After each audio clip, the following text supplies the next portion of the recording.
Homies, welcome on back once again for some more League of Legends action right here on the NACL. I am Ravishing Ravishing, most Ravishing on the internet.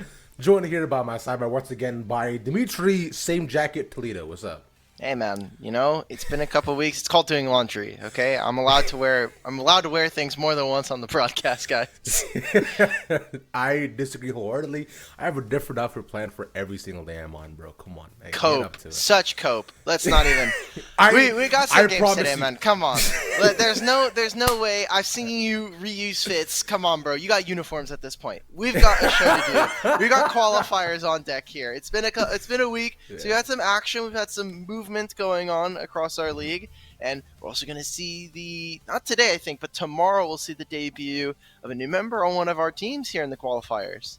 That is indeed correct, my friend. It's gonna be a grand old time. Do you want to go to the reveal now, or do you want to save it for later? We didn't plan this reveal. Which one are we revealing? Well, you know what? It doesn't matter because we'll just get everybody guessing and not say a single thing. I hope you guys are excited for all the games I'm gonna have today. Yeah. Nice one, man. Oh, there it is. Whoa. Woo! All right, yeah. Okay. But before we get into all of that, let's go talk about these brackets. There you go. We've got our GSL style brackets. This is just going to be the format for our group stage. If you missed out, we did have a Swiss that we played through. It was a lot of games. It was a lot of streaming those games. But now we're here in the group stage. Winner today, as we're going to be having a lot of our teams, not only here on Rally Cry Official, but over on Rally Cry 2. Winner is going to be taking 10 additional points, one of the biggest format changes we have coming into this split. We talked about it once again. It pays to win. Every single time you win, your dreams get closer and closer to becoming a true NA League of Legends fan and player. So that can only continue to get better.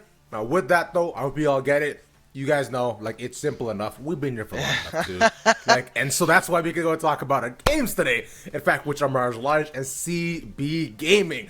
Mirage coming in as our first seed throughout all the brackets, everything that we had through our list that we had for everything, and they've not disappointed yet so far. Yeah, first match we're going to be taking a look at is that Mirage Alliance versus Froggy 5. Froggy taking the win over CCG. It was a bit of a longer stream. I remember listening to both Summer and Grapes, and they, that was a stream of all time. If you didn't check it out, we do have all the VODs. Again, it's going to be over on Rally Cry 2.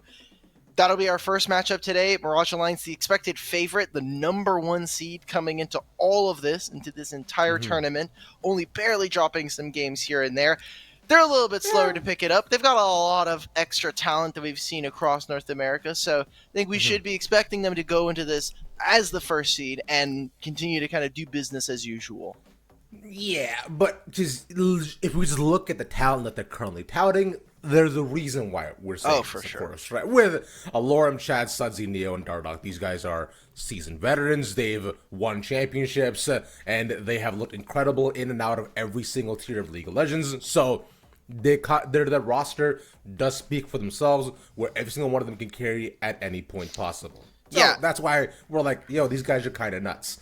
Now, first week, you may have had some questions, but this week it'll be better, I promise. Okay. If you're promising me, but if it looks as suspect as it did last week, then we're gonna have some problems here on the broadcast. Yeah, Mirage Alliance. These guys, actually, funnily enough, the person with the least amount of experience in Tier 3 or in the semi-pro space is actually Dardock. Only recently been joining some of the collegiate rosters and was bouncing around. Mostly had his longest stint in LCS after making it in, but Alorum, person who's been here for so long and wants to be that gatekeeper for every single top laner in the league. You have Chad Jungle coming down from Immortals Challengers and hoping to, get right back in there. Sudsy, one of the champions of the promotion tournament. Unfortunately, there was that whole boom that happened in the offseason, so wasn't able to make that happen. And Neo, originally used to be a player that played in Tier 3 and in the semi-pro space, but then moved up into Academy, into that Challengers level, eventually playing some LCS for Dignitas. Coming back here, so we've got some returning players to our scene, and hopefully we only see them for as little as possible. We're going to get into our next roster here, but for every one of those players that have seen higher aspirations, we do want to have them leave as soon as possible and get right back to where they started, hopefully. Indeed, and for these players as well, we're hoping for the exact same of Geiger, Colthrow, Neversus, Psycho, and Pluto. Right now, these guys have been around Tier 3 for a lot longer as well, too. Colthrow, I remember seeing for way back in the day. He's also been super nice guy. Every time I met him at any single LAN, too. He's also surprisingly tall as well, which always intimidates me a bit. But it's nonetheless, though, they're hoping to have the similar performance that CB Gaming did last week of just intimidating Mirage Alliance. Oh yeah, they definitely intimidated. I was a little afraid. They lost one game, and I was like, huh. Well, Game 2 was also very close as well. Yeah. Look. We've got a lot of older players, okay? So, maybe the Mirage Alliance boys, they just hadn't woken up yet. They were still trying to get back up. I remember seeing some of the comms from Chad Jungle in the squad. They're playing a little fast and loose, but that's okay. It's the best of 3. They got it in the end, and thankfully we don't have a really huge upset potentially here up in the upper bracket. Like you were saying, a lot of players who haven't necessarily been able to breach that next level, but I'm really excited to see what Nem9 looks like as a player who on Team Fish Taco last split was looking really good. He actually played in the spring. Robbie Bob came back down after subbing in for Evil Genius's Challengers, and didn't really get to see him. Looks like he took a break for that split. I'm really hoping that we get to see more out of this player as they continue. Exactly that. And with these players all set and ready to go, let's go hop into our draft of the day for our first best of 3 that we have for ourselves right here on Rally Cry. I hope you are excited, Dimitri. I am indeed also excited for us to witness what the champions and picks and bans might be. There we go. Okay, yay. We did it. we got on through. So Froggy 5 should be a bit of a slower team. Nem9 the last time we saw him was playing a lot more supportive mid. Amount of range that he might have in his champion pool. Eyes are going to be on this bottom lane. Neo has been stomping a lot of his games, and Psycho always seems to be a pretty big carry player, is also having a very devout fan base. So hopefully they're going to be having a lot of fun, and maybe we'll only receive a handful of DMs. That is, I'm feasible. Can't take the heat. Whoa, hey man, what if they really want to tell you did a great job today? Yeah, that's never happened before in my entire life. Hey man, that's a self-report. That's a self-report, man. It's great. Well, I mean, like, not as of late, anyways. Okay. That's what matters. But it's okay because what we have in front of us is that the Milio champ is gone. So hooray for us. Yeah. And we also have Cassante gone as well too. I don't know if you saw, but I did. Was it Showmaker's rant finally got turned into? Yeah, I was gonna say I was waiting for it to get turned into a copy pasta because it's just way too good. If we get to see Cassante, maybe we'll bring it up later. For the draft, one thing as we're kind of slowly getting through this draft is going to stay relatively the same throughout all of this playoffs. Like, we're going to do our group stage, we're going to do our knockout elimination bracket, and it's all going to be on 13-11. So we're going to get very, very intimate with this patch. We're going to be very behind on live, making sure that everybody at home just remembers we're going to be on 13-11 for a long time. That also means we've seen some static shift. This is pre-buff static shift for everybody who's been watching, having a lot of fun with that one. Which is incredible, I'd say. But aside from that, hopefully we don't see too much static shiv, which we most definitely will. But one of those static shiv fun users is LeBlanc, who is not currently out there in the game anymore, and Nico as well, who has been terrorizing many a Rift and a game with her disguise and such. Is also much before the actual Nico nerfs as well that are to come in. So you'll probably see a lot more of that. And we're on to the Yuumi pick. So sure, I would prefer Zeri. I wonder if Froggy 5 decided to deny it and pick it away from them, but I doubt it. Yeah, that was that's pretty painful. We're gonna get some more Zeri. We're probably getting more Zeri Yuumi, if not Aphelios. We'll take a look as to what they actually go for. For Dardoch, he is a new support transplant. Obviously, had a long stint in his main career as a jungler, winning the recent NACL championship as a jungler. But for this team, subbing in as not subbing in, but playing in support, that's been a theme for this kind of tournament so far. Is that we do have a couple of role swaps from players that were really good in their main role. So I'm hoping that we get to see in the future, maybe afterwards, maybe after this split, they're like, okay, we're gonna change something up. We're gonna maybe we get one game of Dardoch in the jungle. Maybe if it's a throwaway game for them. That would be very, very fun, and I would enjoy that a lot. As you know, like we're talking about Dardoch having the small stint in Tier 3 due to him playing LCS for so many years, which is something that we can't say about a lot of players here, which is kind of cool. It's a fun little fact. Nonetheless, Jace and Maokai picked up right now for Froggy 5. So picking up probably a flex pick on both ends, I would say. And speaking of flexes, they have the Froggy also from Mirage Alliance. Yeah, I like this. They do have a lot of magic damage, so I do want to see how Mirage Alliance will be able to kind of coax that back in, see what AD we're going to get from what looks to be at least one of our solo laners. And from the jungle, Chad is always someone that's been more aggressive, been picking up the Poppy for the last couple of years, the Graves like we saw during the Swiss. And Froggy 5 going for something that, if they have at least an enchanter here and another tank, I think it'd be a very scary game here for Mirage Alliance. You're going to have Maokai being able to control the battle lines, using the ultimate, using the saplings, and Jace poke just means Twitch is just going to get scary and scary, are able to open up, and there's really nothing that Mirage will be able to do unless this Greg is able to go to the backline. So look for Mirage Alliance to be getting rid of enchanters, maybe another tank here, although maybe there's a Scion in their future. Well, Froggy 5 really want to get rid of all those 80 junglers away from Chad. I remember that last week, Summer was talking a lot about seeing the rack potentially in play, especially in a matchup like this. So yeah, I'm sure right now Summer on the other stream may have just cracked a smile due to just seeing all this happen. But nevertheless, the Kindred was taken away, like we are saying, more AD champions, more AD champion junglers also being denied. Alongside Lulu as well, and with the Vi, so that's right there. Makes sense. Direct engage taken away, you can't lock down the Twitch. They still have the Wukong available as a potential option if yeah, Wukong, they still have Poppy, they still have a lot of options they can go for themselves. Area the Garen, I think, is pretty interesting. Kind of tells me that this is going to be that Gragas top that's going up there. Maybe they're trying to set up for an Ornn up in the top lane for Alorum, but knowing him, he's got a whole bunch of different picks. They can really kind of flex us around. Even this Maokai could technically be played support if you're going to be going up against Sarah Yumi. Could be something interesting. Nautilus just gives you a lot of great point-and-click CC, and actually still doesn't reveal their hand, as we have seen some Nautilus jungle on this patch and even beforehand in pro play, as well as Jason either solo lane. Really works.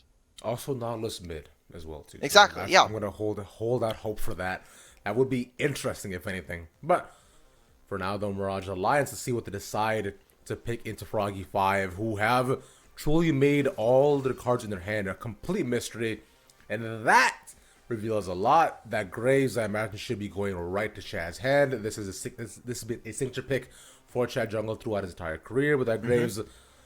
So with the final pick locked into, this could be a potential reveal too, as what they want to put for Alorum, or they can still try to put on the flex potential, and that's the Yari. That means it is a new Gragas top. Okay, well, again, a lot of magic damage, and we're looking for Chad, what he's actually going to be able to itemize. Looking at this team, I don't think this is going to be a Gore Drinker Graves game.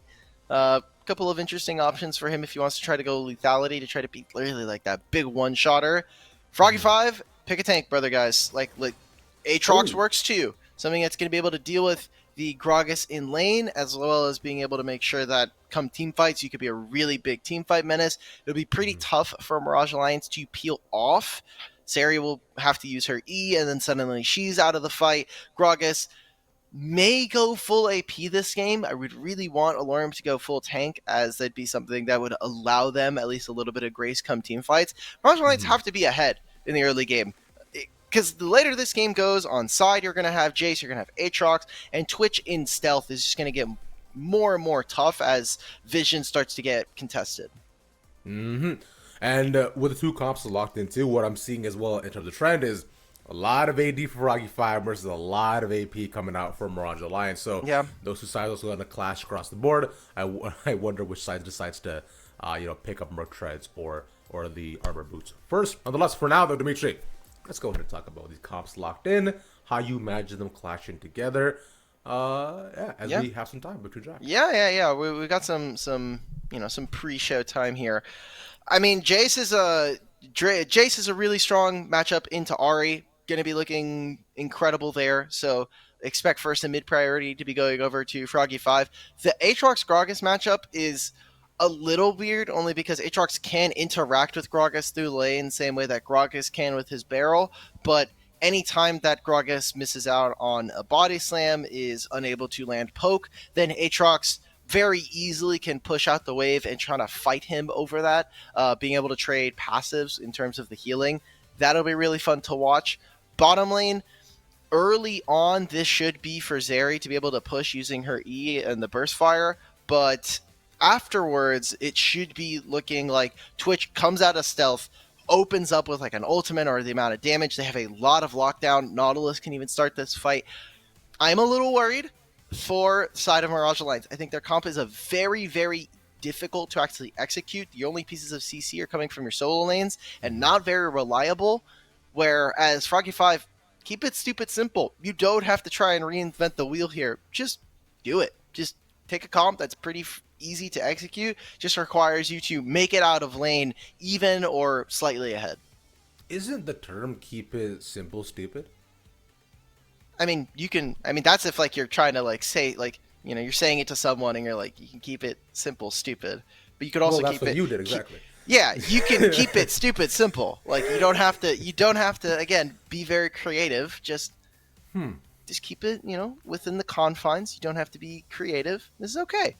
Okay, all right. You know what? That makes sense. I don't want to insult everybody. You don't have to. I don't want to call everybody stupid. Exactly. That's my bad. I just assumed that you were looking to flame everybody at all points of times. But that's not me from misunderstanding. I apologize. Let's hope you don't get any more DMs today as well, Dimitri. Now, nonetheless, we're gonna one thing you should be getting DM'd about. Everybody should know about this. It's Turo. Big thank you to Turo for being the sponsor of the NACL. The NACL qualifiers are brought to you by Turo, the world's largest car sharing marketplace, where you can book any car you want for just about any occasion. For to get boring rental cars at Turo.com. I myself have used Turo a ton. Whenever I've gone to a cottage, it's pretty easy. Actually, surprisingly enough, I think I've used like Turo like twice, and it's coming clutch. So glad that they're able to give us a sponsor, as well as making sure that we're able to keep the doing all of our lights, having a lot of fun. I'm really happy that we have a sponsor for the qualifiers, as it's helped not only us, it's helped the production. Hopefully, we can level up across the board. And keep things going, because we've got a lot of games to get through. Obviously, one of the big changes in terms of the broadcast is we have now 2 streams, as well as having so many teams playing. We have all of these games being streamed. We're actually going to hit the bracket really quickly across all of our groups here. So this is going to be the group that is happening on the other stream over at Rally Cry 2. So if you want to open up a multi-Twitch, that'd be really important. Winthrop versus Komodo, a battle of Winthrop A plus B players coming on through, or former players fighting up against each other, and the Young Buffaloes versus Kellick's Grandpa Gamers, which I think surprisingly should be a very close match, and I think we'll tell which one of these teams is a little bit better. Obviously, winning is going to be good, but I don't think we got the best foot forward out of either of these teams last week. Exactly. So these games today will hopefully show that teams are warmed up, ready to get into it. Especially for the lower bracket, this is a very tough situation to be in for both Young Buffaloes and Kellick's Grandpa Gamers. The pressure's on already so early on in the season. This is already just the first qualifier, but we're paced to get as far as possible. Nonetheless, though, we can look at our games well too with Mirage Alliance and what kind of showing they will give us today, because we also have CB Gaming versus CCG Esports after it as well. And we talked about all day. CB Gaming looked incredible in the first game. Had some tough times in games 2 and 3, but CCG as well are no slackers. Yeah, I love that CB Gaming are keeping it consistent across all of the splits, that they will just very randomly take games and even sometimes series against some of our top teams. Glad to see that org is doing very well for themselves. And for CCG, this is an organization that I think really had a bit of a fall from grace coming in at the beginning of the year. Originally was Horizon, and had that roster with, what is his name? Wow, I'm even forgetting it. It was our boy in the mid lane. Our boy in the mid lane, Cinema Red. Nope. Wrong team entirely. CCG, that was Horizon. It was, it's Jay. Pearson. No? Okay. All right. Well, either way, I'm forgetting the name. It's a little early on in the morning here. We're going to be seeing that team a little bit later on. Falling to Froggy 5, I think it's a bit interesting. Hopefully we get a bit of a better game from them. And, hey, like you're saying, it's lower bracket. So as soon as if they're out, you're waiting until summer. We got our game here. So hopefully we've got some interesting stuff going on at the level 1. Ooh. I mean, we can find out together, as there is a stat coming in from Mirage Alliance, right? all moving in, and there is at least 2 people there, but it seems as though no will invades. Froggy 5 realized that it would make sense to invade with Twitch Nautilus, but instead, they'll go for the long con of seeming almost passive, waiting, watching. Yeah, they're It's Yinvi. It's Yinvi. That's our boy. Alright. Well, Zero Yumi is always a factor that's present in this game. That will continue to be a factor for for our entire qualifier as well. Maybe also pay attention to. I personally am excited to see Chad Jungle again on the Grays. Like you're mentioning, that this is gonna need to be a pretty large threat. So let's see if he starts to get accelerated early on, and where he ends up going. For now, I believe it should be at opposite starts for both junglers. Yeah. Chad starting unsolicited on the bottom side. Yeah. Right now, both of these junglers, I mean, can go for a full clear. I think it's perfectly fine. We're already talking about how Graves does like to farm and pick up a lot of his items and really kind of power clear. Won't have a lot of gank assist through bottom lane, but I think really wants to play with the fact that my bottom lane should be able to gain priority by using the Zeri Burst Fire very easily, and so actually going for an early invade just takes the red buff, hops over the red or the dragon wall, and is already taking invade. Taking that blue buff away from Colthrow is very important. I love that they have an early ward here from Froggy 5. It does mean that they will be able to spot this out, but Maokai, I mean, he's going for 3 camps, and Chad's just going to be able to take all of this. What he should be able to do is take this, take the Gromp and the Wolves, and then hit up his recall, go to his top side, and cut Colthrow out of this game. I feel like at this point, if you are Colthrow, like you have to decide to just towards off jungle, right? You got to go to Chad jungle here. You've got to make sure that you go hit him up, take some of his resources as well too. But Maokai as well, alongside Graves, really aren't the fastest clearers, and yeah, he looks to instead go top side. Sees an opportunity against the Lorem. Yeah, locks him down into the wall. We go. No way to escape. Takes a bunch of damage. Flashes over, but he's walking into Colthrow. And no support there. Yeah, he gets out alive, gets the back. Yeah, immediately gets that. So you'll see Chad. There is no movement time for Nem9. Couldn't actually make it all the way over. Chad actually going to not take the recall, but instead now I guess do his entire bottom side. He knows that he really can't do anything up here. Which, hey, taking advantage of the fact that he will have early priority here from his 2 soul or from his mid and bot. Bertho, okay. He's going to be afraid. I thought Gragas without his E was going to be a bit suspect, but is actually able to make that out. Overall, it's an even play, but as time goes on, Chad will get more and more of this farm, so he will be the main gold lead for this team. Yeah, because he gets denied his Wolves and his Gromp as well, so Colthrow's going to have to figure out a way to meander around the map. We do see them, engaging in some battle. Colthrow has to flash out, and he's going to get it poked away. Tough call, also because you also saw Sudsy. Also the timer to possibly move as you look towards the bottom lane with Psycho getting aggressive. Yeah, that's pretty rough. Colthrow, I think, being a bit greedy there, did have to take the back because, Alorum TP'd back into the lane, was able to harass him a little bit, but because of him having to use his flash and losing out on the bottom side, or on the top side scuttle, does mean that Chad will be able to invade, take over this Raptor pit, and actually provide a little bit of safety here for Sudsy, as he just takes an entire other camp, is playing kind of like in a shadow position right behind his mid laner, and now Colthrow, flash, can't really do anything in this matchup, even Nem9's so low that really won't be able to affect anything unless Chad goes under this turret. Yeah, Nem9's gonna have to stay there and watch his jungler get poked down while he himself is trying not to die here as well. A ton of health being traded between the two of them, but Sudsy is out of mana, so he can put down just a little bit of pressure, but not enough to actually warrant any kill threat. Instead, once push the wave in, it should just take his back as a TP comes in from 9. Well, Mirage Alliance now. Again, we wanted to see them get a little bit aggressive in the early game, make sure that they're utilizing some of that lead. I mean, Chad's up like 4 or 5, like it's closer to 3 or 4 camps, but taking both of the scuttles here just means that he's going to get more and more gold. Hasn't even taken a recall yet, so really trying to max out on what his first item is going to be. And I did want to touch on the fact that we were talking about how Froggy 5, I prefer their ability to scale and how their team fights are going to operate. Obviously for Mirage Alliance, they're playing something that is a little bit tougher to execute. but you look at Neo, he has his Cole. That's something that Psycho did not opt in for, wanting some early combat damage early on. And it does mean that Mirage Alliance will be able to spike. I'm looking for them to really kind of hammer home these dragons very early on. Seems like Chad actually just pinged out his entire path. He wants the path all the way down into the bot side, straight into that dragon. We'll see what he can do there. And with the back also coming in from Psycho and Pluto as well, so they should be able to control the way to allow Chad to come in and get the dragon here as well, especially with Sudsy maintaining priority throughout. This is a fantastic opportunity for them to, like you're saying, capitalize on early dragons, but Cold Throw is around. We have seen if this guy wanted to set up around here. He's backing. This is huge. Yeah, he's playing Maokai. Just take your boot. He already has boots. He probably finishes. Okay, yeah. So he gets his Lucidity boots.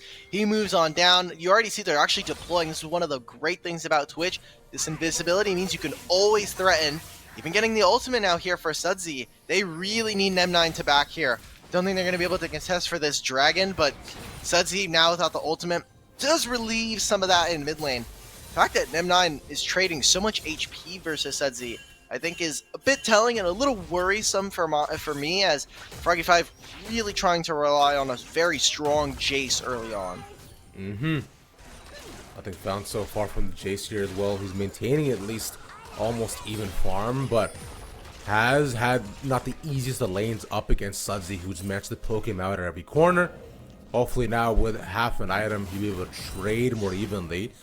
As meanwhile in top lane, once again we see nothing, nada, and zilch.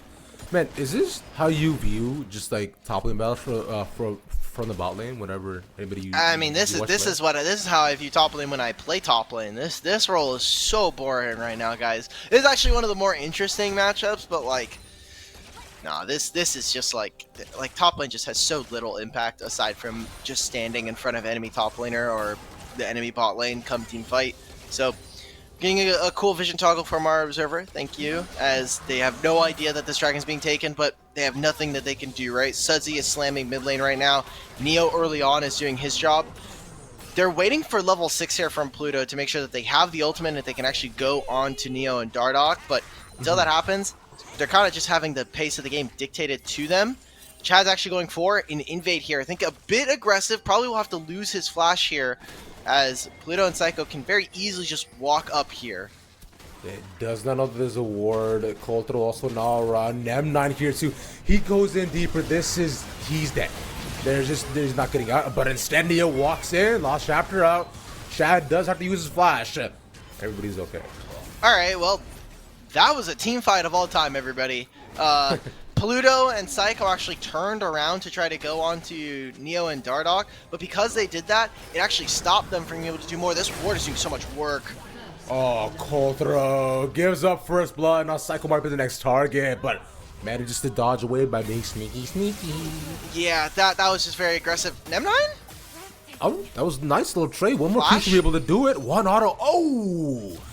Nem9 got a flash. Okay. I was wondering if Sudsy was going to try and go for the Flash W or Flash Ult W.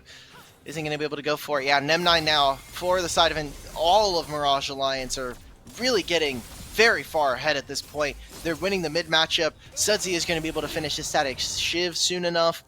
You look at bottom lane, the fact that Neo got that kill, getting that first blood, is just so impactful. Froggy 5, we wanted to see them get to an early advantage, or at least making sure that they're staying even. While this gold lead is not out of control quite yet, I think their target selection so early on into this game is a little worrisome for me. Yeah, it's a little bit interesting, definitely, with them deciding to, like put a lot of their buckets early on in the bot lane. But this is tough for Lorem. I don't think he's gonna be able to escape this time, as Geiger gets one back with a triple invade topside. Okay, 3 people moving on over. They really, really want this Rift Herald. Dropping all of these plays. Yeah, Mirage Alliance cannot try to contest for this. They kind of just used all of their cards in that last play, which opens up the window for Froggy 5 to go for this. They should see him on the wireframe here if I'm Pluto. Yeah, just drop a ward straight on his head. Make sure that they can't actually go for that. Nem9 does have the push now after finishing some more items, and has to be a little bit careful. Doesn't have that flash available to him. Chad will be able to spot this out at the very last second. But this entire time that it's happening, bottom lane, Dardoch and Neo are getting played, so can't be too mad about this trade here. We'll see what they'll be able to do. They have 4 minutes before those plates go down. Froggy 5 will have to make the most out of it, as there's not too many lanes that they'll be able to actually utilize this, and you already see that Colto's actually pathing down into this bot side. Maybe there's a play here where Nautilus drops ultimate onto Neo, try to get the flash out for him, try to get some early chip damage. You're able to use the Maokai ultimate as well. But Chad will be able to respond. In terms of damage, I think Mirage Lions are feeling more than comfortable with this fight. Chad has been on a ward about for about half this game so far, as he even gets spotted going down the river. But the fact is that because they're doing so well, it might not necessarily matter. Hook is going to go wide. And with Coltro being around, the setup that you were talking about is potentially here. But for either team, they seem to not be able to capitalize on it at all.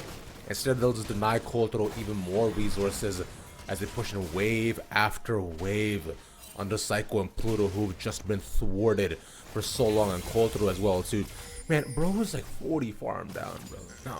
Yeah, you know, he did move over. They did miss out on that play by sending Psycho towards the mid lane for this Rift Herald. And that was just a heads up kind of play there from the side of Mirage Alliance, recognizing the only play that they have is that.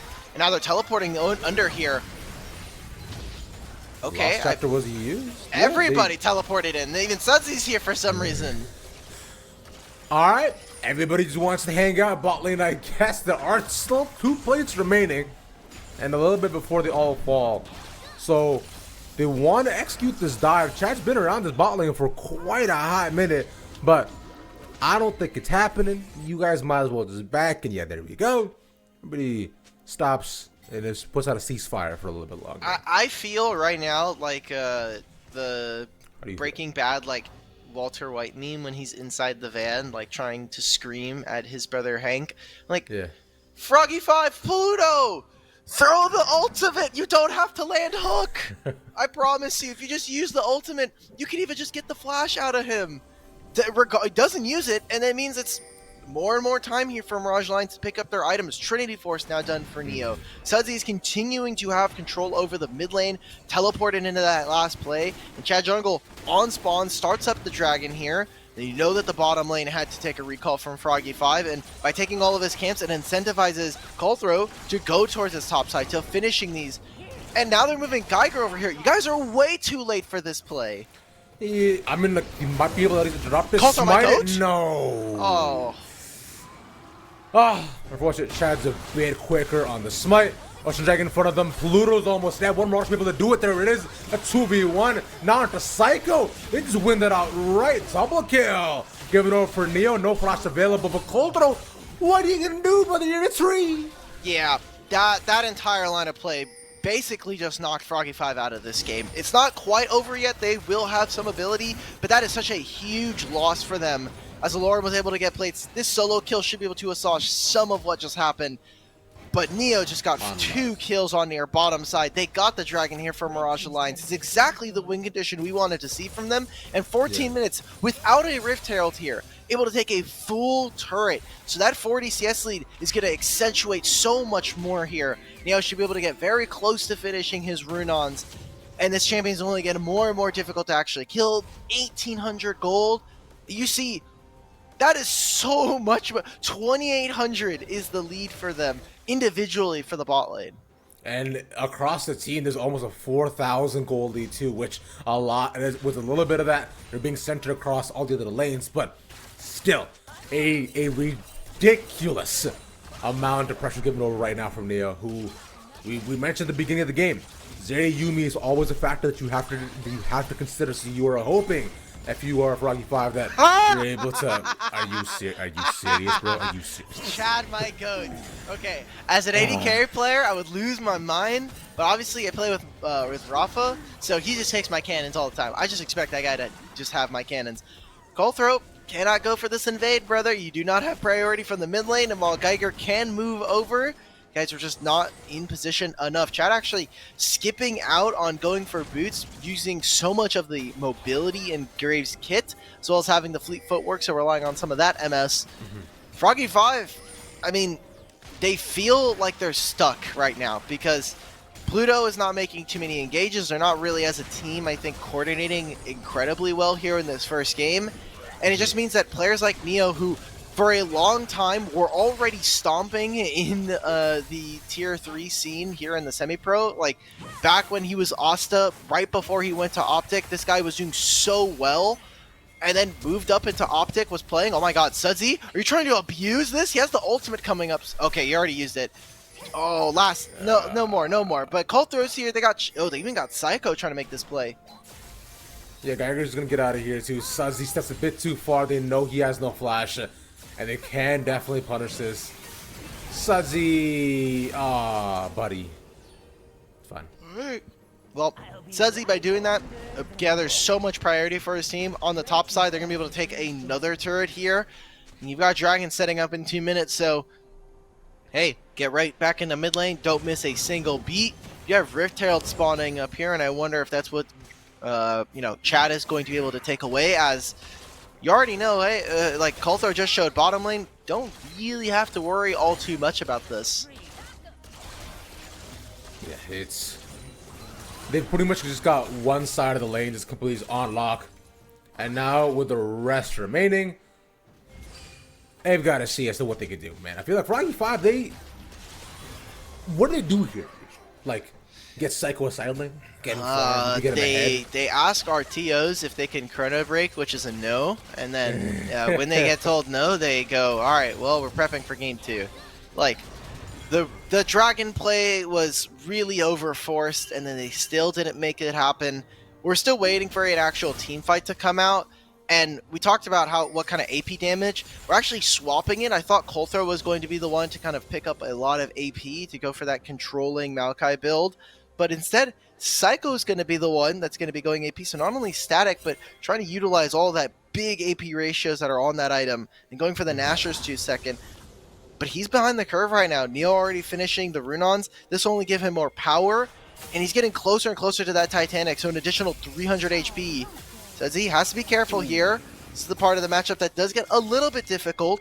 You see everybody's around this third Dragon. Froggy 5, they want to try and stop the stacking pretty early on. And now Neo, far up, but very confident. Doesn't have the flash, but knowing that Dardoch has heal, has the exhaust, we do not have to worry about this. Hey, you can go ahead and take that Dragon. We're going to take a lot of these structures away from you, man. Yeah, they've managed to put down the Rift Herald, but at what cost? Answer? None. Get that for free? That's one word. Dead. Alright. Dimitri. Things are pretty looking good for Mirage Alliance. By the way, so just to talk about things that aren't this game at this point. I recently watched the Robert Downey Jr. Batman movie. The what? The Robert Downey Jr. Batman movie. There's a Robert Downey... Sorry, Robert Patterson. Okay, I was gonna say, I do not remember RDJ in a Batman movie, but if that happened, I would go watch it instantly. How was it? Was it good? I haven't watched it. It was honestly, it was really cool. Like, cause you're looking at like a grittier side. He's an actual detective this time. He's not like the richest person in the world. It was overall, I thought, really cool. Much darker, much grittier Batman. Robert Pattinson was pretty solid as well.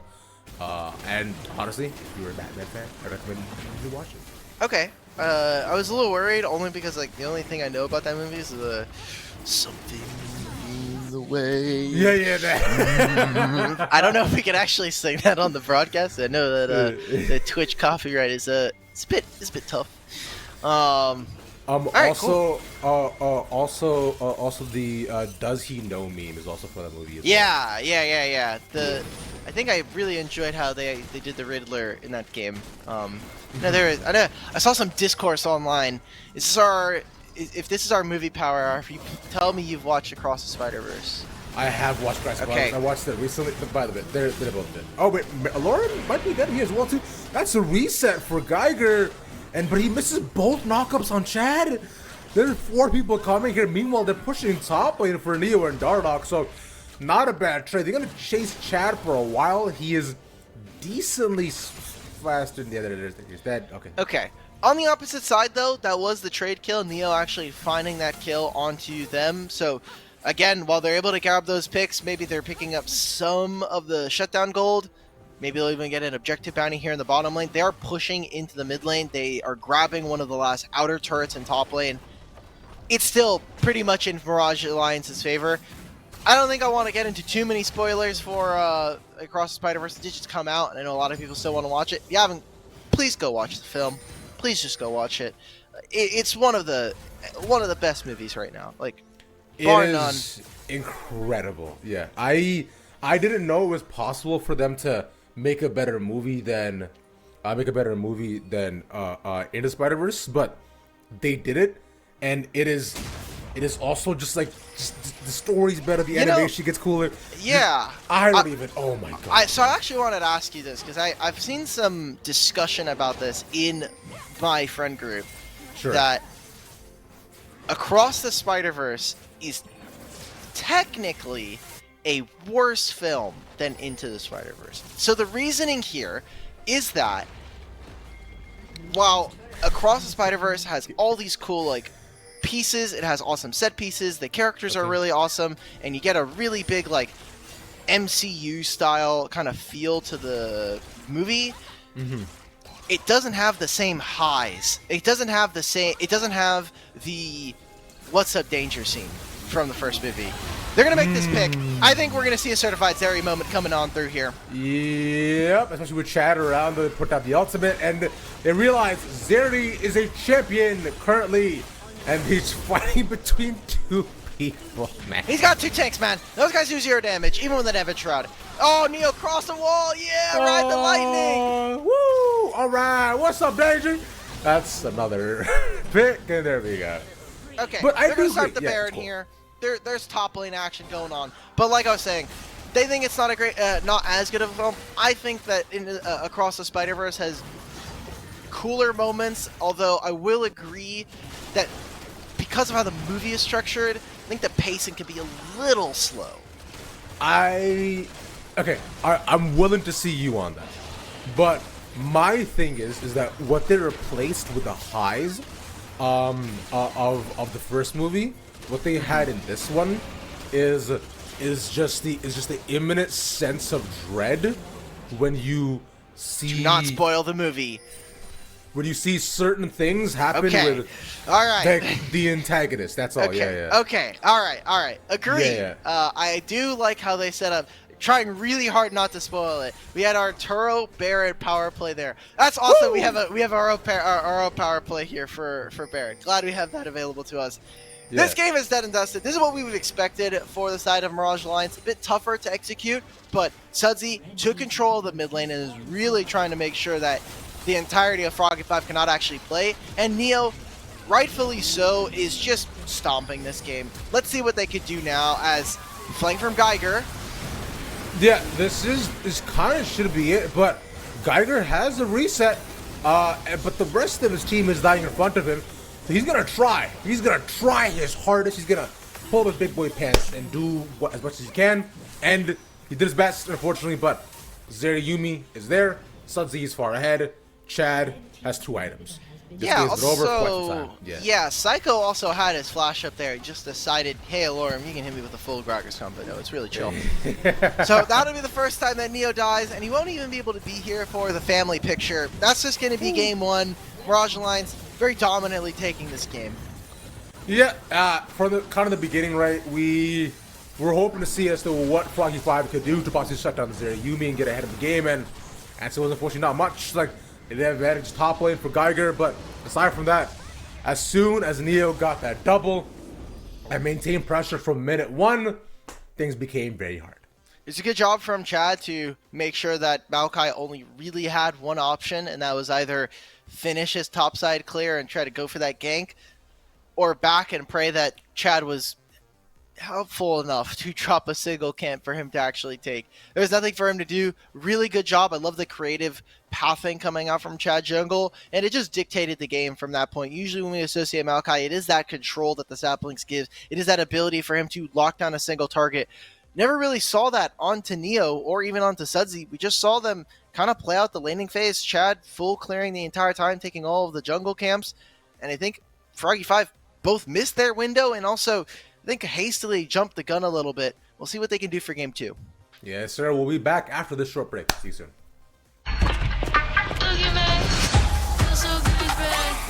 Oh, if you wanna jam and you wanna look back, so good it's bad. Now you be shooting hoops and you look so fly like a hula hoop. Girls out of sight, never felt so good, now we getting fire.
The LCS Challengers League is brought to you by Turo, the world's largest car-sharing marketplace. Find your drive.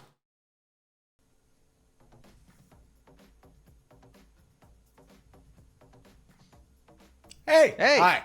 The Mirage Alliance has once again stolen another game for the Froggy 5, and as our amphibian friends look to see how many more toes they could possibly lose, we have to see, Dimitri, what they end up wanting to choose. But before that, how are you? How did you feel about the game? I mean, we stopped talking about the game like 18 minutes in, so Yeah, that game we was did do that that. game was omega doomed. Not as dominant as I think I would want to see Mirage Alliance. They did give over a few kills, but that was just them, I think, overextending on another side of the map, and that was Froggy 5 trying to go for whatever play. I do want to see this bot lane actually wake up. I think Psycho, when he is on a good day, is one of our better AD carries here in the pool, but is having a pretty tough time of them actually trying to find anything. Pluto needs to find those engages. I thought that Pluto was in range to just use the ultimate. Sometimes you just got to trade your ultimate, and then suddenly Zeri doesn't have a flash. That's a repeat visit.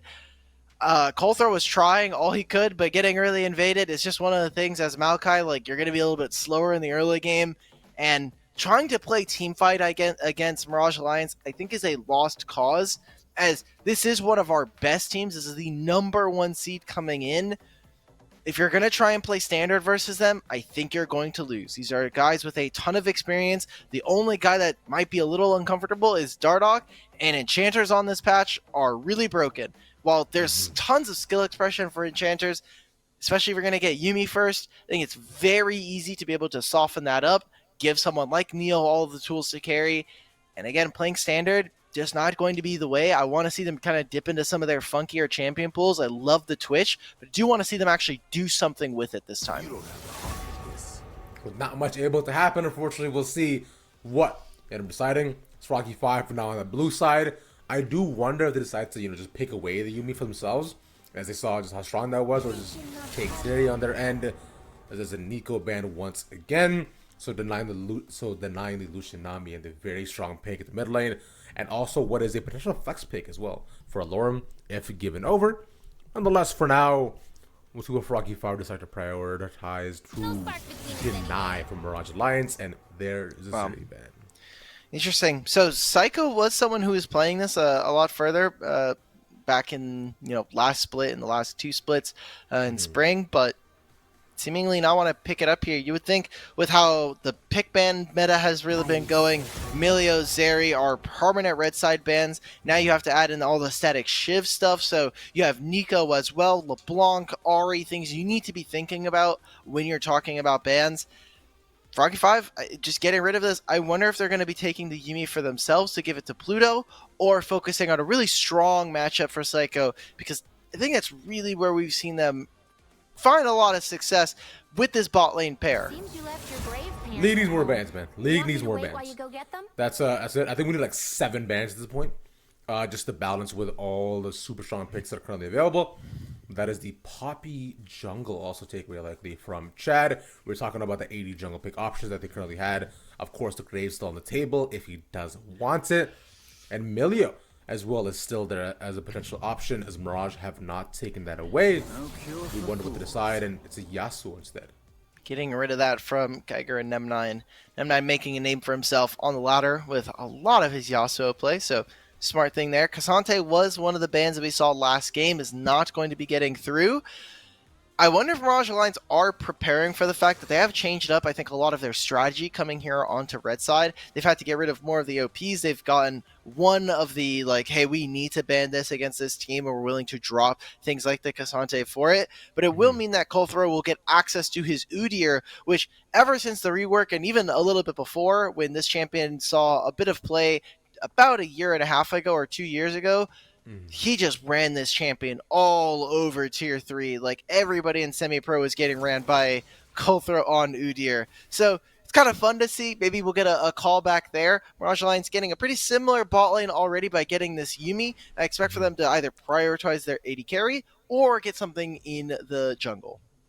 And the scroll seems to be mainly for a jungle pick to lock that down early, so as to not get banned away. But instead, it will be the hyper carry of the affiliates you were talking about before in game 1, as that will be a pretty prevalent pick throughout this entire patch. Something that they'll be able to use, gives them a lot of range, gives them a lot of ability in team fights to actually pop off. Neo, no stranger to this champion, as most of our AD carries are. Froggy 5, what are we going to be picking up here? The Nautilus didn't seem like it worked all too well in that last game, so going for double enchanters here with the Melio. Not going to be able to do too much in lane, and so because this is a Yuumi matchup, thing I want to see from Pluto is being actually able to move, but it looks like Psycho said, all right, we're done getting bullied in lane, we're going to try and completely ham-fist this lane with a Melio Draven for themselves. So expect for a lot of action in the bottom lane, and I want to see what Coulthar can get. He needs a jungler that can clear straight into this bottom lane. Yeah, Coulthar is going to need to just be there and be in that lane like swimwear, as Beaton would say. And I imagine the Udyr would be a pretty fun pick to do that, especially with the comfort that are currently present. And they'll take the Gragas on the side of the Mirage Alliance to potentially thwart them off or set up for even more types of those barrels and plays that they had in game 1. As of right now, though, they take away the Maokai away from Coulthar once again. I wonder if the Udyr ban does come in. I think it might be unlikely, but the Graves, something Froggy 5 target this time. Yeah, I'm taking Mei a lot of the jungle. So jungle should actually be pretty interesting. Vi's still available. The Wukong, I think, has obviously dropped a bit in priority. We'll see if Mirage Alliance are actually going to be able to pick that up. Chad is, his identity when he was playing in Academy and Challengers was level 3 invade, level 3 gank all the time, trying to go for aggressive plays early on to try to destabilize the map a little bit on one side. And eventually that did get kind of solved, as most of our teams figured out we just have to make sure that we're warding and we're playing really respectful of Chad. But if he gets another jungler that has some early action, I think grabbing this Vi early on, when Kindred is taken away, more importantly, is very, very strong. Can still go for invades, can still do similar things that we saw in that first game where he's able to jump over walls and create some different pathing. He's actually going to go for a much more aggressive champion here in the Kha'Zix. Ooh, I've not seen Kha'Zix in quite some time. I remember that this patch Kha'Zix was quite strong as well. And this allowing for the same sort of invade power that you're mentioning. Not as great of a clear though, but what is definitely prevalent is the ability to hyper carry and just get pickoffs on especially champions like the Draven or Melio, which can become a threat. Instead, in the mid lane, we get the Yone for Nem9. I saw the Udyr hover, but I will say nothing until they finally do lock in 15 seconds. But I think Nem9, with them, especially denying the Ahri on the side of the Mirage Alliance, I wonder what Suddy decides to pick into it. He could just take the Gragas as the potential safe pick on the tank. And there is the Udyr that you were talking about. This matchup for Sudsy would absolutely blow. So I'm really hoping that Mirage Alliance could do something a little bit different in the mid lane. Do not pick in a mobile mage. Try to pick something that can either play in the lane or play something that can maybe abuse some of the range. I think if you're trying to go for something like a Victor, it's a little bit difficult. You will lose push very early on. If you're Sudsy, you could try to go for something very aggressive. The Shen here up against Cassante. So it's actually going to go for that Gragas in the mid lane. But the Shen is a very strong matchup up against the Cassante. That'll be very difficult, I think, for Geiger to actually be able to hold down. Level 6, obviously. It allows for Alorum to stay on the side lane and then join his team when they need him, calling down the mini Avenger beam that is his ultimate. And I do like that he's also taking TP as well too, which I've seen the strategy of, certain Shens taking much more aggressive spells because they already kind of have a TP in their ult, but Alorum wants to go for global pressure, and this I think should be a lot more fun, especially with the options that are currently present on the side of Froggy 5, with the Udyr, with Nem9, and of course with the Draven. They're going to need all the help they can get to make sure that they don't just die very, very quickly. I'm expecting level 2 aggressiveness and tons of early action. Bot lane, please, for the love of God, you've got this. This is such a good game for you guys. The only person that can really threaten you is the Gragas, so need to be careful of that. But as long as Psycho is playing, on his P's and Q's, you have a Melio that can stop a taunt.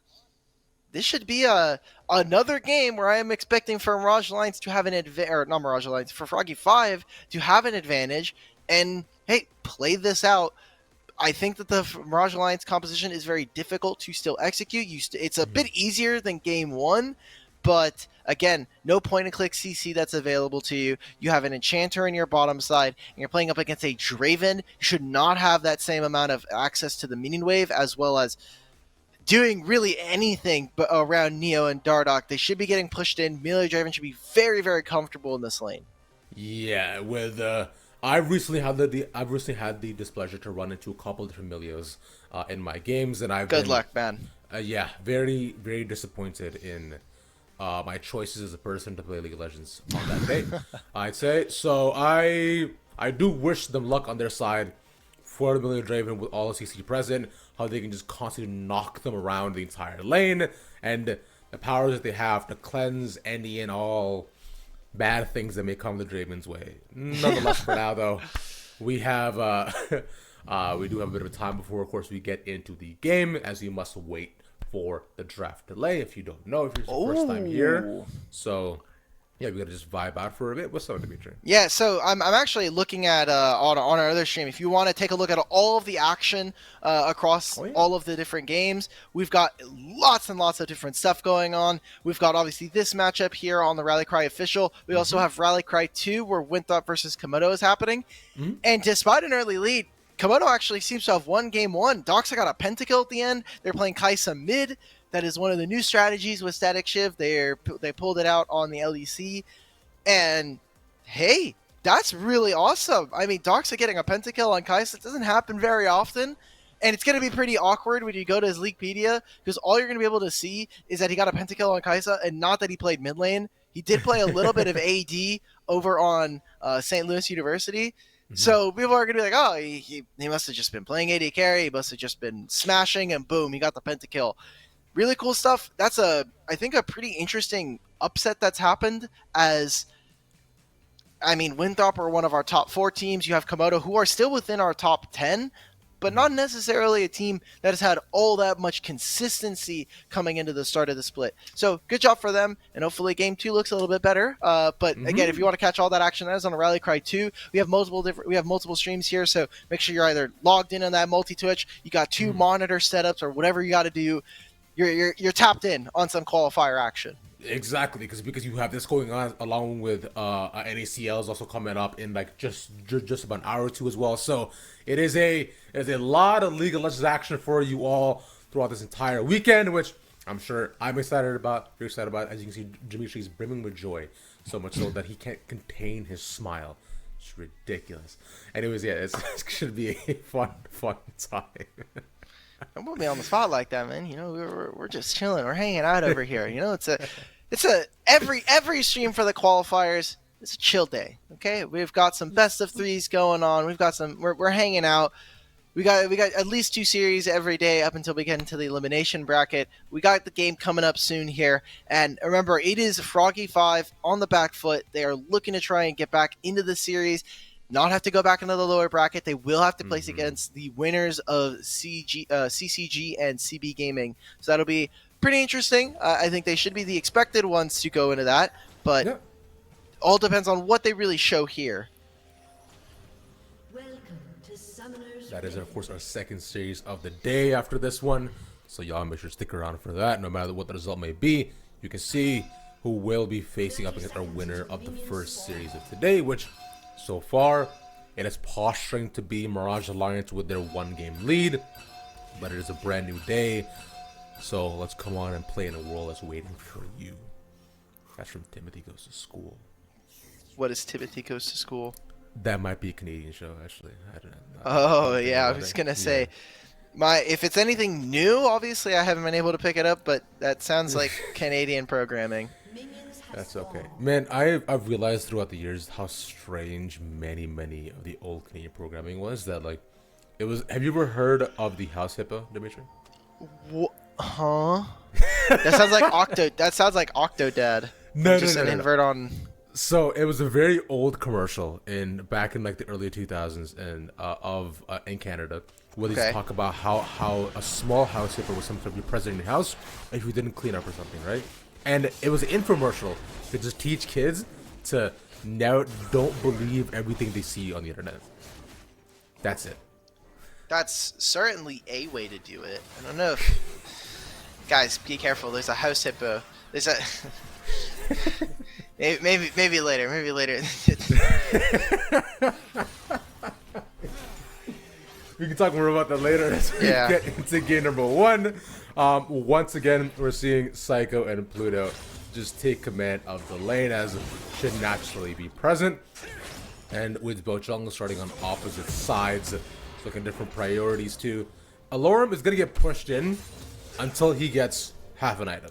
He's going to just have to suffer in the lane as Shen and just get one farm per, like, 1 minion per 1 minion. Just, that's probably the worst part about playing Shen, is just your first, like, 10 minutes are brutal. I mean, if the opponent is like super good, but Shen has a lot of damage in his kit, so I wouldn't be surprised if there's an angle here for one of these guys to kind of find some early damage onto the other. We're already looking junglers early on. We're moving to opposite sides of the map here. You have Kha'Zix, you have Chad here on this Kha'Zix, who will be actually able to potentially go for a gank, alleviate some of the pressure. Neo, though, seeming perfectly fine. Already full HP with Psycho taking about 100 trade. And while the wave is pushing in him, he's having more fun. This doesn't give any room for this Draven to really run him down in this lane. So feeling very, very comfortable about that. But we look across the lanes. We talked about the top lane, how Geiger early on should be able to have push. We talked about how in mid lane, Nem9 is just really taking Sudsy to task with all the different abilities in Yone's kit. So now the map should be split here. You saw some early vision actually come out from Nem9. Make sure that they spot out this early Raptors. They should know. You saw the pings come out. They even have the ward in the bottom side. Chad should be there. They have to just be careful. Play back a little bit. Draven actually even getting a recall in to make sure that he's back in time for this next wave. And Pluto can just sit here, kind of hold the wave in position. Nem9's got to be careful. Koto's also here too. Oh, isolation hits. Sudsy's there. Trying to get one more auto, but remember, he's got to go back. And that's first blood. Give it a Chad a trade, perhaps. In their future, Kotaro stopped. No way. And they might be able to get this here too, but early staying alive with the shield. Both Chad and Sudsy, they're minimal mana as Pluto also roams up, and Chad knows he's gonna get out of there, with Geiger also roaming down too. Wow, okay, so the wave is now stuck here for Alorum. I wonder if he's able to use some of that taunt, make sure, or some of the, ability to dodge out on auto attacks. Nem9 going down there, that I think was a bit of a foregone conclusion when you have Gragas and a Kha'Zix. But the fact that Coulter's like, damn, this is the 1 second where I'm like, I really wish I had Flash on Udyr right now. Like, this is the exact moment where I wish I had Flash. I'd be able to go 1 for 1 here. That first blood went over to Kha'Zix. Instead of going for an assassin build, by picking up Conqueror and getting this Chain Whip, it looks like might be going for a Gore Drinker / like Stridebreaker build. So it'll be a little bit more tankier than your normal Kha'Zix. It will mean that when he goes in, you'd be a tough bug to crack. I've never heard of that saying before. Thank you. Yeah, no problem. I mean, I never heard of House Hippo, so I think we're even now. Yeah, so that's the American propaganda, and they give you a tough yeah. bug to crack. You guys have House Hippo. I have Tank Kha'Zix. Okay. I think I prefer the House Hippos personally. But yeah, as we look towards the other end of the game, right? We were talking a ton as bot lane, and what could potentially be there. As mentioning already too, that we should see a lot more early actions, and that has not disappointed so far. But Psycho, as you've already mentioned, has not had a chance to get very aggressive against Neo too, which is I think just the most impressive part. He's managed to push him wave after wave. In fact, even they're being even in farm so far as well. So I'm wondering to see if Psycho can pull out some moves here, or if Coulter pays him a visit down south. Yeah, there's two things at play here. Early on, Felios guns are very obnoxious, as you can see with this Infernum. He's just landing poke after poke. He can even land down this slow into the root with Gravitum. He'll have the 1v1 guns eventually soon with red and white, and that just makes it tougher for Psycho to actually make this play. It does mean that Draven will have to pivot a little bit into more of a mid-game spike. Instead of trying to find early kills level 2, level 3, instead of trying to smash the lane, we're just going to be waiting for Psycho to pick up as many stacks as possible, cash in, and have an insurmountable lead that makes it very difficult for Neo to get back in. Because not only will he have the kill gold, he'll have all of that adoration stacks to be able to cash in. And it means that Draven, you know, if he finds one item and you find one pick in a team fight, it will turn into a very dangerous situation. Now here for Froggy, I think this is a bad spot to be in right now. Because not only now is your jungler on the top side of the map, you're splitting the map versus a Kha'Zix where they can go ahead and dive for this bottom lane. And your mid laner as well as your top laner do not have flash, or no, do not have teleport. So it'd be difficult for them to actually visit down into this lane. You see Sudsy got the wave under the turret and is feigning towards this bottom side. So Psycho and Pluto need to be at least a little bit aware that something could be coming their way. Psycho also has a man either, so you couldn't necessarily E out of here or W if you wanted to have a virtual escape option as the wave does move into them. And see, Chad is around just taking as many of the resources that he can away from Coldthrow as is his natural indication, and as a Kha'Zix, his God-given right to deny jungle camps. But seems as though we will do much more than that as Coldthrow also around the bottom side. Perhaps we see some more action here once again. Yeah, Coldthrow's made it on over. They did have an early ward, but thankfully Psycho and Pluto were keeping the wave a bit far up. Figured maybe Chad would go for something, but just now hitting level 6, or getting level 6 pretty recently, means that they just didn't want to go for it. Instead, going to try to finish some of his items full clear yet again. Dragon in 3.5 minutes. We'll see if they actually try to prep for this, as there's not too much that they're going to be able to do. And really, he's just going to continue to be farming. Coldthrow's going to be able to finish off his demonic embrace. He's going to try and steal this away. Sudsy has first move. Nem9 has the ultimate coming up. Oh, they knock him down as well. Coldthrow should just be dead with one Mirage. There we go. Sudsy drops the barrel on top of his dome piece and picks one up for himself. Yeah, I don't know, man. I just don't think you can do that. Sorry to Coldthrow, but you just can't do that. And it means that, cool, you got the Raptors, but now you're going to lose your top side here. This could be them starting up the Rift Herald pretty early on, as Sudsy is going to continue to find poke more and more onto Nem9. Actually, Chad, the ultimate predator, waiting, lying in wait for Coldthrow to walk up, has no ghost. See you later, man. Yeah, isolation, even use the Shen ult? jump on top, and that is the second time that Coldthrow wished he had flash on Udyr. Alright, well, Alarm used that ultimate. The wave is pushing into Geiger.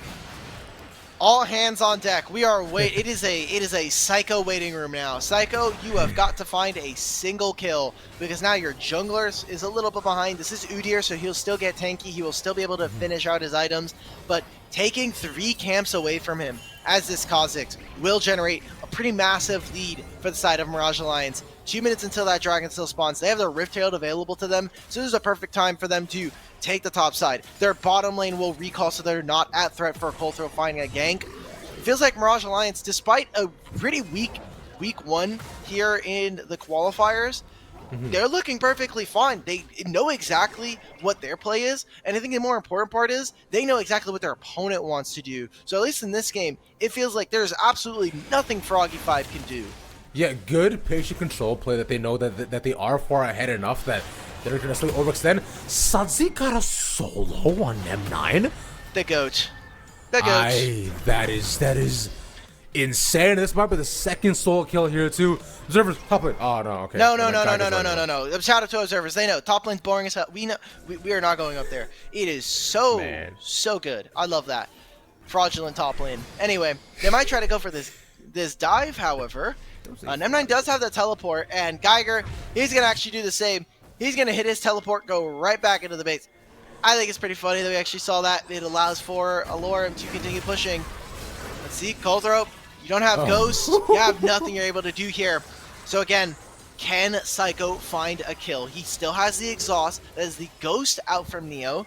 Still has all of his summoners available to him, thanks to Dardoch being this Yumi. 20 seconds before this dragon. Such an important one, I think, for Froggy 5, because they don't have any of the objectives. They're able to grab this dragon. They should also be able to drop the Rift Herald here before the plates fall and grab more and more gold. Coldthrow is so far behind. He is not going to be able to grab that. By the time he finishes the demonic, Chad should be able to finish another half item here. Be very close. Already has his Gore Drinker. They have the Everfrost from Sudsy. It is not looking good for them. Need to be able to do something. Need something to go right here in the early game.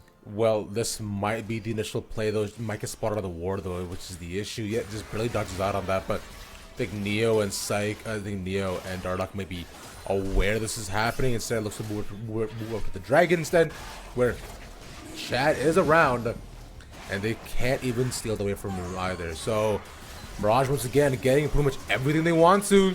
But Neo takes a bunch of damage, puts out the Lost Chapter. Let's go! Oh, flash in his face! Cycle. That's what we're looking for. There we go. Utilizes the ultimate, and if you didn't know, this was a change a couple of patches ago where Draven's ultimate will execute you if you are at a certain threshold. It gets higher with the amount of stacks he has, so he was able to cash in big there. Now has 1,100 gold lead. Will have to be the carry for his team. Will need to be able to put the team on his back. As Chad, he has priority from mid lane. He gets a solo kill onto the enemy jungler here, and now Colthrow, he has no camps to farm. He has not been able to actually farm any one of these camps. He took his red buff, and that's about it. You already see the top side camps are up again. Chad can very easily just drift right into this lane. What a fantastic, great start for the side of Mirage Alliance for Chad Jungle, who was maligned towards the end of his split. There's a lot of talks of Chad, is he still available? Is he really still a Challengers level jungler? And while he did drop out of the Challengers level scene, I think it's good to see this level of play from him, as well as aggressive play, taking advantage of some of the junglers that, I'm just going to be real, right? Like Colthrow, he's retired a couple times, you know? He's done the esports special. Chad, that's a typical Chad play.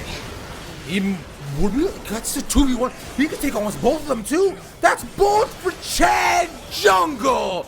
And the third, Alorum with the support, but this is why we have touted and claimed Chad for so long. Long have we awaited. Chad has been activated. Yes, I feel so happy for Chad in this moment. I think a lot of people might try to snub this win away from him as like, hey, this was a game where I got really far ahead. We're playing against a team that, by all intents and purposes, is like a semi-collegiate roster. Colthrow, he is the coach for this team. He is a guy who has kind of stepped away from competitive for a little bit, but has always stepped in as a jungler for a lot of teams in the past couple splits. Yeah. But Chad, I think, not skipping a beat. This was the Chad that we were promised coming back out of 100 Thieves Next all those years ago. Was an aggressive jungler, had a very strong team around him as well. And so being able now to really fire on all cylinders here, it's these glimpses that allow us to be very excited for a player like this. It's when his aggressive plays actually end up working that we get a Chad Jungle that is just running the map here against Froggy 5. And now, I mean, you see, if you're Psycho, you're like, okay, I got my kill, I got my shutdown, I press tab. The top side of my map is 0 and 8. What do we do, guys? Yeah, that's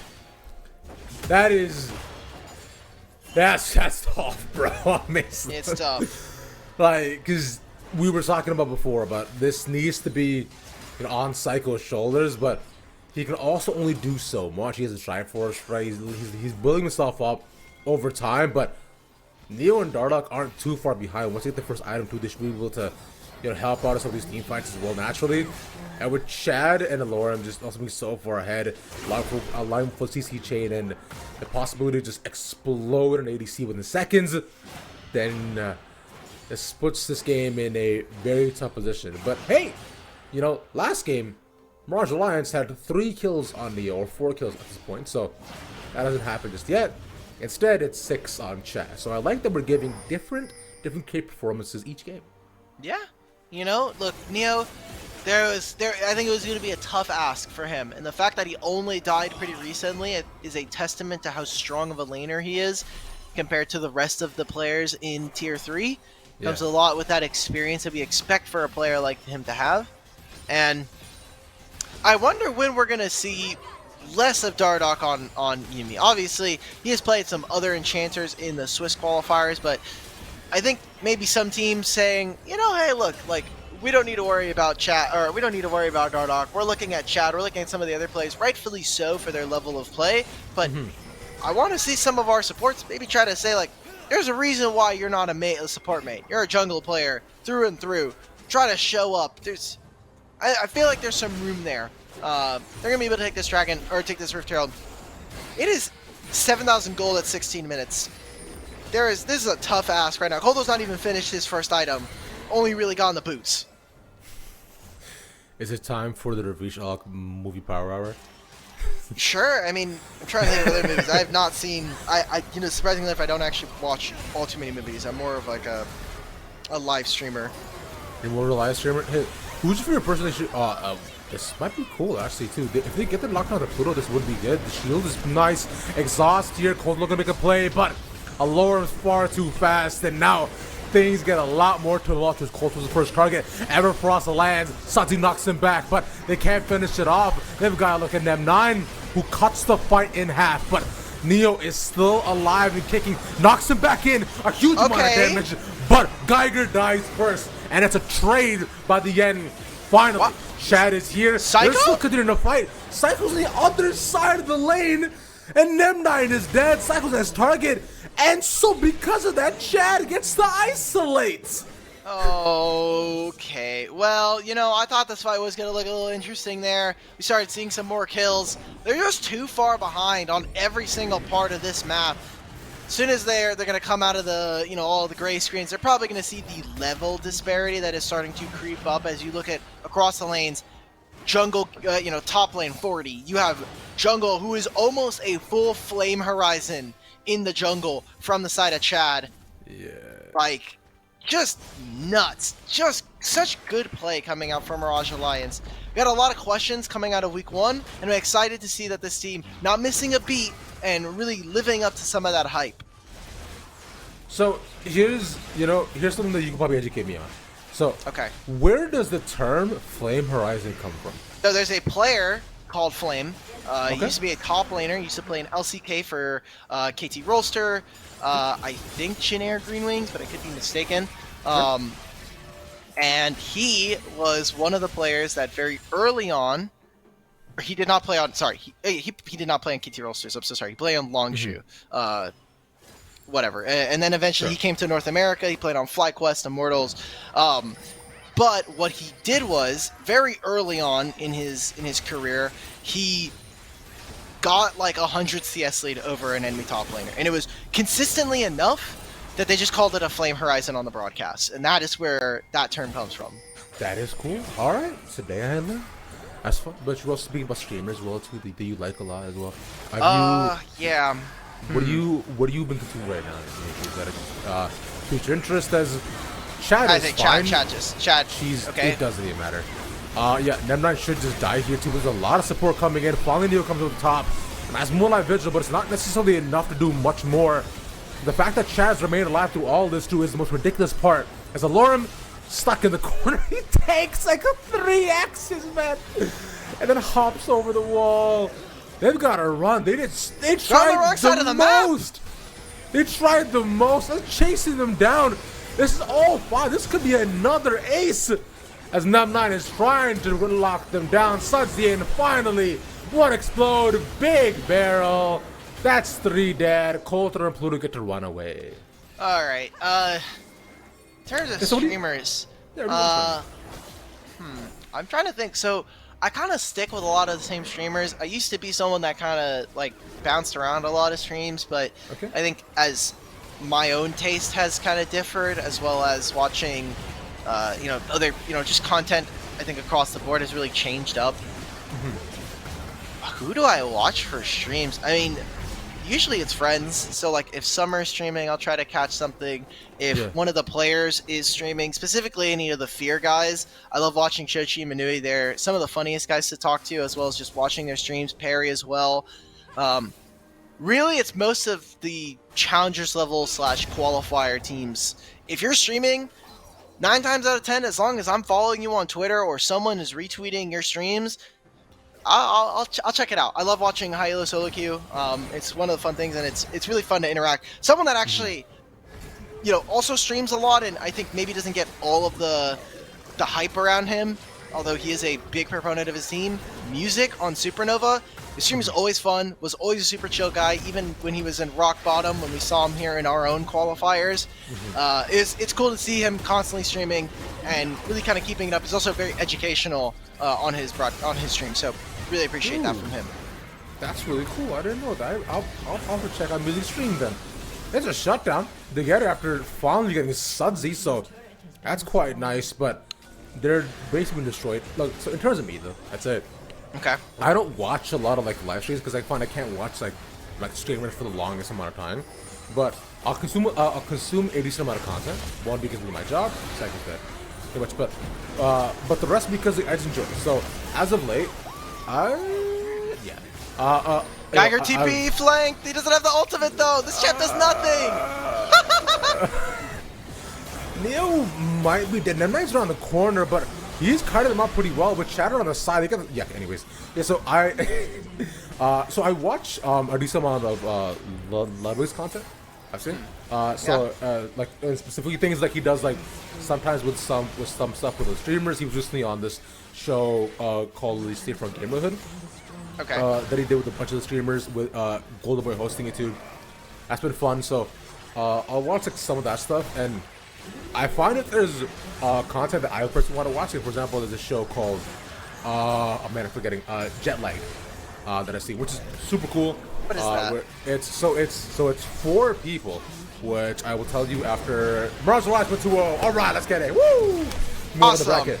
Yep, All right. that's them going to be moving on. They'll get additional 10 points, moving up further into our elimination. They'll be the first seed out of this group. But I mean, yeah, this game's been cooked. This series has been cooked.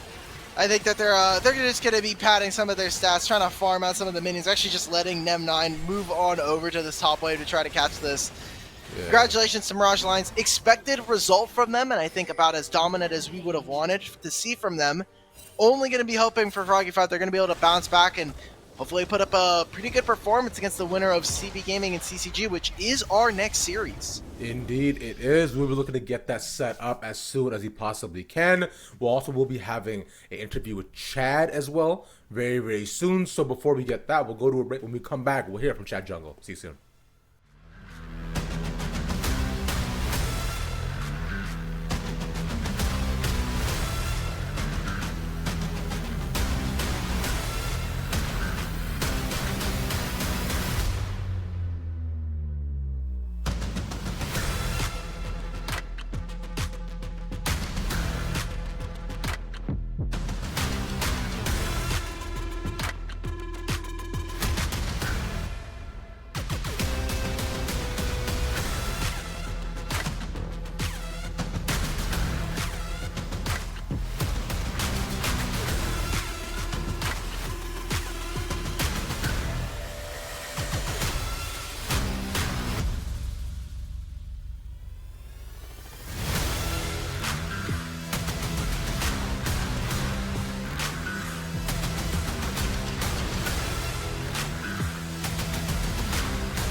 The LCS Challengers League is brought to you by Turo, the world's largest car sharing marketplace.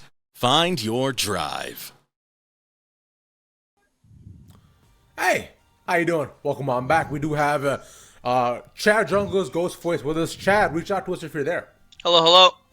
Hey, look at that. Make sure Chad the stream can hear you. Yeah, congratulations, man. Welcome to the show, and again, congrats on getting first seed into Group A. Was it as easy as you maybe would have thought of coming into the tournament? Mm-hmm. Yeah. It's fun. Honestly, I don't even know what we're what the matches are. If today was OQ or if today was some other tournament, if it was Scrim, I just wake up and play, to be honest. So Okay. So they just point you in a direction and you're like, okay, I'll play. Like, yeah, I'm in we'll my player arc right now. Okay, good. I'm glad to hear that. On this team, obviously, this was a pretty surprising roster to come out. I know that during the offseason, you had a lot of stuff going on. So what did the offseason look like for you, and what is like your expectation for yourself here in the qualifiers? I mean, the offseason for me was I went to Korea for the first 2 months, and Nice. then when I came back, I was talking to some teams. I had some NACL options, but I decided it would be better to get first in OQ with a good roster to get 6th or 7th in NACL. So now it's since I chose the OQ route, you better win it if you're gonna play in it. That's how I see it. Yeah, exactly. Mm-hmm. That's correct. Yeah, I mean, Ravish? so far you guys are making a pretty good pace for yourself too for actually looking tired to win. Tell me about this, man. Look, bro, you get first blood on Kazakhs. At this point, are you even worried about the game anymore, or are you thinking I still got some more work to do? Yeah, I mean, well, I think I completely forget how I even got first blood, but no, I mean, at the draft was good. Being able to play Kazakhs, Bruiser Khan to 3 melee is always fun. Yeah, I don't know. I don't know. My brain's kind of off. These games are at 10 a.m. I've been playing at 12 my entire career, and now I'm playing at 10 a.m. So I kind of half asleep. Just pick me a call or something, and I'll full clear, Dude, and then I'll kill someone, and then it'll be fine. Yeah, I was gonna say, man, you literally you like level 2 invade on Graves level. I was like, okay, well, this is Chad on Graves. He can like sleepwalk this champion if he really wanted to. I wanted to touch back. If you remember anything from last week versus CB, you guys lost a game. Could we get a little bit of insight as to what happened? Maybe I said that you guys might have been asleep. I know some of you guys got some older gamers, so the bedtime was not super. It was a little later than usual. Yeah, I mean, what can I say? They're the second best team in the tournament, so. Okay, there you go. Fair enough. Man. Yeah. No, but funny enough, I'll tell you a little story about today morning. So we realized like we were kind of asleep last time. Like again, it's 10 a.m. Like me and Neo, like we're not waking up at 10 a.m. guys. Like it's not happening. Nope. So we're like, oh guys, for today's match, how about we have like a little warm up? We'll play like an ARM at 9:30, like get the juices going. You know, I'm on Discord on my phone with my cats at 9:30, still asleep. I'm like, okay guys, are we going ARM? Neo's in a TFT game. Alarm's in the bathroom. I'm like, yeah guys, let's just.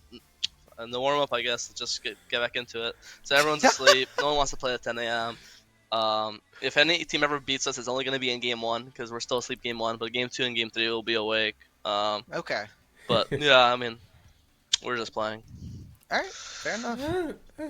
That's good to know. Yeah. I mean, like, hey man, I'm glad things have shaped out well for y'all so far. It has looked incredible. Let me tell me, because like. I personally enjoy just how wide of a range your champion pool is. Is there any champion that if your team allows you to play it, let's say game didn't matter, who you picking, bro? Bro, if the game doesn't matter, I'm playing a different role. Fuck jungle. We're gonna have Dardak on jungle. That's what I. We're gonna have Dardak on jungle. Someone else is going support. I'm not playing support. That's also a dog role. I'm gonna play like 80 carry or something. Neil will be my little support, my little kitten. And then we have Dardak on jungle. And then maybe we'll have Sudsy and Alarm just swap. We'll have like Orn mid or something, and then Sudsy will play action on top. It'll be. I could see it already. Okay. I like it. I did say that if you guys had a throwaway game that we were gonna see you on like you were not gonna play jungle. Maybe they like throw Darduck up there because you guys have both. How's that actually been having you two on the team? I know that having two junglers sometimes can be a bit much depending on personalities, but it seems like you guys are all kind of gelling well. What does the comm structure look like for this team? Yeah, it's good. Honestly, because it was Dardock's idea to bring me on for jungle, and he swaps his support. So honestly, I thought I already knew Josh ahead of time. He coached me in IMT, but I just thought like having someone be your coach and playing with someone would be different. So I kind of assumed that he would be like overbearing or he'd be like controlling the comms. But honestly, I'd say most games, first 15 minutes, every like early game decision is basically just my plan or my call, which I'm kind of surprised by. I thought Josh with all the experience would be like holding the reins. But I feel like I have all the freedom I want. If I say I'm gonna 6-camp, we're 6-camping. The map's dead. If I say we're playing for Dragon, we're playing for push. So, I'd say early game I lead most of the plan making, and then going into mid game we have, I'd say Josh, Dardock, usually has the experience to say if we're cutting back, or we're playing slow, or we're playing for the Baron, or are you gonna pull Elder, stuff like that. So I'd say I have a lot of freedom in the early game to decide everything I want to do. If I'm saying, guys, we're invading red, drop top wave, then I know Alarm's there, and I'm gonna get the triple kill in there. It's gonna be fun. Okay, awesome. Yeah, that sounds really awesome. I was gonna say he's been playing at least a lot of Yuumi today, so I would figure he'd be a little more like masterminding. He's like puppet master. He's like, okay, guys, I don't actually. That was a very tactical decision. They have a teammate, Psycho, who really likes talking in alt chat. And Dardock likes to respond in alt chat. If you talk to him first, he'll talk back. So we're like, okay, we have to draft Yuumi so he can just type the entire game and not have to like micro, So he doesn't have to click or do anything. He can just sit on Neo and just type in alt chat the entire game. Beautiful. So that was the purpose. I love that. Yeah. That's incredible. That's awesome. I love that little lore piece so much, man. Chad, you guys have been showing up. I'm glad you were getting used to waking up a little bit earlier. I hope, hey man, if you guys want to drop to the lowers to like play at 12, that's also an option. But for now though, it might just have to be a 10 a.m. game for you, man. I'm sorry. It sucks, I know. Yeah, I mean, they can't drop any more games. It's single elimination. They're already into the elim, so they're playing best of threes, and it's. There is no 12 p.m. Well, actually, there could be a 12 p.m. spot in their future. We don't have to worry about that. I'm not the tournament organizer. Chad, I want to give you the floor here. Is there any shout-outs, anybody that you want to give thanks to before we send you off? Yeah, I got two things to say. One is I will be posting a Twitter clip of Sudzi's terrible Gragas play after this interview. Everyone, please go on Twitter, retweet, like Chad Jungle, post on Twitter. It'll be very funny. Sudzi's so good at Gragas. Please don't ban it, guys. Please keep letting him play it. Anyways, I was told by Dardock and by Sudzi to shout both of them out before the interview.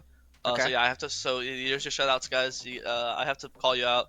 And then Alorum and Neo is a little kitten who misses every single cannon. And then Alorum is the thank God. So shout out teammates.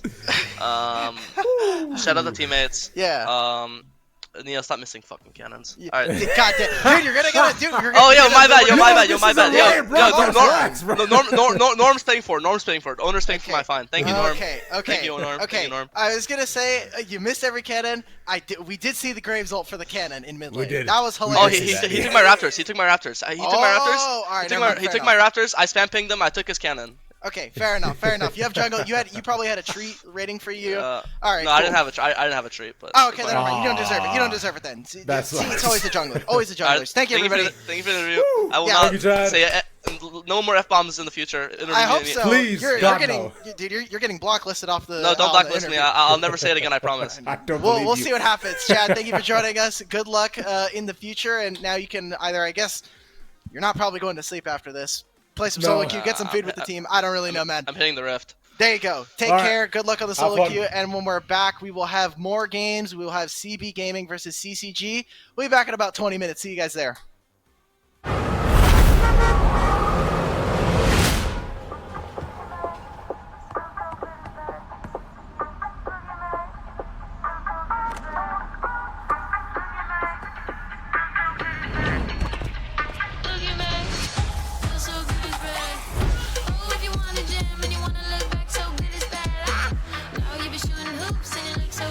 Girls are out of sight, never felt so good, now we getting by, yeah.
The LCS Challengers League is brought to you by Turo, the world's largest car sharing marketplace. Find your drive. We've got two C teams in front of us today. CG and CB and CCG. And There we're you in go. our second series of the day. Welcome back. I'm Ravish. That's Dimitri. We're just here talking to you guys about LEGO Legends. We've got a lot of games still to go. We got a best of 3 ahead of us, and I have a feeling this one might go the distance. We have 2 teams that are towards the bottom of the standings. Let's take a look at some of these rosters here for our teams. We're going to look at them. CCG, the 8th seed, CB, the 16th coming in. So the lowest seed, CB Gaming, with their roster. Jujutsu, JJK, supposed to be just Jujutsu Kaisen. K2, Klexo, War Cyclone, and Mixture. 3 players that you may recognize are Klexo, War Cyclone, and JJK. JJK being much more of a newer player, has been playing a couple of splits, but Klexo and War Cyclone, always some consistent players. Klexo mostly being on like some Lotus rosters, and Cyclone has been bouncing around, and I think he's had some really good moments there for them, while they have K2 and Mixture, who are new to the scene, new to us on the broadcast. So I'm excited to see what we get from these guys. Indeed, my friend. But on the other side, we have CCG, of course, a team that has looked exponential throughout their game so far, with Shocky, Munchie, Rain, Lunar, and Burrito, which I don't want to say the name of the cursed anime, but that's so you're gonna be Burrito from now on, brother. Boruto, no, come on, bro, it's Boruto. Come on, Boruto's just not give it dead, to, man. just give it to. Look, Boruto might not be good, but maybe this guy is. Okay, Yeah, this is some pieces. They have at least 2 pieces from the native gaming roster, from Spring and Shocky and Taki as their coach. Munchie and Rain, Lunar. This feels like like they're bringing back some of the players from an older roster. This team actually used to be not third party, and then they got acquired by CCG right before Swiss started, so they're able to get at least an org backing them instead of having to be a player ran organization coming into the Swiss and coming into the LCS Challengers League qualifiers. But this team can be a little bit spicy. Shocky is definitely a player who is willing to flip everything very early on. He has the mechanics, but I do want to see him kind of hone in on some of that consistency as one of our top laners. As we do, of course, have our draft ready to go. So let's see what he manages to do, what kind of picks he does as a top laner. In fact, hopefully it's a much more exciting matchup this time. Might not be, though, as we look at what our bans and picks will be in front of us. We CB and CCG. Desante the first to go, immediately matched by Melio. Yeah. Bans are going to be relatively the same for anybody who's just joining us. We are going to be on 13-11 for the entirety of this tournament. So not only here in the GSL, but moving into the elimination bracket, we're going to be on 13-11. We're going to get very, very close, and we're going to know this patch inside and out, hopefully, by the end. Shouldn't take more than a couple weeks, hopefully. Coming in, though, obviously, CB Gaming, they did take that loss. Same thing with CCG, so it is the eliminate either team that is going to take the loss today. It's a best of 3, so could have any amount of games there, but they need to be able to keep going. They want to keep their dreams alive of playing further on in the tournament and hopefully trying to take on Froggy 5 next week. Right, because we were saying that the end here means you gotta wait till summer to try to requalify and come back here once again. So that's a decent chunk of time. Nonetheless, for now, though, speaking of bans, like you're saying, pretty set standard from what we have experienced. LeBlanc, Emilio, Lucian. The Lee Sin is a new one, though. Yeah, taking that away from K2. I think it's pretty interesting. We've only really seen Lee Sin banned in one other region predominantly. It has been LPL over for Anyone's Legend, if you've been watching some of their games. They're the only people who are playing like LeBlanc, Lee Sin.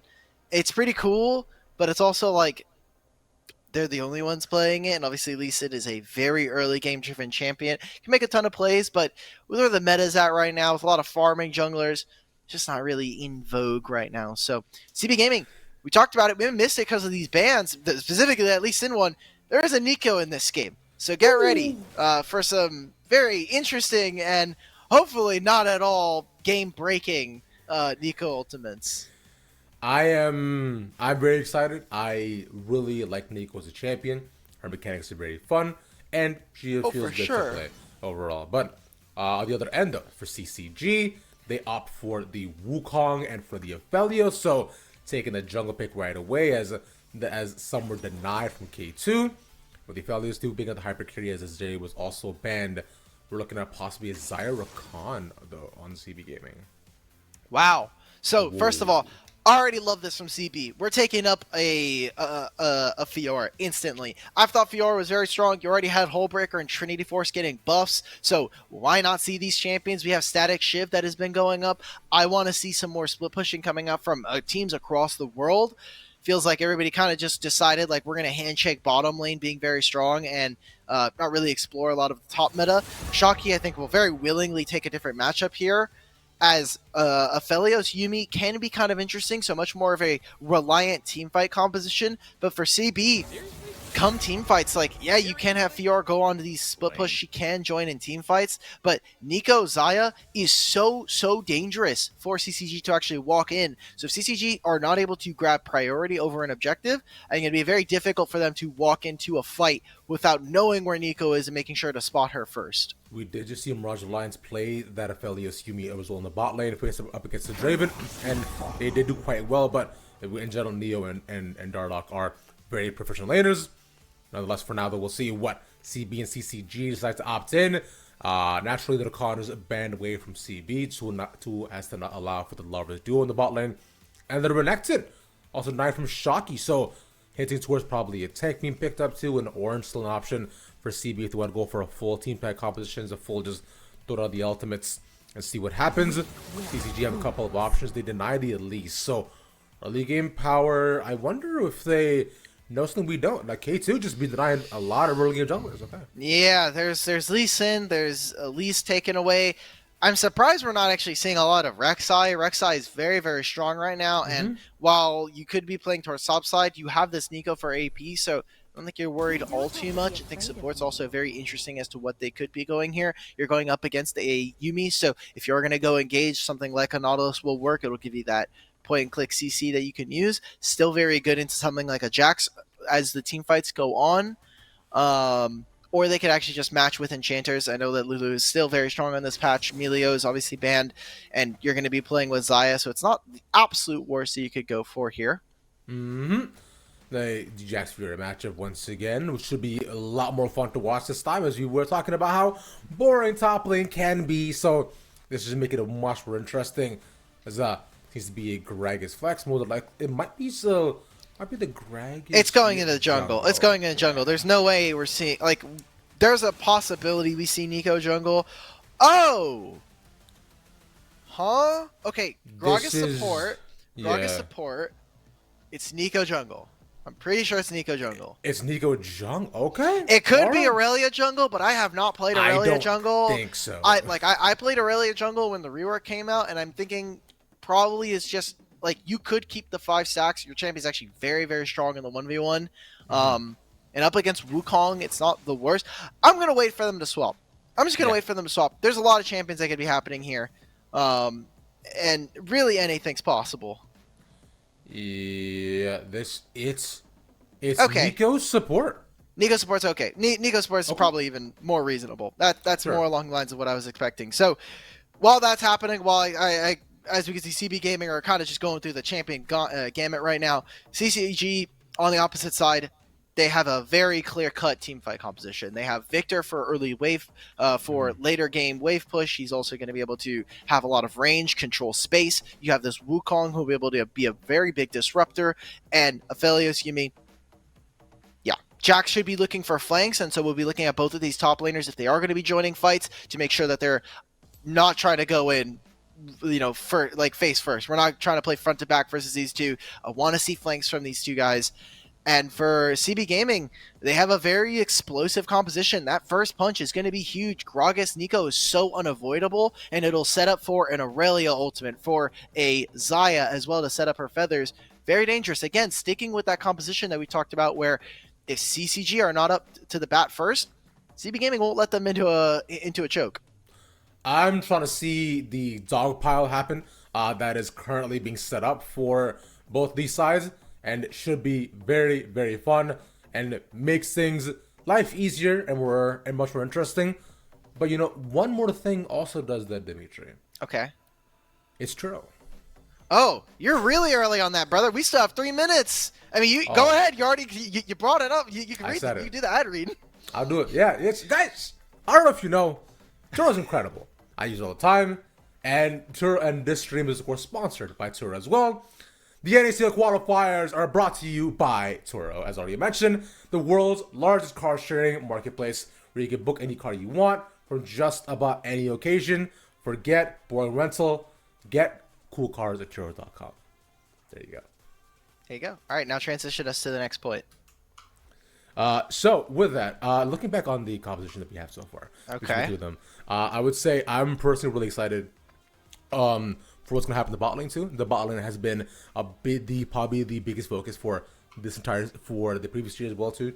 It has kind of gone very back and forth. Many decided Mirage Alliance because the picks, and now with this here, the NACL support is something that I am interested to see what they make work with it. That's all. Yeah, I think these two bot lanes can be very exciting.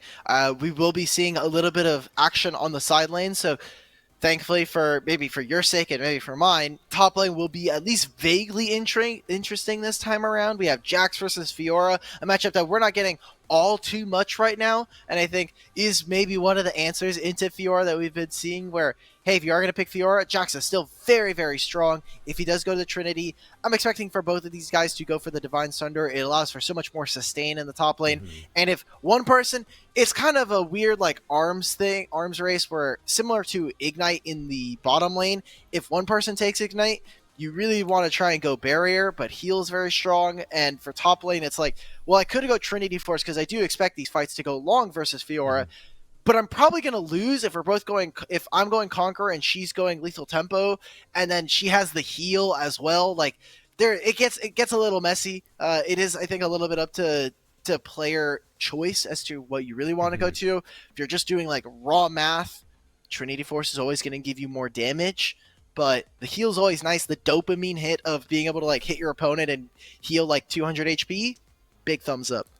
The Jax Fiora matchup is also one of those very skill-based matchups where as soon as one laner gets a kill, that lane is over for the other side.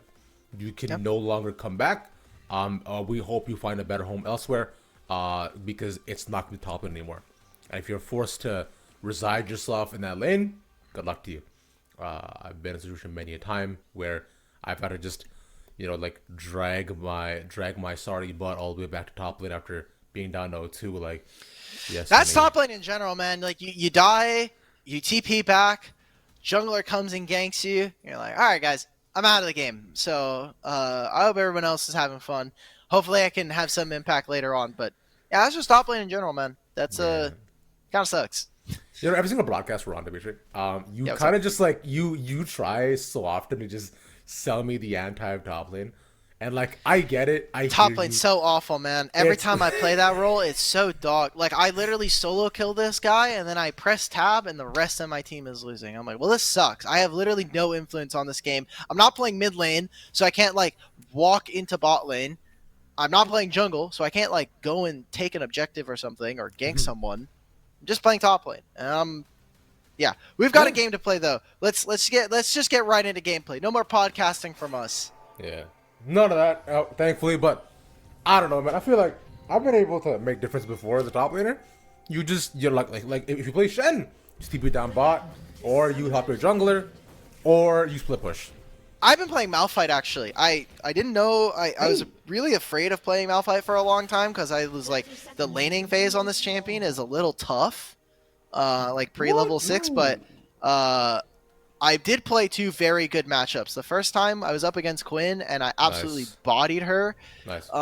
Pre-6. And then I played against Aurelion Sol, and that was really tough in lane. As soon as I got level 6, I just kept calling my jungler. I was like, hey man, just come top. It's a free kill. And every single time, I was like 40 up on him and plus 3 kills. It was great. That champion is so much fun. Are you taking combat Malphite to poke? Yeah, when I'm in range matchups, I have to take combat, right? So yeah. it's great. That's what makes it a lot more fun. Yeah, because you can't just like I think just the biggest thing about early Malphite is just how much mana it costs for your Q to poke. But Malphite's not in this game. What is though is the Victor getting the early ward down on the Raptors against K2. That's a lot of info. Okay, cool. So wanting to max out on some of the red timer as well does give him some flexibility, but yeah, both junglers are actually going to be pathing towards topside. Kind of expected. Our bot lanes here are not going to be very aggressive. There is some CC for CB Gaming, but aside from that, you should be looking to try to influence these two top laners as soon as possible. I do want to note Shocky going for the early grasp or the Undying here, so we'll be trying to stack up a lot of HP. Does mean that he's probably going for the Divine Sunder, and same could be said here for JJK going for the Conqueror, just wanting to get longer and longer fights as the game goes on. This is not good for bottom lane though. Lunar cannot be this low. This wave is going to crash. Gragas is on this side of the map, and they should know it as well. Yeah. You see already, they're actually going to wait until this next wave to go for this. So K2 does have a few options of what you can go for. Especially with Mixture being level 2, so they can just look for the root. And so layer the CC down just to really thwart him backwards. But yeah, Lunar's having a pretty tough time. Meanwhile, Klexo is just vibing as an Aurelia in a matchup against Victor, taking a bunch of damage, but not really caring because Aurelia farming has to be one of the greatest pleasures of anyone playing in League of Legends, as it is very, very satisfying. Easy to do. The earliest of TPs. Alright. Well, that gank alone literally just wins mid lane for Klexo. Like, this matchup's already very hard for Victor to deal with. It's a mobile champion. You don't have a lot of resistances as well, and Aurelia is just chock full of a million HP, having 1,000 plus like MR. Like, it's very difficult to move this champion out. And so getting that recall, it means that Klexo doesn't have to invest TP. Gets the TP advantage versus Rain now, who can't back, has not recalled yet, and while Munchie invaded for that, he's not going to get spotted here, and he doesn't. And the only thing that's good for him is his Jax is available to move, but JJK actually slots in first. Yeah, they get the Counter-Strike onto 2 as well. It's a huge pickup. Meanwhile, action all over the place. They're dying one after the next. Klexo now in, has a kill, and the game is suddenly over for Rain. And he gets double buffs and gets a TP, and Mixture gets the 2 kills. Guys, like, CB Gaming, they said, hey, we may have came in as the 16 seed. We do not care. We are trying to run this game right now. Man, what a great game going up against CCG here. So, the new old boy that I watched was Okay, yeah? I'm gonna do that just yet. No, we still got a bit of time, but yeah, this is such a nice start. If you are CBG, you have kills on like a lot of people that you want. The NACL becoming stronger, I find, isn't too bad either, because she can just continue to suppress Lunar more and more in lane. And Klexo getting 1 kill means that Rain doesn't get to have fun anymore. He's still buys a Dark Seal, which, yo, I respect it, bro. You were confident. I mean, hey, we saw this was the CB Gaming that, you know, coming into Swiss was rated 17th. They made it into the Swiss eventually. We'll see if they can make this play happen. Shocky. Counter-Strike still up. There we go. Dodges all turret. 1 for 1. Gets the flash. He gets the tower shots. That is huge. Should be able to Shocky. kill JJK. Yeah, JJK cannot do anything. I mean, this wave is huge, yes. But going 1 for 1 there is massive for Shocky. Not even a 1 for 1, just 1, brother. He's he true. got a kill delivered to him, yeah. And that's nice. Meanwhile, in bot lane, Lunar is getting bullied to no end, and Klexo looks to be stopped. So CCG decide, hey, homies, let's stop trolling for a second and let's get on it. they decided, hey, we're having some fun here. We're gonna make sure that we're trying to close this one out. CBG though, we're looking at CB Gaming. Like, the fact that topside play did not work is, you know, awesome in terms of what we can see from CCG. But like, Klexo's already really far ahead, and I think it's very difficult for CCG to actually deal with this Aurelia champion. Going to be dashing in and out. Lunar being so far behind already is very, very worrisome, as you're expecting not only him, but you're wanting Rain to get ahead. He's down already 20. They saw him on this ward. Lunar, good luck, brother man. Yeah, no alternate from K2, but you get the knockback. Easy does it. I don't think Bruno will survive much longer either. You're gonna gift it over to Klexo. Just perfect tower aggro juggling there. Rain just hit level 6, not going to be able to make that play. They're getting so bullied here. What a great early game plan coming out from CB Gaming. A team that, yeah, was outside of that top 16, did break the mold and was able to make it up here. Did take some a game off of the likes of Miracle or Mirage Alliance. Yeah. That's really impressive. That's awesome. They stayed a little too long on bot lane. War Cyclone. JJK, yeah, just solo bolos him. That Grand Challenge is easy enough to heal up against Shocky, who doesn't have much of either difference. But now that Shocky survived, JJK is at a point where he can just continue to bully him. If Counter-Strike is down, Jack's not living this lane anymore. Yep, that is that's a pretty fair assessment of that lane. I mean, Shocky's also just going to miss out on all of this. So there's just natural CS leads occurring for a lot of CB Gaming, as well as the kills they're getting. Klexo almost done with Blade of the Ruin King at 7.5 minutes. That is literally game losing for you if you are on CCG. The fact that this champion is so close to that item, it's like, oh cool, she's about to finish her first mythic. There's a joke that we have in our friend group where it's like, if Aurelia has finished Blade of the, or if she's finished Vamp Scepter, that's her first power spike. That's her 1 item power spike. Her 2 item power spike is finishing Blade of the Ruin King. Everything after that is just like, all right, well this champion is just Thanos. Yeah, man, it's probably the most painful moments I've experienced. Well, one of them at least is having to play against Aurelia, who's gotten a kill against me as Yorick, mind you, which is it is one of the hardest matches you can play in that lane. Yeah. Either way, Klexo is just gets to do whatever he wants, go wherever he wants, and act like Mundo at this point, but way stronger. In fact, he is meeting them out up at the top lane. Does get spotted as they look to converge the Rift Herald. They have more bodies there. Shocky cannot stop this. There's really nothing that Shocky can do. Munchie is pathing up to him, so it will be a little bit of time. Lunar, why are you here, brother man? Oh, gets the exhaust on him, but it doesn't really matter. Mixer is taking every kill, bro. Look, at this point, it doesn't even matter. So War Cyclone's going to be picking up the static shift, so he'll just be a wave clear pot. And with Mixer picking up all these kills, Klexo getting the same. We can start looking forward to game 2 already at this point. We've got speedruns all across the board here. Munchie's going to make sure that he can at least go even, trying to clear the wave here. Oh. There's a shutdown. Yeah, he gets tower aggro. That's unfortunate, but and K2 can't actually fight this. There's no one really coming down to save him. Gets the barrel. That is huge. K2? Oh no, he attacks the minion. Oh, he attacks the fake. That's tragic. Me personally, I wouldn't have let that happen, but hey man. I wait, I love the minion. Wait, Nico turned into a cannon minion, or is that a caster? We need to go. Observer, I'm so sorry. We need to go to the minion wave in mid. Real quick. I know.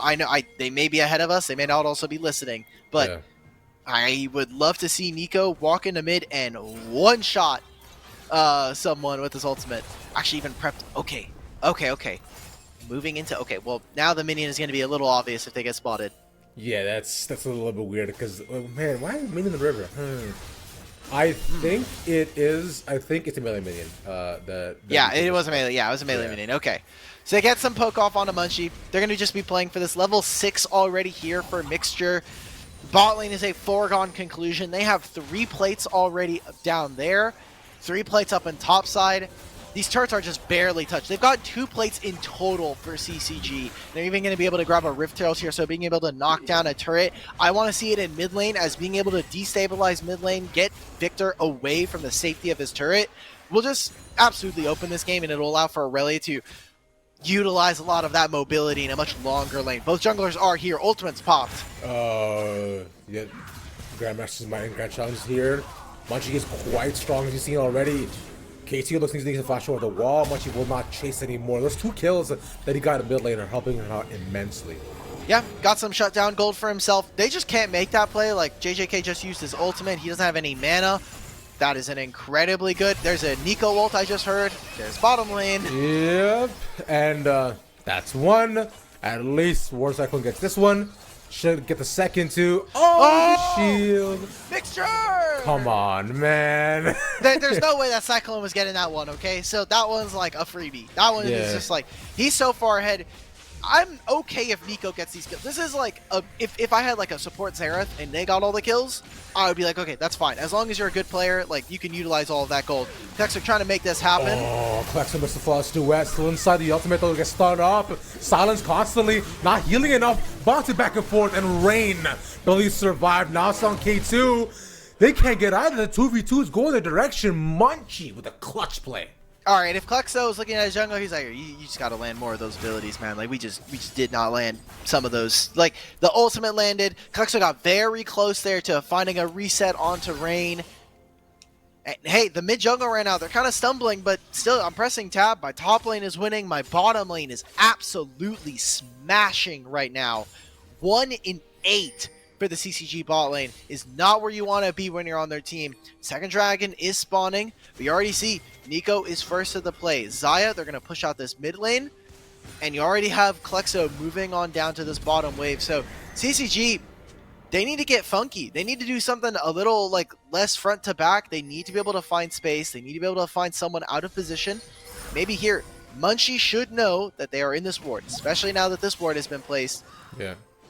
They need to be able to wait, but now there's a Rift Herald being spawned on the top side. So even if they grab this dragon, they're going to getting so many plates for JJK. Munchie is the saving grace right now for the entire CCG roster. He is quite far ahead, and he's made it so that a lot of these plays, which should have been just clean 2-0s, have managed to go in the direction. He's saving them from being at almost a 10k gold deficit, but he's been one Wukong.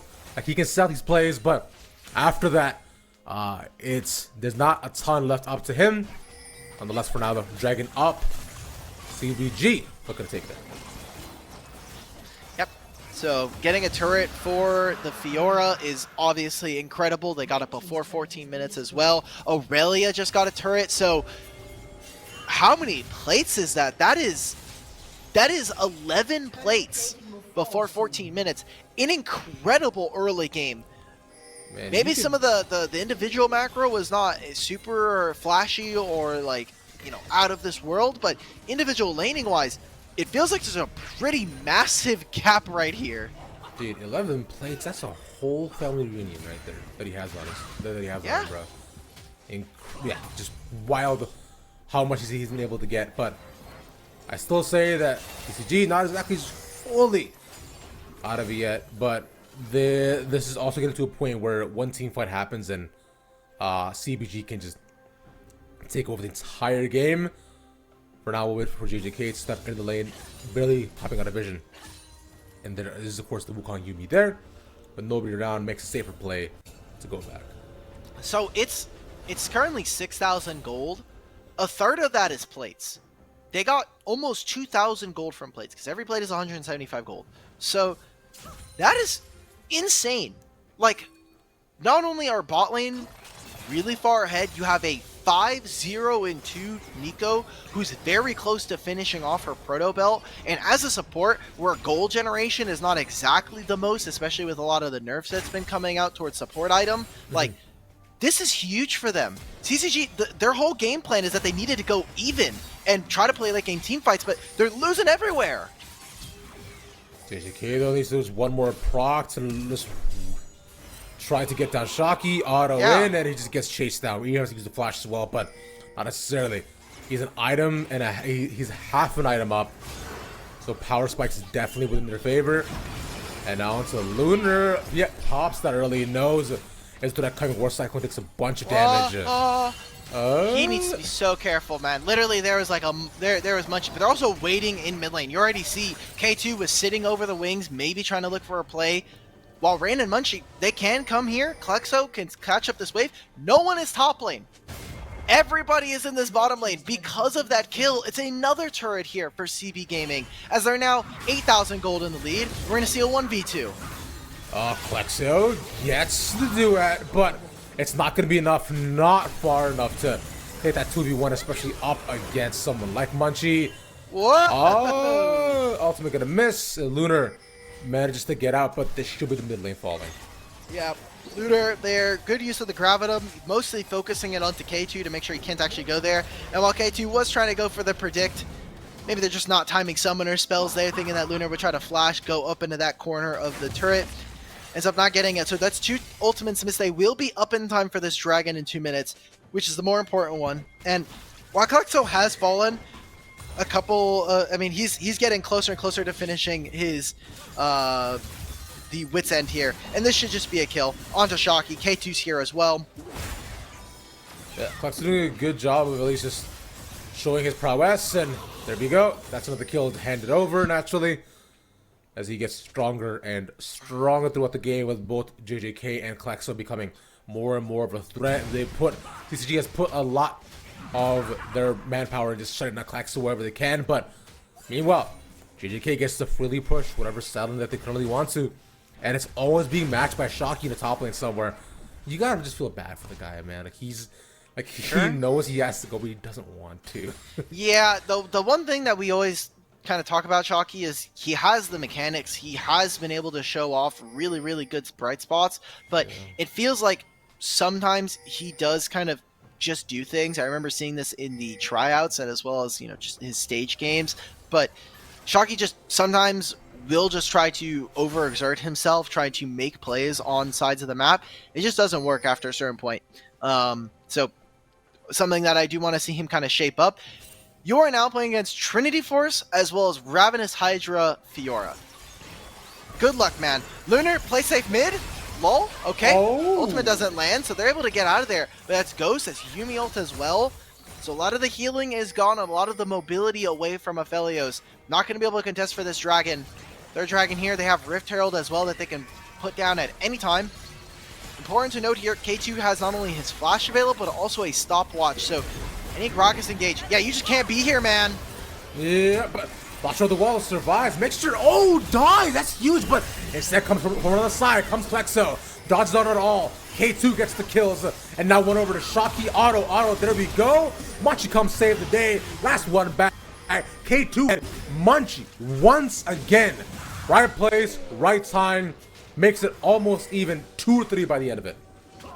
There's a reason why we didn't want to see CB Gaming walk into a 5-on-5 team fight, into one where you're just playing front to back, because you will get taken advantage of. Great job from CCG. And Munchie, someone that would, you know, despite the rest of his team kind of falling to pieces here, staying very consistent, someone that has, you know, in the past, has a pretty wacky champion pool in the Rengar and the Master Yi, kind of is a bit of a memer online, but yeah. Push come to shove, I think his experience so far is really showing up here. He has been a long-standing member in the semi-pro scene, playing in Tier 3 majority of his time, but over time I think it's gotten better and better and has shown up as one of the premier junglers that you should be looking at if you're trying to build a team that, hey, you want to try and push forward, you want to have a really strong jungler and someone that does have some ability to warp a draft around himself for an opponent to deal with.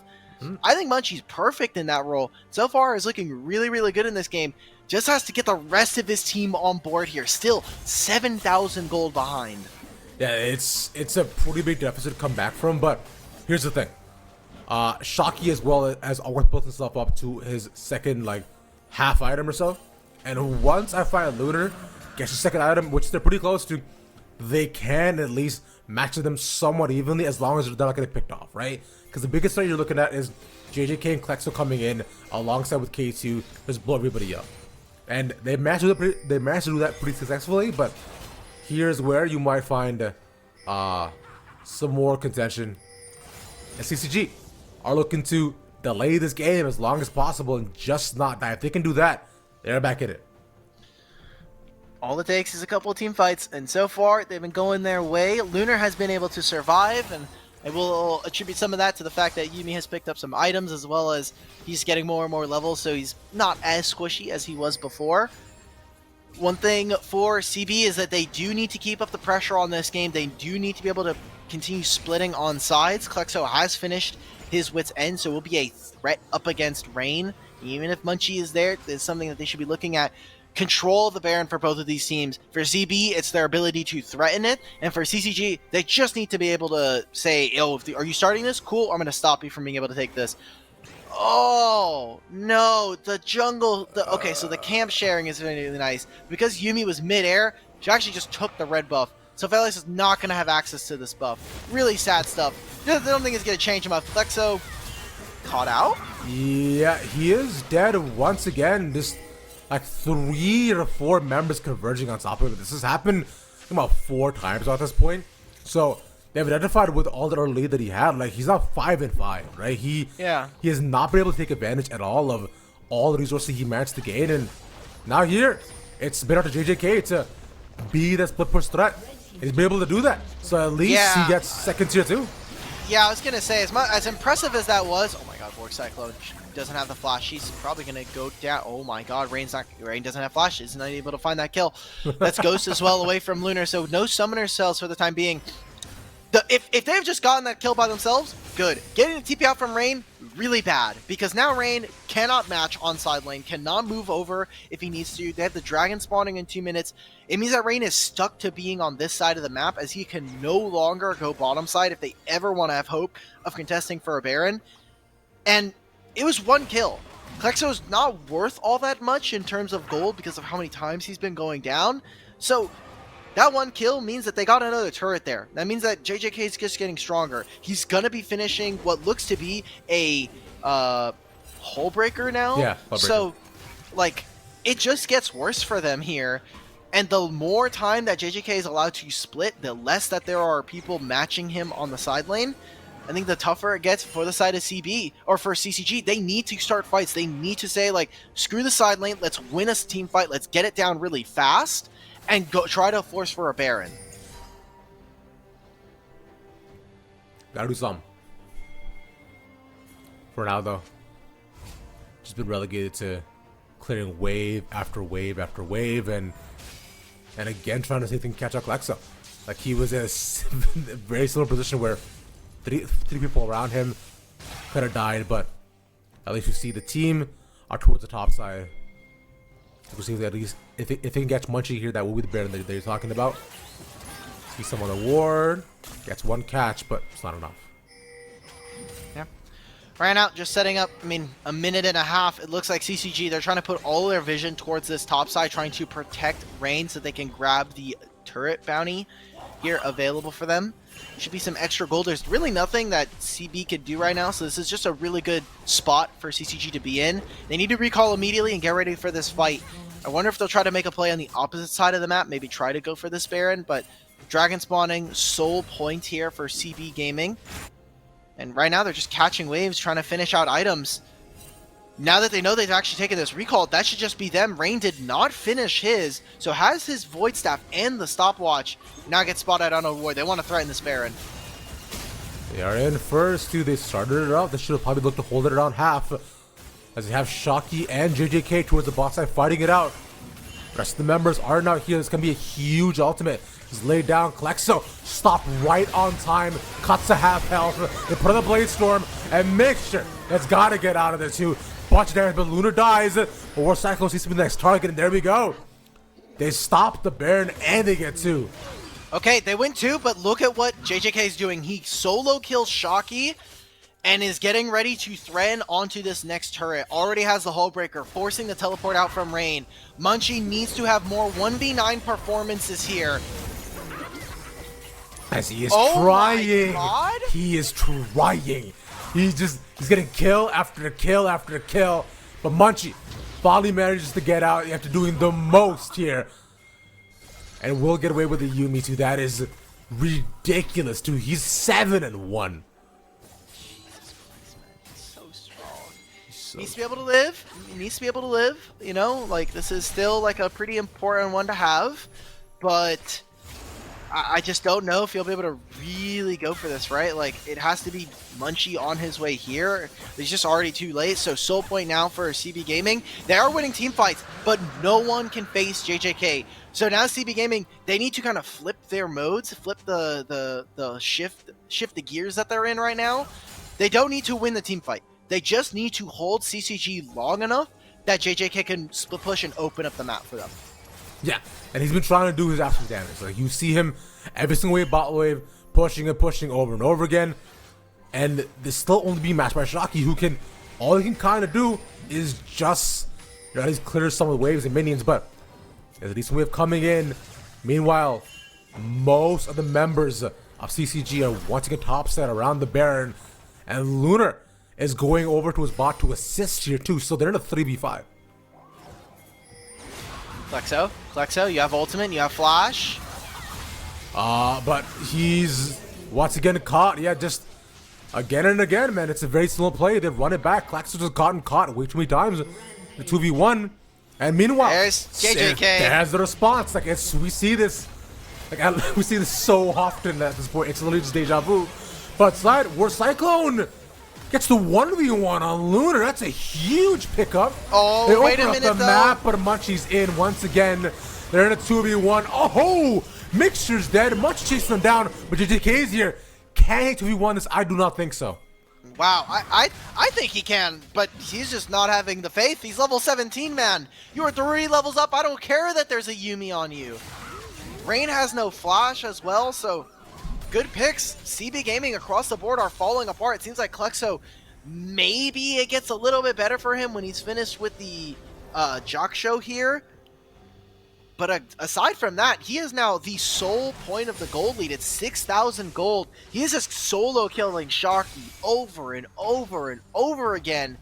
Now getting the... He is literally all of the gold lead now. So eyes on this Fiora. The rest of the game is now even. There are some leads individually across the board, but a majority of it is in this top laner. There's a little bit of one in War Cyclone over Lunar. That's a...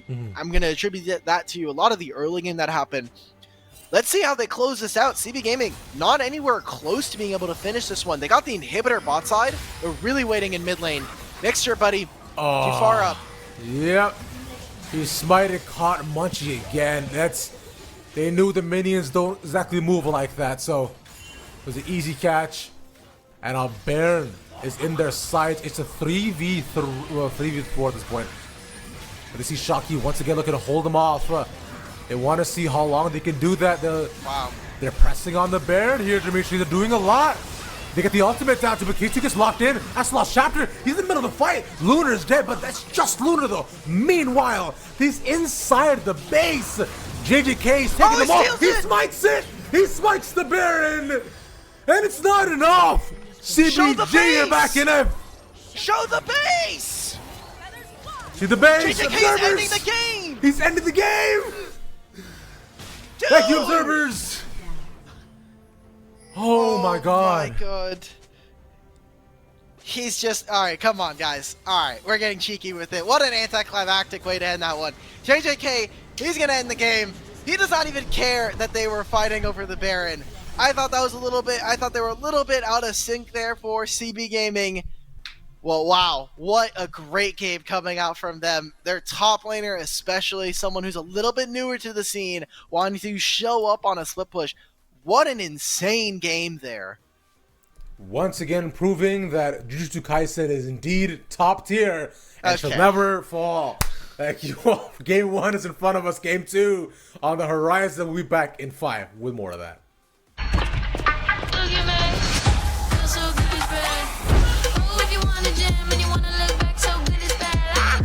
Now you be shooting hoops and you look so fly like a hula hoop. Girls out of sight, never felt so good, now we getting fire.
The LCS Challengers League is brought to you by Turo, the world's largest car sharing marketplace.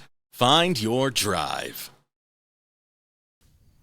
A split push to end the base, 2 hyper carries, and a Wukong that just would not quit. That was game 1 for our series. It came to is in front of us, Dimitri. Yeah, we're into our second series. It's been a little bit of a weird day. We've got the speed runs. I don't know what's up, but like all of my streams are going very, very quickly. Yeah. The other stream, if you want to check in, want to say again, if you've been watching on Rally Cry Official, thank you. We are originally on LCS Challengers as well, but NACL is going to be starting in a little under 10 minutes. So if you want to check that out, again, the multi-streams are always appreciated. Multi-Twitch will do a lot of wonders. But we've got our second game here for this series. Yep. And they're just getting into their second series. Like, they're doing their interview right now between Winthrop and Komodo. So Winthrop ended up winning. Winthrop will go forward as the first seed out of that group. Komodo dropping down, I think, is very scary because that group was so top-heavy. And now CB Gaming, hey, Chad said they were the second best team in the entire tournament. They look really good. They've got some stuff to work on, but JJK looks legit so far. Yeah, I'm hoping we get a run back on the Fiora because that was clean. He ran that lane, and I guess we would have waited. Never mind. That's literally the first ban. There we go. All right, cool. They want to make sure that there's no other carries going on up in the top side here. Still some other options here. We saw Renekton get banned in the second phase. See what they pick up for JJK here as a whole. I think CCG really got to rein it in. Knowing Taki, he's like, guys, what the hell was that early game? Like, my bottom lane is getting 2v2 killed before level 3. They're making really good plays from CB Gaming to make sure that they go for dives, and they're cutting Lunar out of the game. Mm-hmm. You're looking at Munchie, like, everybody but Munchie, you're getting the death stare from the coach. Taki's like, Munchie did great. Keep doing you, king. Munchie did do excellent. Also, I would say Boruto as well too. You know what? Did his job. Stayed on Munchie the entire game. Respect. Because that's your carry, and they realized that already. So they slipped ban on K2's Lee Sin and the Yumi as well to deny for just any side. So that make sure that Zezumi cannot be a factor. LeBlanc slipped banned away. So CB Gaming maintaining the bans they had in game 1. For CCG has been a bit of a mix-up. Let's see what they look to prioritize this time. In game 1, as Milia was not banned, so they will take that. Okay. Getting rid of the Yumi, I think, is pretty interesting. Nico is still available and is a pretty big flex. Wondering if CB Gaming are just going to kind of repeat what we saw in game 1. Just pick up a Nico and have it flex to however many different roles they want. Getting rid of the Ophelos, I think, is really nice. Zeri is still available here for Lunar, so we could see Zeri Melio. We could also see like a Jinx Melio if you really want to try to tap in on that. A lot of options here, and I'm glad to see the Nico taken away. I like the Nico a lot in the previous game, and I'm happy to see the run back of it and see what CBG can do with it. Slow flex pick that they have for themselves, right? And the Nico support was very fun to watch. As I mean, for us anyways, I'm sure Lunar did not have the best of times. Nope. And instead, they'll take it with the Ophelios this time. So, something that won't have as much kill threat, I think, as Azaya with all the feathers, but something that can be very, very present in the laning phase. And if you have a root, guess what? You're setting up immediately for Nico to do the same thing. So, very good. I like how point and clicking could be I like how easy it could be if we're going to see, again, the Nico support. CCG, however, changing it up already. I like Ari here. I think Victor is very, very greedy, and we actually ended up seeing that as while the game did end up going in, we got to see a little bit more out of him. I think Ari is just too strong right now. She has a lot of matchups that she can play blind. She has the ability to kind of flex into either a facilitator for her jungler, which when you have Munchie, who is playing as well as he is so far, I think that could be a difference maker. Can also just go straight into being a dive threat and trying to put as much pressure onto CB Gaming's bot lane. Mm-hmm.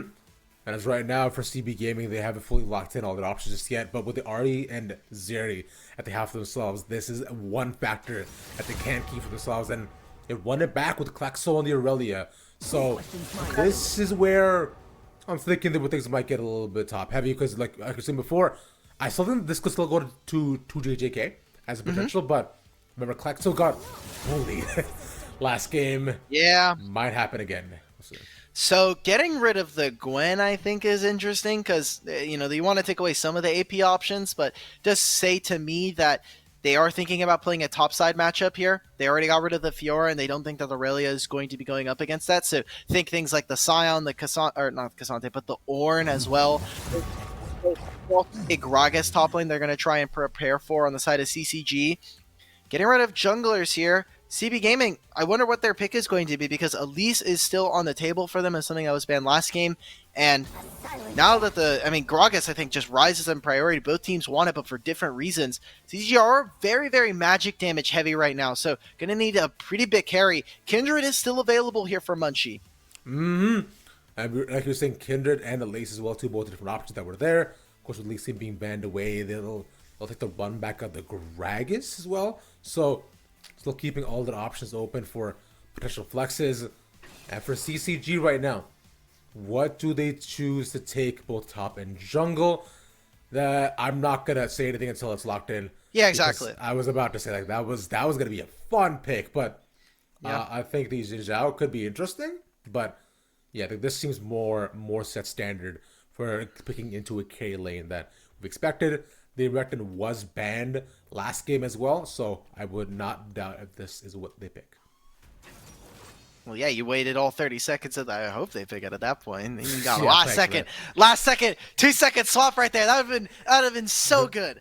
I would love to see that from CCG. But no, it is going to be that Renekton we've been talking about, one that, like you were saying, was banned last game and does have a pretty okay time into Aurelia. CB Gaming now, they have their options. They can pick a more traditional support here, or they can try to make sure that they get the best possible matchup in the top side. A Malphite goes hard here. Olaf does as well up against Renekton. So, gonna say, look, you're gonna play towards our top side. We want to try and play as many carries as possible. This is why I think I actually appreciate both of these teams. While CCG necessarily, I don't think, have had the same results as CB has had so far in just the groups alone. I love that we're getting carries. These two are playing to their strengths. They're saying, look, we are not going to be the tank top laners that we saw in the early time of this year. We want to try and play carries. We want to try and get stuff going. And JJK actually going for the Gragas. We got about 8 seconds before it's locked in. Olaf versus this team is very, very dangerous. Yeah, I am excited to see what K2 can do this time. As we saw last game, he, unfortunately was pissed off early on, decently enough, trying to set up plays with the Gragas, but here instead, gonna relegate JJK to playing that lane as just to have a pretty good matchup into a Renekton, as Gragas top was one of the earliest picks to at least neutralize that lane against him. And I hope Klexo this time as well has a better time. Against Artie, it'll be a lot tougher as she's very mobile. She has CC options too, and she can duel you once you get to 6. So might not be able to run away with the game as he did last time. But yeah, hey, at least he won't be as targeted as much last time either. Hopefully, I mean he was winning he was getting some assistance in mid lane, side lane. It just seemed like we obviously saw Munchie get pretty far ahead on the Wukong, so that was a bit of a threat for them. I don't think that that's going to happen again when you look at kind of the profile that we've gotten now. Vi, while having a similar amount of damage, doesn't have all of the same combat prowess as maybe a Wukong will. Just means that access onto that backline, looking to try to get onto something like this Aphelios for the side of CB Gaming, is going to be all the more important. They have all the tools they can do this. CCG, I'm pretty confident what they have here. If we are going to be going late, they have something that does help them. We need to see their bot lane step up there. Lunar cannot be getting solo killed by the enemy support, and they cannot be going down that far in CS, in gold, so early on. It was just such a detriment. It made the early game very difficult, and once they got to the mid game, once they got to later portions of that game, it's like, cool, we're even now, but our bot lane is still really far behind. I find at least with Emilio, they shouldn't be, targeted as heavily, right? It should have options to at least shy from the CC all those routes that the Nico has. So definitely a decent amount of just thwarting that is currently present. But anyways, we'll look towards that once it does eventually happen. For now, though, as you know, we gotta wait for the draft. We gotta wait for 30 minutes to make sure that we are keeping competitive integrity for all of our games. We don't like any strats because that's bad and wrong. They got to make sure, we're having fun with it. They, hey, look, like we're having fun. It's a pretty rough game. If you're CCG, you kind of just gotta like brush it off and say like, let's focus up. Let's get back into this one. Otherwise, like CCG, they're gonna move on. They're gonna get knocked out of the tournament. They're gonna have to wait until the second split, which, to be fair, is not far away. We only have like 3 or so weeks left of the tournament to be playing out. Next week we're gonna be playing our lower bracket matches and then our quarterfinals after that. And then you have our semis. You have the grand finals as well.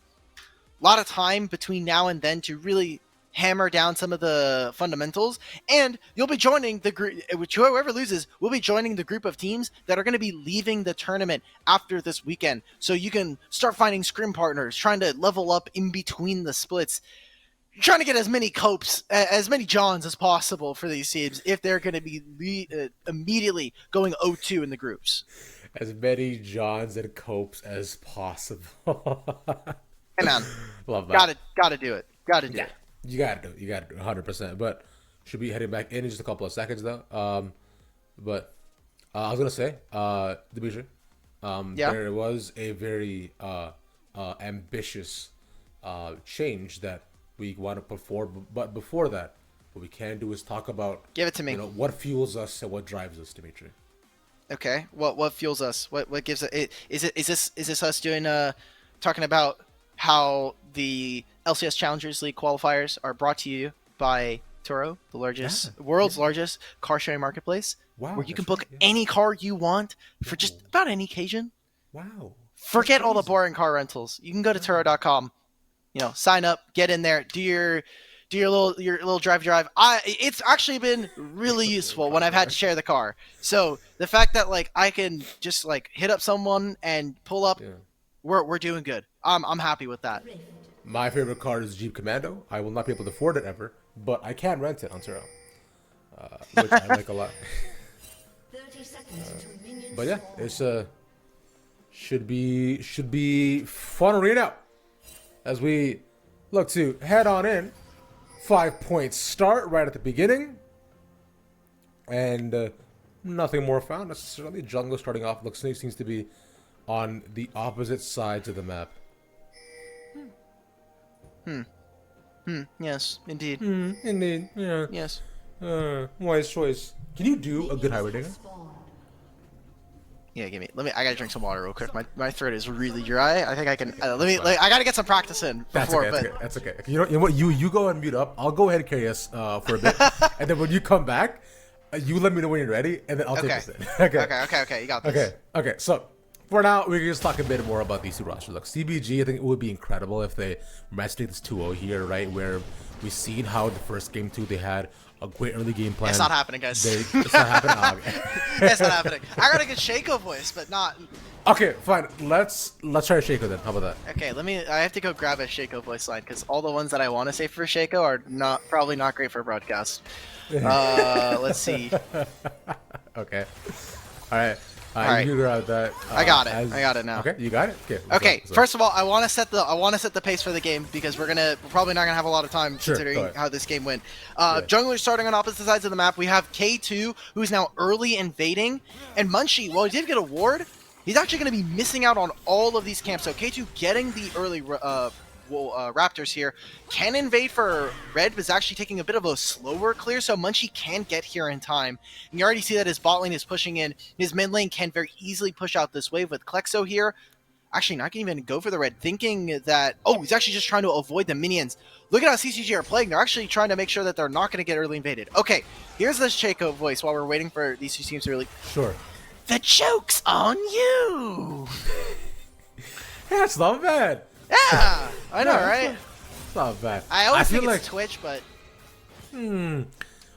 it's so Twitch is more like okay. I've gotta hear it, but give it to me. It'll take a bit. What I can do off rip is is my hybrid digger. I can do that. I can do indeed a wise choice. We gotta work on it though. I feel like you've got the rhythm of the words. Yeah. We gotta get like the because Heimerdinger, it will also be fair, Heimerdinger is a lot higher pitched than you are. He is. So That's tough. it's a bit unfair. It's not like, like you can't help the bass, right? yeah, just the gravel in my voice isn't gonna help with me talking about that Heimerdinger. Yeah, that's fair. Ah. Okay. Ooh, That lands, but Klexo, a bit far. Yeah, gets the charm here too. Klexo's Oh, got one way. oh, no. Munchie comes back. One Mirage with the first blood. Rain, that was huge. 1 for 1. He's low enough. And Rain with a double. Oh god. Oh god. Oh god. Oh god. Okay, so it was good because we saw Munchie actually invading towards the top side to try to go even with K2 after realizing that his camps were gone, that we couldn't do anything bottom lane. They were going to do vertical jungling, so Munchie was going to live on the top side of this map. But because of that play, actually, huge find. Oh. And he goes down? Even better too. Mixture gets 1 here as well. And with Bordo still alive, he can't get out of this. One Murado, he's going to chase him down. Does he live with this? He gets the he gets the root, but it might not matter. Oh, the second turn shot doesn't land. All right, well, CCG, everything that went wrong in game 1 is going right. Their bottom lane are finding the kills here. Mid lane is winning. Munchie has a bit of a lead here now. He doesn't have the camps, but K2 already, that's double buffs going over to Ahri so early on. 2 kills as well. When she is going a static shift, it just makes it so much more difficult for Klexo to really interact. We talked about how, hey, this Ahri could be the one that tried to put down pressure into mid lane. If you have the static shift, you never have to interact with Ahri, or with the Aurelia. You can just static shift the wave, press Q, move immediately. Press W, go to another lane.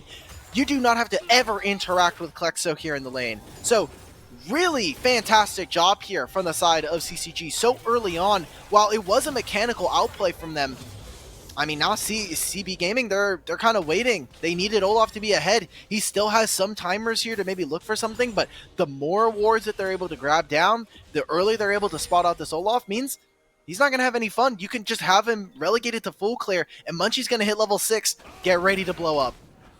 K2 as well being towards the bot side of the map. He can look for early dragon here as well, but with the bot wave being pushed in, he might look for a play mid with Munchie also around. That makes things way more dangerous. Not gonna have it. Wait for them to walk in. There you go. Sees Rain and Lunar and Boruto can probably walk up here if need be, but he sees hidden, which is clutch. Wow. What an insane early game. Again, it's just so close. Like, I loved how he got the Caliburn into the Gravitum. It roots up Lunar. They get so close, but between Burst Fire and this Melio giving over a lot of shielding, immediate temporary HP, turns into a 2 for 1. And you even see, like, Boruto, if maybe there was one more ability landed, maybe you go for 2 for 2. They're not able to get much out of that.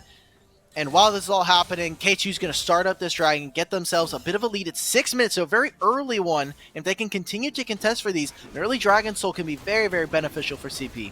Exactly, because they now need to find other ways to win the game. Last time it was just pulling all their stuff in the Klexo and then progressively the JJK bucket, but right now those buckets have there it gone is empty. Whoa! Yeah, Ahri does not have enough damage early on, especially if she's going the static shift build to deal with an Aurelia who has max stacks. Good job from Klexo, showing up. I think maybe shaking off some of the jitters of game 1 here after a pretty rough early game already. He's saying, I'm not letting it phase me. Already had a CS lead. JJK finds the solo kill as Gragas. Now, it was very close. He has 30 HP right now, and he was going for the poke build. Double flashes out from our top laners. Immediately bring our kill score back in favor of, or the gold now in favor of CB. They're up 1,000 gold. It's 4-4 now. They got the dragon Riptailed spawning in 30. I want to see how they're going to be able to contest for this. And I was shocky having a bit of an advantage not having his teleport available at that time, or having his teleport available. So even if that happened, he could just grab this wave and push down. Good stuff all around. You know, Dimitri, what I've learned from watching these games today is that Aphelios is simply the worst ADC. Just every lane that I've seen, every lane I've seen Aphelios in has just gotten bullied, ran down, and soloed. And it's just except the game with Draven, where they did really well. But aside from that, I feel like, you know, it's just like, if Zeri is an option, you always take Zeri. And if not, then you pick something else. Anyways, another kill. There we go. Klexo. Nice. Yeah, great job yet again. I mean, this is why this matchup is so difficult, and this is why we wanted to see Rain keep up the pressure, keep up their ability to actually hold the mid lane. Because of this now, Munchie, he spent a lot of time in bot lane trying to either help with a potential gank, but didn't have the level 6 yet. And so with all that time, and with the solo kill, CB Gaming now grabbed the Rift Tail. That's a very big win for them. They're not getting every single neutral objective in the early game. That's a little dangerous. When you have this Ahri, you want her to be able to have early push. Klexo's so close to finishing Blade of the Ruin King, and now, even if they wanted to go into a side lane, they can swap up their lane assignments, and he would still do perfectly fine up against Shocky.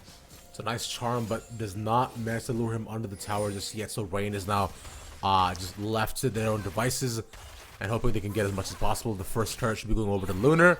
With a couple more autos, there we go, but Mixture now in, acting as a jungler to strike some fear in their hearts. Seems as though they did fall for it, but they back off. I was really worried there. I saw Mixture as Olaf, and I was like, this would be pretty genius. They did spot him on the top side ward, and now they'll spot him here. Shocky, no flash. He has his ultimate, but I just don't know how much he's going to be able to use. There's no... Oh, God. He gets the healing back, but it's just so instantaneous what they managed to do. Off the put out. Oh, takes the one at least. Not bad at all.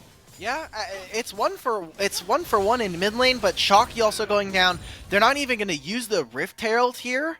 I imagine there's no reason to give all this gold over to your top laner. Yeah, so saving this for the next play, a minute and a half before that dragon. You have to imagine that now they'll be looking at this. Oh. The advantage, I think, is over to CCG, however. They have more of their ultimates ready for the next fight. And, you know, K2, JJK, even Klexo just don't have their ults. Actually just going to fully invest into JJK on this Gragas, getting him not the full turret. They just hit the turret, guys. This guy does no damage to you. Just hit the turret. All right. You could just read it back and kill them all over again. There's a couple hours remaining. That mini wave is not big enough to clear, and yep, that's unfortunate. Could have gotten a full clear, but all good. First turret not going to be there at 10 minutes instead. A couple minutes later. Whereas of now, like you were mentioning, Dragon is the next target for both these teams with 40 seconds remaining, and backs as well abundant. They also should be coming back up by the time they all go down here. And I think CCG have realized this. They're first to move, but there's still no vision for either side. Looks like instead of actually contesting, I mean, they still have 20 seconds. You can still move it. You see that right now. There's no camps for Munchie to do, so the only play that he has is to actually go for this. If CB do not start this immediately, CCG are getting their recalls in and will be able to get very close to finishing a Trinity Force here for Lunar. So they will come out stronger on the map, but everyone's taking a recall. They do not have access to this. They have Nico first into the river here. This is just going to be the second dragon going over to CB Gaming. Yeah, it started up pretty fast, and with the top star also going down as well. This is they're relegated to finding other plays on the map. Rage has to watch this happen. The CBG doing a good job, but once again finding early advantages as they did in the previous game, although not as much of a huge lead, but still a solid start. And meanwhile, they'll use the minion play they knew it was. They find the charm. Pop the ultimate though. Meanwhile, Munchie goes down. That was crazy how you might take one. And that's two gone. Your entire bottom lane is dead. K2 looking for one back. And Klexo here gets the mark on three of them. He's looking for as many as they can. This is huge in terms of stun. Gets the barrel. Bouncing back and forth. And Klexo looking to get the triple under the tower. All he needs is a little bit more. And there it is. There it is. 4-2 is the score there in terms of total kills. Shocky gets 2 plates, but he just didn't have TP, so he couldn't match JJK there. And that's a triple kill for Klexo. Not only that, but a full turret, so this Aurelia is going to skyrocket ahead. And now, War Cyclone, I mean, he could just hold him here. Shocky has to be able to flash. Yeah, puts out the ultimate as well. Moves back. Wow. He can just do this. Almost won that. That was really, really well played from Shocky to get one back.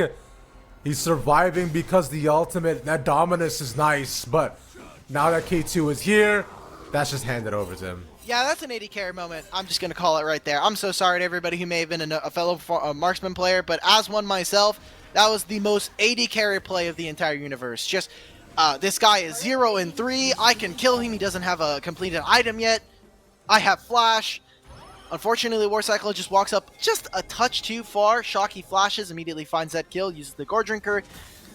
It makes it an even play, and he did get 3 plays for himself, so feels good if you are Shocky that you're able to outplay that situation. Those are the hands that we were looking for from this player. Such a young player in his second year, really, of being able to play in competitive. Needed to see him kind of up that consistency. This game, it has not been the case. JJK has taken him to task every single time. And we're looking at it now. CB Gaming, it is these solo laners yet again carrying the team, but instead of it just being JJK, a lot of eyes now on Klexo, who's having a much better game too. Indeed, he has, although he hasn't relegated to stay in the lane for the most part, but, you know, that's not necessarily been just giving away unfortunately kill after kill because of being 4-man so often by all the CCG, and Munchie as well this time. Still maintaining a pretty good score, but also not the same lead that we saw last time from him that allowed himself to, like, just, you know, keep entire team afloat. CBG, not too bad in terms of stature, but once again, a very, very close game between the two of them. Only 4,000 gold. Anything can still happen. For sure. The goal lead is not insurmountable, but when we look at team compositions right now, like, Rain is not going to be very useful in a side lane. We talked about it before, but Klexo, even itemizing for the plated steel caps to make sure that the auto attack damage is going to be less. So even Shocky is going to have issues up against this guy. They need to be able to force onto one side. They're immediately even going to start up this Rift Hero. Like, no one's here on this side of the map. It seems like CCG, they don't have a voice. They don't have someone in the mid game who is shot calling them to victory. It seems like they're kind of moving all over their place. Everybody's kind of calling like, oh, I'm going to go here. There's no one driving the pace of the game for them. And that's kind of what remains true, because you saw last time as well, where they had the opportunity to actually catch up in the game, so they weren't able to find anything substantial that would allow them to really make those even. Like, it was just Munchie, like, trying to respond, being really reactive to a lot of these plays. And currently, CBG's not doing that. They're not just, you know, full force running it in, just headbutting themselves against whoever they find in the mid lane or side lane. Instead, they're playing a lot more patiently. Wave after wave, they're moving in, seeing if they can actively and actually look to force in a structure, because and since they can't, they're playing it back. They're safe. No one has died in the past, like, 4 minutes. Okay, so important results. If CCG are going to win this, we are going to go to Game 3, and we're going to see the conclusion of this series later on. If CB Gaming win this, they are going to be going up against the likes of Froggy 5? Yeah, Froggy 5, which, if they're playing at this level, and if I think it was a bit of a meme from Chad Jungle, but I think realistically they are playing so well, they could be one of the better teams. I think that this is a pretty fun group to be looking at. Froggy 5, I think, didn't have their best showing up against Mirage Alliance. Fair enough, they're the first seed. Need to see them close out this game. JJK caught out. Has a lot of HP gone. Will have to use a lot of his passive to heal back up, and no longer has teleport to be here for this play. It's going to be this ARAM. Look at where Shocky is, dropping the Rift Herald pretty early on in this mid wave. Want to just ignore all this. Klexo, no flash. Oh, yeah, he's just caught and charged up as well. Huge NACL! Pop Blossom finds so many. That's a double commander for Mixture, but on the other side, Lunar is fighting his own battles, trying to get one back. JJK has to flash, but they at least managed to dissipate them. Nice stopwatch. Where the Boruto is the next target. Slowed, but flashed away. And Mixture looking to chase them down. Turret's gone. He's also gone. Dragon's still up, but mid lane tower taken. Yeah, they're going to be able to also focus down on this mid tier 2 as well. Wow, what an insane pop-off moment there from Mixture, who in the early game, last game, it was all this player to just take over the bottom side of the map. And now this time, just one single NACL. This is why this champion is not okay. Like, you can't see the ultimate until it's already done. Munchie could go for his steal here. They're getting wards over. K2's going to be fighting. Shocky's here as well. He's in a little bit early. Oh, yeah, look for the smite. And instead, K2 just dies early on, so they'll steal with the dragon. No soul points allowed. So, hey, at least you get some sort of comeback play from that. Yeah.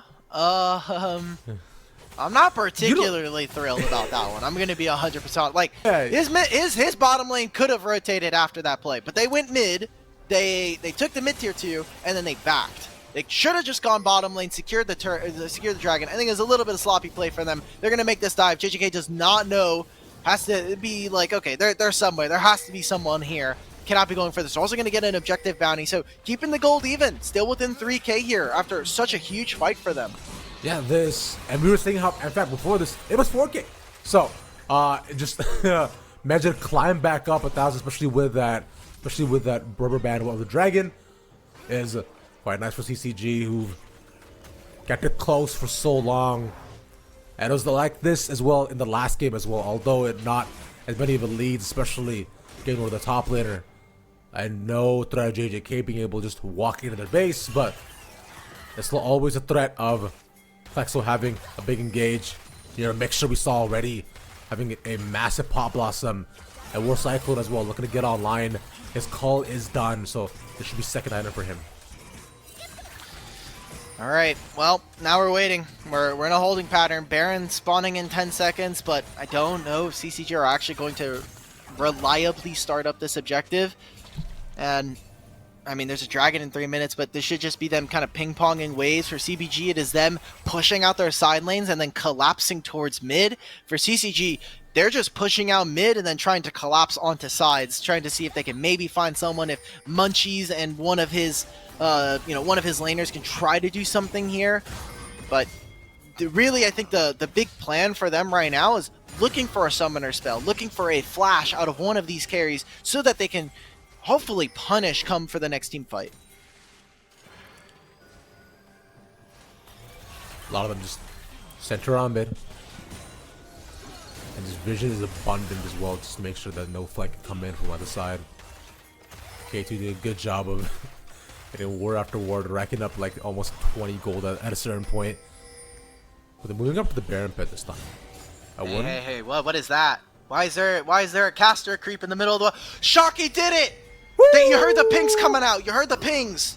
He's like, I did it. I got my solo kill up against JJK. Respect. Alright, huge win for Shocky. Now they're in the 4v5. Dragon's not up, but at least they know CCG have control of the map. So all CB can do right now is just back up a little bit, probably take their backs and just look to equalize waves from this point. Because being in the state they are, they gotta wait for JJK, and I believe we should see some more movement come time for the next dragon. Yeah, there's really nothing. Like, all that kill does is alleviate some pressure. Ari is now solo hitting onto this earth. There are no objective bounties. Not going to be a lot of gold, but again, opening up the side of the map that is closest to the Baron is always very nice.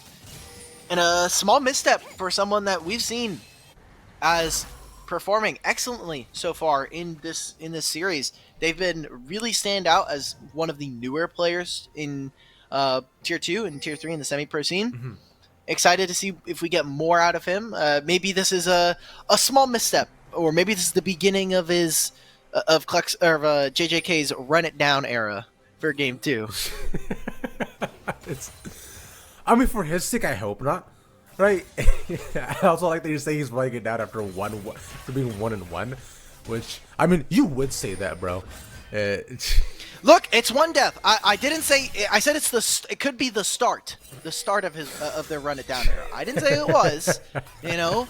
So look, we saw Klexo get a lead last game, and then start giving away some charity kills. Okay? Dimitri out here like this is the start of something new. Oh no, JJK. Probably has a flash here. Yeah, he hasn't flashed finally. Yeah, there we go. After chunking stuff way down, we got a fight in mid.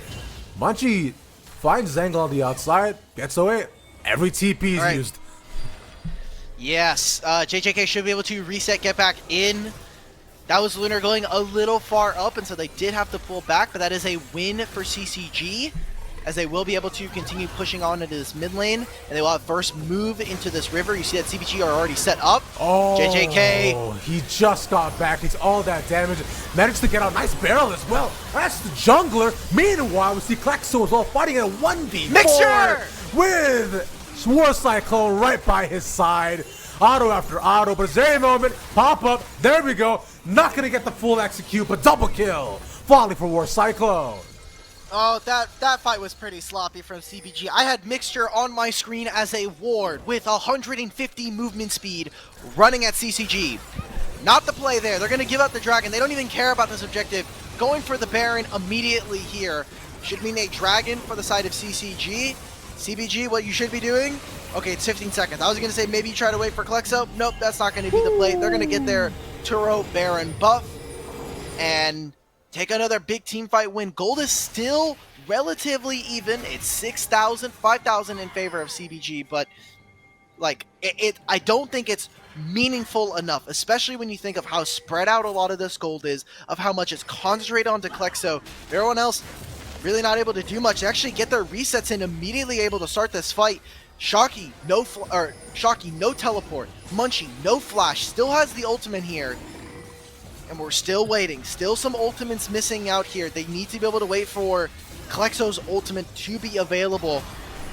JJK also used the explosive cast as well at the beginning of the fight, so not gonna have that too. They're gonna run it. We're gonna run at him instead. There's a bunch of shield, and K2 will fall, so 1-for-1 by the end of it. And Klexo as well, zoning them out of this. They've got to wait for Luna's ultimate to subside. He's putting on a lot of poke damage, and Shocky's also keeping them back, so they've got to know he's a target. As long as he's alive, all of us will die. Shocky is looking to combo out, maybe he can set something up, but no one there, just no real angle. Dragon still centered around half, 20 seconds until both junglers are back. But oh no, he tried. Pop Blossom onto one more. That's another god here, and 2 kills for War Cyclone. 1-for-1 by the end of it. And a triple for the Aphelios. Oh man, but they can't even do this. Munchie's up. K2 is going to be on his way. They're going to take all the Hextech portals. That was such a close fight. I thought, hey, CCG, they'd actually kind of got into a weird position. We saw Shocky going through the Hextech portal and trying to pincer the enemy team. We saw them start to collapse, but no one is on this Aphelios. So Mixture lands a stun. Great job from Klexo to stay alive for so long. And that's going to be sole point here for CB Gaming. They lost a lot of their Barons. They're not going to be able to use most of them for these waves, but using them as a small combat buff. And now here, looking incredibly strong. Still 6,000 gold. CCG, the game is just slipping further and further out of their hands. And they really need to tighten the reins here. Lunar getting very close to that 3-item power spike for Zeri that we've been waiting for. Zeri has been the bane of this entire teamfight existence, where they see it as soon as it looks to pop off, her pigtails start zapping away. Things have gotten very, very hard, but inversely, Mixture has found key targets for the Pop Blossom every single time. If not that, that is K2 simply running at them, or JJK landing a gorgeous barrel onto someone. Because Shocky has not been able to get in the fight, and Munchie trying to set things up, but Rain and Lunar are just completely ostracized on the outside, where they can't do anything here. They don't know. They don't. They don't know. Cyclone, what are you doing, brother? No! You left your ADC alone. That's on you. What? I mean, why is he walking there? His whole other team was walking through the lane or walking through the jungle. Why? There is just such a greedy path coming out from War Cyclone, and it's going to be something that does slow down the game. That was the last Baron available to them. Gone. So now they have to force out the teleport from Klexo, which opens up Shocky, who's now just finding very close to solo kills after solo kill here onto JJK. Gonna be finishing up that hull breaker, something that as a Skarkus you just cannot itemize into. You just don't have access to it. And level 16, I expect this guy to be very easily looking for solo kills onto JJK. So split push is not getting much better. Klexo now had with no TP. The game, the map gets a lot smaller here for CB Gaming. CB Gaming too, they've unfortunate picks are what allowed them, will allow CCG to maintain the even composure this time, and the fact that this game has not gone past this 4K goal lead just is a testament to that. Even with the Baron Power buff, even the Baron Power buff too, they were not able to get much else. Nope, they immediately lost that at the Dragon, so we had to, we did that Dragon dance for a little bit. K2 forcing the ultimate out here. I mean, he can literally just run her down, even with the ultimate here. He's by himself. There's 4 members here. Okay. Mixture's around, but he also can't find anything. That's jungler dead, and the rundown towards Cyclone again. He dies. This is 2 picks given away for free. Okay, CB Gaming are getting absolutely mind controlled right now. Rain Rain gets picked out for a little bit. Oh my god, are they gonna... Okay, It's fine. JJK It's fine. right down arrow. I'm so sorry, brother man. Next time. You got him next time. I just don't think Gragas is the champ right now. This is such a free... I don't know what CB Game are doing, but CCG, they will more than freely take all of the alley-oops that CB are giving them right now. Just Rain trying to find that kill. You got the Zonias. That's cool. That's it. You cannot overextend like that as this Olaf. We need to be playing around this Aurelia. Why are we playing around anybody else? War Cyclone doesn't have Flash. The Gale Force wasn't available. Why are we stepping up there? There's no reason for that. It feels like similar to what we were talking about for CCG. CB Gaming, now without a tremendous lead, now without a clear gold breadwinner, what do we do? How are we supposed to lead this game? How are we supposed to kind of push the tempo, push the state of the game without overexerting ourselves or giving CCG a spot back into this game? And right now, they're just fumbling every single play. I mean, they're looking to set something up if they can. Early barrel used to at least push off Boruto here. This is a interesting play. Shocky is towards the bot side. They're starting up the Baron. All of them are coming. It's a 5v5. I don't know about this one, Dimitri. Yeah, neither do I. Rain goes in. 2000 mixture. Hard Blossom. 3. He's dead. Yeah, that was... Klex was trying to do the most by himself, but he's in the middle of 3 different members. All the rest of them are dead. JJK on the side. That was a throw. Yeah, no. That wasn't even a throw at this point. It's been an even game. CCG, they just run away with it. There's a reason why Zeri is so prevalent. Everywhere you go, you're going to see this champion picked or banned. And right there, no one is able to get on top of her. That 3,000 HP that she has thanks to her build is making it so difficult for CB Gaming to find any kills. They don't have any point-and-click CC. They're waiting to try and find something. If Mixer had landed the Pop Blossom, I think maybe there's an angle there. You could see Zeri going down. You could see this team really start to get away with something. But, I mean, War Cyclone is hitting the front line. K2 just gets immediately bursted out as soon as the fight starts.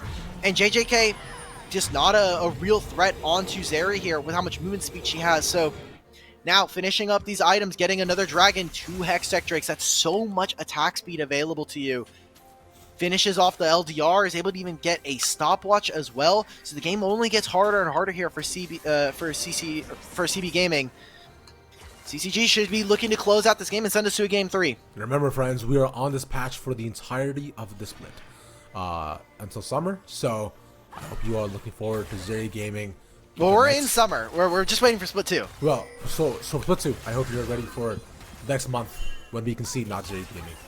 But for now, though, Zeri continues to always be a factor, no matter what state the game is in, no matter where we are, no matter how far down a team is. As long as Zeri is alive and Zeri can use her ultimate, then the game is salvageable. Wait. We're waiting. I mean, they're just going to finish out one of the last outer turrets here. Shocky, JJK, there's just actually no play. I want to see if CBG will actually try to stake their defense on the inhibitor line, or if they're just going to wait 3.5 minutes for this Dragon. There's not much they're going to be able to do. The waves are going to come to them anyway, so might as well try to go for something here. I mean, yeah, you could just wait, try to see if you can get a Aphelios, a 4th item to try to match Lunar, but it's not looking particularly, it's looking a little grim for them, as now CCG on the opposite side are just going to keep saying, like, hey, we have the range advantage. There's not much for you guys to do. You have to engage on us. Otherwise, we're just chip away at your base and the game's over. Yeah, because with the Baron buff that they have right now, it's pretty nice. Got to use the barrel to just clear out the entire wave. At CBG, they've need a win con. Like you were saying, they had one last time, but as this moment, like Klexo is just the biggest like goalie that they have. They can use to get something done, and I don't know if they can actually stop this inhibitor. Yeah, they can't. They use everything. The inhibitor's there. They open up the base. Now there's a real threat of CBG falling in this game. All right. So, open inhibitor now, so that is going to be something that they will need to attend to. It's more than likely going to have to be Klexo, because JJK on this Gragas cannot actually be a relatively strong split pusher. He is playing Gragas, and so does have very limited amounts of clear. It only gets tougher from here. You could make an argument that maybe you let K2 farm up this wave to try and get a 4th item for himself. Has the stopwatch, also has a longsword, so looking like probably he's going to go towards an AD item, just has stopwatch sitting in inventory. Dragon spawning in 2. You've got the Baron spawning in 230 as well. It has to be one huge fight, and it has to be around mid lane here, because if it's around bot lane, that wave is going to be pushed out, and there's not going to be a timer for CB to actually finish out this game.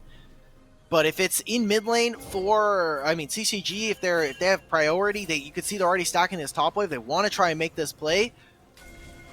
It's looking pretty good for them. They're going to be able to claw back. They're able to get a win here in the group stage, and JJK now caught. Yeah, a lot of damage on top of him. Yeah, they just throw everything at his face, and that's just about it. Little pops the ultimate. K2, Klexo getting poked down. Yeah, they got to move that to run out, but I mean, the tower that they're giving up for that price, and easy enough. That gets melted within seconds. They got so many people that can one-shot these turrets. Now they're actually just playing in fog. I love this from CCG. They don't have to play immediately on the wave. Just play straight up in Fog of War. If they ever want to try to walk in, if they want to try to get cheeky with some of these engages, CB are going to be met with a ton of opponents here. Failures on the bot side here. You cannot fight this right now, guys. You just have to give this inhibitor up. Maybe try to do something around the Nexus line. Like, you have Nico. She has flash. She has everything. CCG are not going to give them the space for it. They're going to immediately go towards the top side, actually back, and probably set up for this Baron. Yeah, with also slow points as well as an option coming up in about 30 seconds. They can't try to trade for that, but Baron will be the end of the game. And for CBG, yeah, this is, like you're saying, and might just be over here, my friend. Oh, JJK is way overextended. He might get caught this time too, but he's not seen on vision just yet, so could be setting up for a play. The rest of them are around. That is a okay. Like, yeah, the only difference between a flank and an overextend is getting caught. Yeah. So JJK not gonna get caught there. There's gonna be a double teleport in behind them, so gonna have to fight their way out. Nice little pop blossom. It has to be on Lunar. Everything they have to put out. That's Milio now gone. Much of the next target, but bear in mind the rest of the team is still alive, and so is Lunar. Flash, Ghost, Pop. Still poking away. He's now dead. That's one more, but that's still staying alive. It's a 3v3 by the end of it. Shocky, Munchie, Rain. They got it all. That's GG. Okay, they're gonna try and send it. They're gonna end this game out quick. I mean, Warcycle was just not with his team. He got completely cut out of that by splitting away from his team. You saw the solo laners there for CCG just put so much pressure down onto him. Mixture's the last one. He's going to get a little bit of cheeky damage down. Like I was saying, we're going to a game 3 here. Game 5 now in total for this stream. Yes, sir. You know, I thought, I was on a hot streak here, Dimitri. I'd have been on every 2-0 we had so far, but that ends today, I guess. That's all good. But hey, that being said, CCG and CBG take it even after early game shenanigans no matter what. Zeri is a champion, League of Legends, and we'll have to see you after 5 minutes to see what goes on next. See you soon.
The LCS Challengers League is brought to you by Turo, the world's largest car sharing marketplace. Find your drive. No clear win conditions, and with their backs against the wall, it seems as though for CBG, they must step up once again to show us what kind of carry performance they can have. And for CCG, hey man, just don't die early. You guys are fine. Like you literally win. Yeah, I guess so. Right. Yeah, turns out it's pretty good.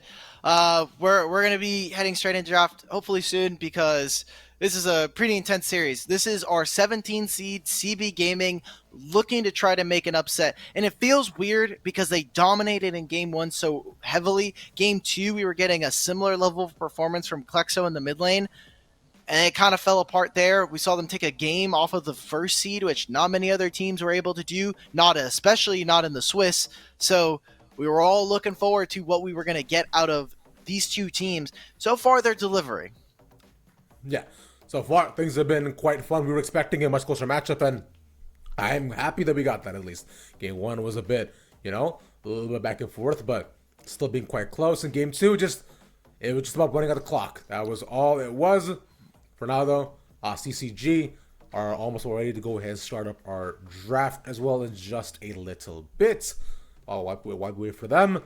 Let's see what CBG has cooking up for us as well, because we've seen, the Fioras, also the Aurelias, which I like the Aurelia pick. I don't think it's working. Like Klexo does enough on his own, but he also can't just solo carry his team to finish. Like, GGK can split push, but unless you're sending him to a side lane, it might not happen. Yeah, that one was it's a bit rough. I agree. Klexo seems to have varying levels of performance on this Aurelia, and if you're on the side of CCG, you're just expecting him to pick it again. Did neutralize the mid lane matchup for a time being, so maybe they try to go back for that. I wouldn't be super upset about it, but I think we do need to be able to see K2 and Klexo actually link up a little bit more. I feel like they're playing very independent of each other, and that's not very good when we're talking about how important jungle is as an early driver for so many teams across just the meta as well. When you're playing mid jungle 2v2, trying to dominate there, then move into another objective, maybe move into the bottom lane to try to go for dives, prevent the enemy bot lane from having any fun. It's a little tough, but now that we've gotten both sides, hopefully now in game 3 we can land somewhere in the middle for Klexo. Yeah, we hopefully just bisect that. So what we can find. I wonder if Klexo sticks to playing the carry. I wonder if GGK gets to pick up, pull out another pick here as well. That would have actually be pretty cool. Or let's see if they also continue to stick with the NACL support. It's served them quite well throughout these past couple of games. And I'm also waiting to see what side they're on too, right? Because I think they're on blue this time, so that should probably bode a lot better for the draft here as well. Sure. I mean, Nico seems to have been on a hit or miss. I don't think Mixture is using it perfectly. There's a lot of times where I think he's just walking up and playing Nico and not necessarily, I think, abusing the fact that he can turn into a minion. There are so many cool plays. There are a lot of ways you can get around Nico. I think people have gotten a lot smarter about counting my minion wave, counting if I press tap, I can see when Nico's in my lane. But it does feel like there could be some opportunity for them to play a little bit more aggressively, play Nico the way she's intended, which is disguise yourself as something that's a little innocuous, maybe as a control ward, and then boom, blow up, just throw the entire team up in the air. Your whole team is there. And I think that has been one of the big problems for CB Gaming is when they do make these kinds of plays, they're not all happening at the same time. It feels like there's a Nico ult, we wait like half a second, we wait a half a beat, boom, then we're going in. It isn't everybody sending in and everybody is trying to get. We've seen that very rarely for this team, and hopefully they can kind of shape that up because it's do or die time now. The best of 3 has already happened. We are now in the final game of this series. It'll be the final game of this broadcast, and loser is just gonna have to wait until a month from now until the second split here for summer and really have to kick it into overdrive for that promotion tournament. Indeed. Now with this, though, the bans are quite reflective of what we saw took over the games previously.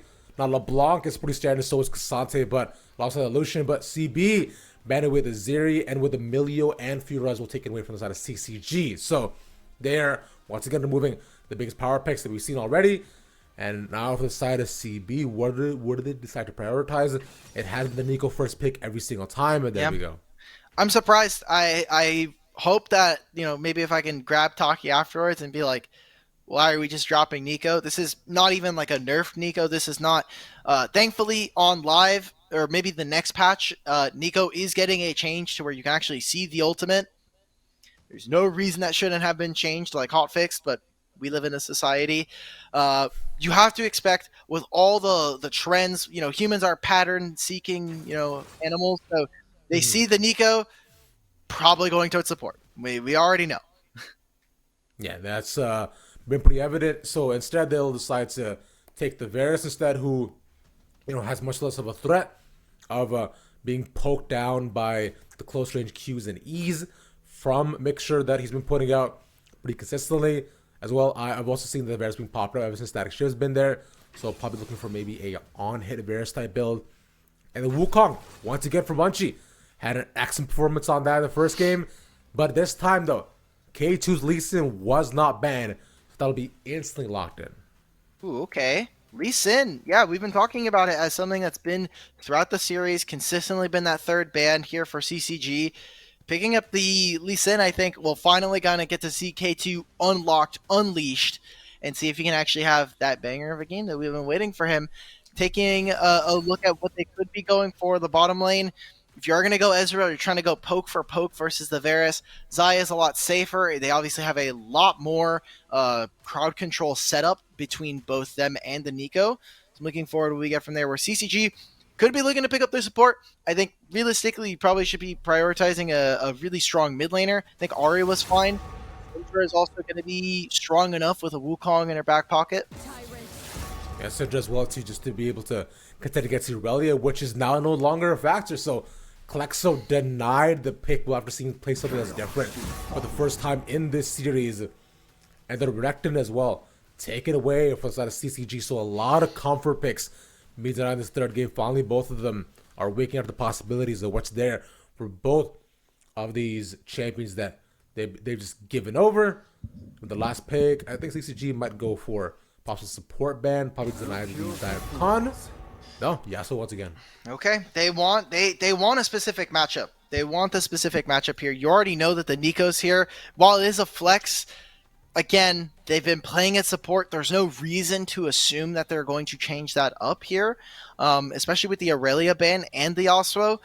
It seems like they really want to try and make sure that this mid is not going to have an influence. I like the Aurelia ban, not only because it's what Klexo's been playing, but also into Syndra. It is a very difficult Syndra matchup. It is so difficult as a Syndra to actually move Aurelia out of lane, and if she ever goes on top of you, you're just dead. You're just going to lose your flash. You're going to go down there.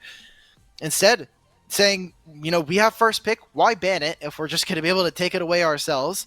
And it does mean that they are going to give counter pick over to Shocky, which, hey, we saw him in that game on the Renekton, had a much better time with Fiora, Jax, and Renekton ban, Cassante as well, Aurelia's gone. Top lane pool can get a little bit interesting. Maybe they start to go back into some of those tanks, but there are so many bruisers that are available for CB Gaming and CCG. I would love to see picks like Mordecai is also still a possible option, right? You can see the set as well too. I think Volibear's will find on this patch as well, so there's decent amount of picks you can try to bring in. They'll take the Artie as well for the mid lane matchup, just to match against Syndra, which matchup we've seen very, very often. And next up being, let's see what CB decides to blind pick for the top laner, right? And Camille, I find another pretty safe pick. Very, very common pick as well, too. She's been thrust into League of Legends. You got baited. Top lane meta. Oh. Insta-baited. Let's go. All right, we're going to get a Riven game. JJK on the solo queue ladder does have a few Riven games. This is the fastest Malphite pick. This is the worst Malphite matchup in the entire universe. This is the fastest Malphite pick. It is okay, if I'm playing Malphite here, what do? I fight Riven, she owns me in lane. I get level 6, I leave the lane. I try to ult someone on the enemy team. Warhawk Flash. I've got War Cyclone going up into the Feather Storm. who am I hitting on this team? Is it Nico? Here's- Because she's just going to use my ult. She's going to use her ultimate and knock everybody up. So we're going to need to see CCG with a really strong first punch. As fights go on, I'm expecting for CB Gaming to have the advantage, but if they can land one huge unstoppable force into a scatter of the week, into the quickness and grand entrance, then I think we can have a really fun team fight. We can see CCG pop enemy teams immediately. But it comes down to that. We've been talking about the laning phase be so strong for CB. This is literally perfect. This is them smashing all 3 lanes. I'm excited. Yeah. I think it's gonna be excellent. This was the pick. This was the pick that I solo killed Rebel Fox on. I want to say. So Okay. I was very happy about that. This we take just poke Malphite, right? And then you can you arcade comment it. You put more points in a W to be able to just at least duel against Riven. And the thing is, once Riven does not have her E down, does not have her E, you are fine. Like you are literally fine. Yeah, I guess. I don't know if I'd want to take poke into a melee matchup because literally I throw Q and she presses E and shields all of it. So That's the thing. the typical thing you do when you're in melee matchups as Malphite is you take grasp and you just try to like auto attack cancel your W trade and try to grasp. We'll see. I think this lane is pretty doomed. Riven will have to deal with some of her movement speed being sapped, which we'll see how important that will actually end up being. But I expect for CB to, hey, Riven can very easily clear out the top wave. She doesn't have to worry about Malphite actually doing any real meaningful damage. And hey, the attack speed slow is cool, but Riven is pressing Q 3 times on the minion wave and it's gone. Probably is going to have a Ravenous Hydra, so going to have to deal with that. And depending on where junglers are going, they have a Lee Sin, so your solo lanes are not exactly safe. You have Syndra in mid lane, you have a Malphite. You have to be worried that Syndra's going to suddenly get popped by an Ahri and a Lee Sin. Yeah, the Syndra without flash or any sort of mobility spells is a statue. Wouldn't be picked off unless you are God Syndra that you can just land every just gorgeous guy of the week and know the angles. Then you will have a very, very bad time. I will say that it's I find this melee matchup isn't like as I was personally watched this heavily because I find they don't honestly have the ability to take over the game as Klaxo did as well with the rally matchup. Like this, like, hey man, it's already Syndra. You're gonna maybe get 1 kill. You might get a stun. It'd be nice. Cool, thanks. Yeah, that's what the Lee Sin is there for. Production, I know I asked for this. I don't know if it's ready. Could we show the groups right now for the games that we have seen today? Where we're at. Because we have some updates. This was our game that we saw at the beginning of the day on this stream. We had Mirage Alliance going up against Froggy 5. They 2-0'd. They sweep. They took care of business. We got to talk to Chad. He got blacklisted off of the broadcast. Yep. The game that we're watching, again, it is an elimination game. So the loser is going to have to wait a couple weeks, go into the second split, and try to make a really deep run there. Winner here plays against Froggy 5 for the final spot out of Group A into our elimination bracket. We'll take a look at the other group that has been playing over on Rally Cry 2. If you want to check that out, that series is just getting underway as well. They should be in Game 2 as... we had the Young Buffaloes up against Kellex Grandpa Gamers. Komodo almost beat Winthrop. There's a very real likelihood that Komodo could have won that series. Unfortunately, they fell, so Winthrop, expectedly as the highest seed in this group, are going to move on. And Komodo, again, they already beat Kellex Grandpa Gamers. Young Buffaloes won Game 1. I think that, both streams can be ending at the same time, surprisingly enough. Which is kind of crazy considering how much we speed ran just that first series, right? So seems as though that second series also going to catch up with us as fast as they can. My young goats, maybe a tough time, but I do hope the best also for Kellex and all his homies. And one day I will be in the RBM vlog. I will manifest that. But this year might not be that year. Yeah, I know you've been waiting for them. You've been waiting for that moment for a long time. Yeah, we're going to head straight back into the game, everybody. This is going to be our final game between CB Gaming and CCG Esports. Last one, elimination, all cards on the table here for these two teams. Everything lays on the line. And one team will fall. Another will rise forward to face a group of frogs. Who shall it be? We'll find out in approximately 25 to 35 minutes. That's my little. Gets an 18 game. Gets an 18-minute game. Can you imagine?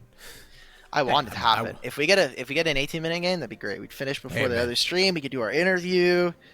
Dude, it'd be really nice. I agree. I would not be opposed to it. You know, I've also got things to do afterwards. I'm gonna open up Tournament Realm and start messaging Klexo like, yo, just win, bro. I'm gonna message him. I'm gonna message Munchie and be like, own these frauds. You gotta play to both sides. They don't know. They can't see my chat logs. Exactly. They got no idea. Yeah. You're there on both ends. You're everybody's friend and nobody's friend at the same time. That's crazy. Huh? What do you mean? I look. It's a win-win.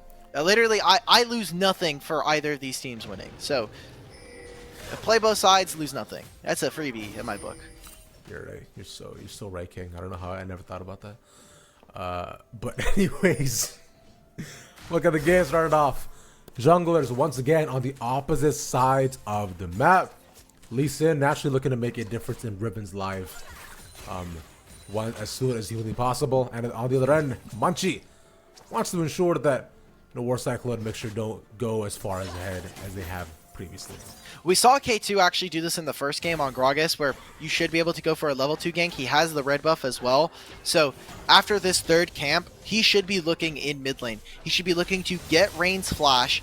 Once that's gone, you move into your topside jungle. You clear all of that out, and you can either look for a play topside on around 315, or you can try to go for something back in mid lane now that you know that Syndra doesn't have flash, and Klexo should be around level 4, level 5.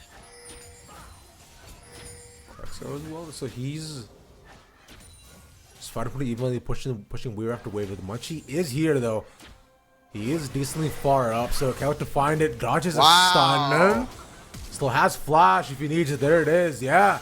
And survives. Huge on dodging these guys of the week. Yeah, that literally is the kill there. If that actually ends up going down, he has 130 odd HP, so that should have been the kill. Oh my god, what are they doing? This is so funny. They should have spotted him here. They're gonna go in. Oh, guys, no! What was that? No, they messed it up, but just be able to get the kill. Yeah, there. K2. Look at the find Munchie. What's that one actually gets this? You get the knockup up to one more. K2 gets out, and that's a huge root again. No, we're not going back in. We're not going back in, guys. Rain is here. Scattered Weak lands on a War Cyclone. Boruto was looking for potentially going for the grand entrance. Guys, they didn't even know you were there. All you had to do was just stand all in the same spot for the blast code. And we somehow still did not exactly time that. The War Cyclone went over the blue buff wall, like a bit sloppy from CB Gaming. But I love how creative they're getting right now between these two. They're getting so like ingenuitous, like trying to find different picks, trying to kill Munchie in his early game, and actually still trying to destabilize him. But he's on a ward this entire time. K2 still going to try and go for this, though. War Cyclone's on the way. They want to make sure that Munchie gets none of his camps.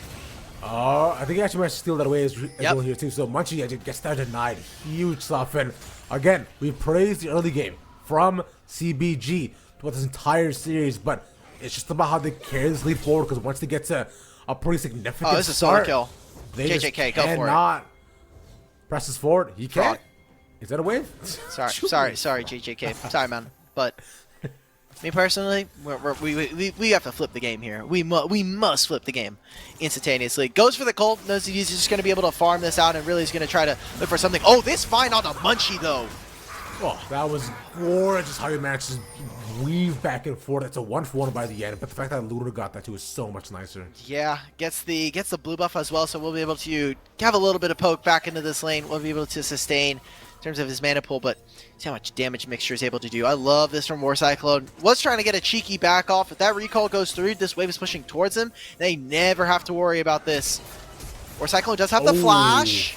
Yeah, also the stun as well. Also one more. They landed onto both. One more a pot. Mixture gets another. Come on, give this one to War. Just give it to him. There it is. Okay, now manicure the wave. You do not have to obliterate this minion wave. Let's go. Mixture and War Cyclone working together. This wave is stuck in this position. As a fellow AD carry player, I am very happy about this. This always makes me happy when the wave is stuck. If I'm on the opponent's side, I'm going, all right, well, we just got 2v2 killed, and the wave is doomed. So this game is looking really rough right now for CCG. Yeah, at this point, I know Dimitri, he is yelling for Rafa to calm down. I was like, please, man, help me out of this lane, please. I mean, Rafa's sad at this point because he just died and got solo. He just got 1v. We just lost the 3v2. So, True. Yeah, that happens. Now they're going to try and make this dive onto JJK. Yep, okay. Ooh, Tara. Oh! Oh! She's Shocky. better! Skill diff. Right. Malphite. Look, all I'm saying is if he had Comet there, he would not have the additional 50 HP that makes him live. Okay, you want valid enough point. Look, I also like, mainly you taking grasp on the tank. That makes the most sense, but Comet's more fun, but, sure, point taken. It's for the specific yeah. matchups. It's not like I'm taking it because I'm playing into this champion. It's literally just because I'm playing into melee champions. And most melee champions, they have enough resistances that they don't care about Scorch. Or they don't care about, going Comet. Like, it's just... If you're going into a melee matchup, just take Grasp. You'll get a lot more usefulness out of it. You can proc it more often versus them, right? Because you're going to be able to... It's every 4 seconds while you're in combat. It's just good. It's just a good... You're just going to have a good time. Shocky even... Not only is... Now, this is just super doomed. He has a Chain Vest. He has a Sheen. So he can very easily now trade with JJK. They needed to get a very early lead early on. And that's not looking like the case. It's going to be a 1-for-1 here. And actually 2 now as Mixture came mid lane to try to make up for this play. Munchie finds 2 kills. Whoa. Yeah, it's a little bit interesting. Munchie is not on par fighting with K2 here. He's also in a pretty decent wave. Yeah, he's got to get out. Oh my god! That's why they banned the Lee Sin. That's why. My goat. There's Canyon, there's Kanavi, and there's K2. That's just how it goes. All the best Ks. Yeah. Works out well. But anyways, right now, at least it's a trade back, if anything. Not much more. Mixture posing as K2 gets the roots. And that's kind of just about it. Just to at least strike fear into their hearts, if anything. They just get pushed back. Dragon on the table, still not taken by either side. Yeah, we haven't been able to talk about it because there's been a lot of action so far in this 8-minute game. How is Shocky getting the solo kill? Man, this matchup is just so awful right now. Like, Shocky just has so much armor. There's not enough damage from JJK. And they just literally couldn't do anything. They just had zero fun. I would imagine that, hey, like, Malphite's early laning phase is pretty weak. Yeah. And I guess Shocky just got too many resources. Like, there was just not enough action. He hit level 5 before really anything got to go. He's level 8 now, so he has about a half a level lead. And they're going to have to split this map open right now because, I mean, bottom side, their bot lane actually took a reset. They swapped over into mid lane and to bot side to try to pick up this wave. And JJK is now going to get dove under this turret. There's a huge wave for him. There's level 6s here for Lunar and Munchie, who's making his way under this turret. And they got the Rift Herald, but they need to make this play now. Does not have ultimate. That's the flash out to Jaws, the chains. But he's going to keep trying to get a wave after wave. But I think the flash they're pretty happy about.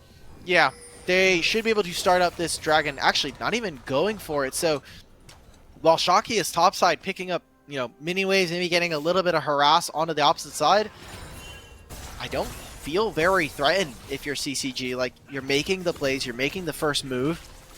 Even dropping Rift Herald here for CB, though. Good kick, no ultimate. Yeah, stays for way too long. He should have gotten out while he had the chance, and he takes advantage of that. Now that'll be a kill and a turret as well for themselves on the side of CBG, and making as many plays as possible. But they're not fully far behind, and this is a much more even game than one we've had pretty much the entire series so far. Actually, CBG's taking some advantages, but TCG just don't seem to just completely trounced out of it yet. Yeah. Good job. I mean, fantastic job. Even JJK actually getting a plate there. So, kind of evening up some of that gold lead that we were just alluding to. K2 on this Lee Sin, man, is just way too good. Wow. Like, it is 10 minutes and he's already finished his Gore Drinker. Like, Gore Drinker plus boots, this guy is so far ahead of the curve right now. It's 400 gold, but having your mythic before your opponent or just having a fully completed legendary item is so pivotal. No dragon has even been started. They're actually going to continue to play towards their bot lane. You see War Cyclone and Mixture, they have had the lead in most of these games. Even in that second game, they may have stumbled a little bit on the TV2. They're still able to find it. You see now, I mean, Munchie has Flash, has Ultimate. Can't really make too many plays here. Yeah, they're cross up the middle. There's a Dragon that we were talking about as well. Take it by CCG, first striking in 11 minutes. So this game goes to this system. We're in for a very long haul for it to the slow point. With Tower now also falling. Boruto there mirroring his top laner. We're able to find much more, but finally a calm scene on the Rift for what was a really explosive game. And let's look at this. Oh, what's this weird cannon minion doing all the way up top? Sorry, melee minion. Yeah, it's a melee minion. They're hanging out. Hey, man, they're just. I don't really understand why Mixer's in this position. Like, I know why you're doing it, but also like that just almost never works. Mixture gets the flash out of Syndra. Stop back. K2 is rolled there, looking for the play, has to get out. So it's a bunch of damage and no kills found. Wow. I mean, gets that flash out of Syndra. We need to see them actually make good use of this. Ultimate out from Shocky means that he won't actually be able to go for this play anymore. K2 on this Lee Sin has been so clean. I feel like not missing an ability. Feels like every move is intentional. And I have to imagine that playing on TR does increase your ability, obviously. You're going to have at least a little bit less ping, hopefully, than live servers. And everything from this player just feels good on this champion. We said already, there's a reason why I was banned away for the entire series. There's a reason why it wasn't allowed to happen, but there are a bit too many threats on the side of CBG to not be banned away, especially that Fiora, right? They wanted to deny, and the Yasuo as well from Klexo, as they know what kind of power picks they have. And if they have a comfortable power pick, then CBG is allowed to just take over the game. Shocky should just run down JJK here. Auto after auto, flashes on his face. Damn, bro. Oh. That's, hey, man. I was a little afraid there. That's why I was like, okay, is he gonna start winning? And then then Shocky came back and was like, no, you're not. Yeah, it's rough, but see, Dimitri, you were down in the Malphite. I told you, man. This is the pick. This is what they had to do. Yeah. Sure. Big Rockman wins against Sword. Enough. Sure. Klexo's dead. But yeah, that's kind of about it. What is cool? What is also cool though is that the art in Dungeon of Terra. I'm gonna stop talking as that is one pick. K2's in the middle of another. Pop Blossom is nice, but it's not gonna do much more than this. As the rest of the team comes in, Lunar gets the flash out. That's just one for Mixture. All right, CBG now falling a bit apart at the seams, getting more and more kills going over to CCG. They're going to be able to reset pushing this wave. They got 2 minutes before the Dragon as well. Rift-Herald spawning in a few. A lot of plays for them to be able to make. It seems like they should be able to reset and immediately move, especially if War Cyclone's actually going to greed for this one wave and not take his recall. You should be able to have first move. It looks like they're actually going to go towards mid. Rain can go as well. It also has teleport coming up in a few seconds. Man, nothing's going right for them. JJK had a single good game, and after that, like, really fell apart. Shocky kind of getting download of him, but it has not been going particularly well for the top laner of CB Gaming. And right now, Klexo on this Ahri, even with the static shift, feels a bit missing. Like, doesn't really have a big input. So if you're a CB Gaming fan, you're looking to War Cyclone and Mixture to really take control of this. 7-2 between these two bot laners. And Rift Herald is going to be started. Remember, because he's late for this, War Cyclone will not be here for this fight, at least for the next 15 seconds. And the entire time this is happening, Rain is pushing on the side lane. He does a TP, so he's waiting to use it. There it is. Looks to come as for a 5v5. Shocky looking for an angle. Seasonal lead around, they all disperse in different directions. They will give up to the turtle. They're going straight into the mid lane here. Not going to be able to push too much of this wave, but they should be able to get priority over this dragon. You already see K2 finishing his Gromp and should be running immediately over to this objective. You also see that Klexo now pushing back onto this bot lane turret. Does have static shift, so I wouldn't be surprised if he's actually able to just fully take this turret. That's a pretty massive mini wave. Yeah, that's a full wave hitting this. And with the bonus attack speed, should be fine. He can play in mid. Yeah, get the knockup as well to make sure. A lot of damage, and yeah, he's just knocked down. Munchie again, once again having a really good game, finding engage after engage. And therefore, that they just pick up, they can use to open up mid. JJK is seen, but can't do anything else here. Don't know if this will be the turret. Okay, if everybody's hitting it, then yeah.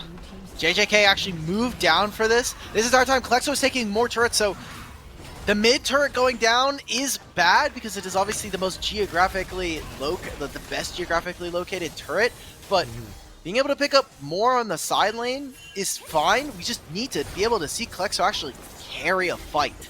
And that has been hit or miss from him so far this series, and I think in general for this player, just so far this year, we need to see Klexo on this Ahri get into the back line, threaten. We saw Rain without Flash not get punished.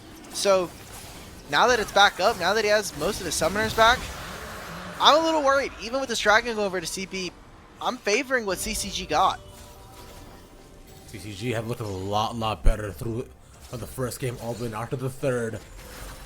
And their opportunities and what they've scaled in terms of composition have just gotten better and better. And currently at this moment, they stand, although 1,000 gold down, well, just about 1,000 or so. This has been the lowest that they've been, you know, like in terms of the differential. Usually at this point, we see them at a 4 to 5k gold deficit. So they've done a good job of at least looking at matchup and read what CBG wants to do. Currently, though, not much taker on the map. They're gonna go back to normal sit lane assignments. They might catch Klexo here, but he's looking to get out. All right. Not much to do now. We're in a holding pattern here. We're gonna be waiting to see what exactly the next objective is going to be. It is 2 minutes before the Baron, 4 for the next Dragon. So for CCG, I do want to see them continue to keep dominating on the sides. You're actually seeing Syndra being able to push up that far, I think is quite illegal, especially when we're talking about how Klexo is the one pushing. We're playing for War Cyclone's advantage. I think they're just waiting for him to finish off this Navori Quick Blades, and then they'll go for something. But taking away jungle camps, I think, is meaningless unless they turn it into an actual lead. It's something a little bit taken away from Munchie. We need to see them go for a flash kick, try to find something. Lunar got with this tier. That Miramana is going to be stacking up pretty soon, so by the time this dragon comes up, expect for them to be ready to fight. And Rain as well, again, like, no one's actually hitting Syndra. They're not getting flashes out from the opponents.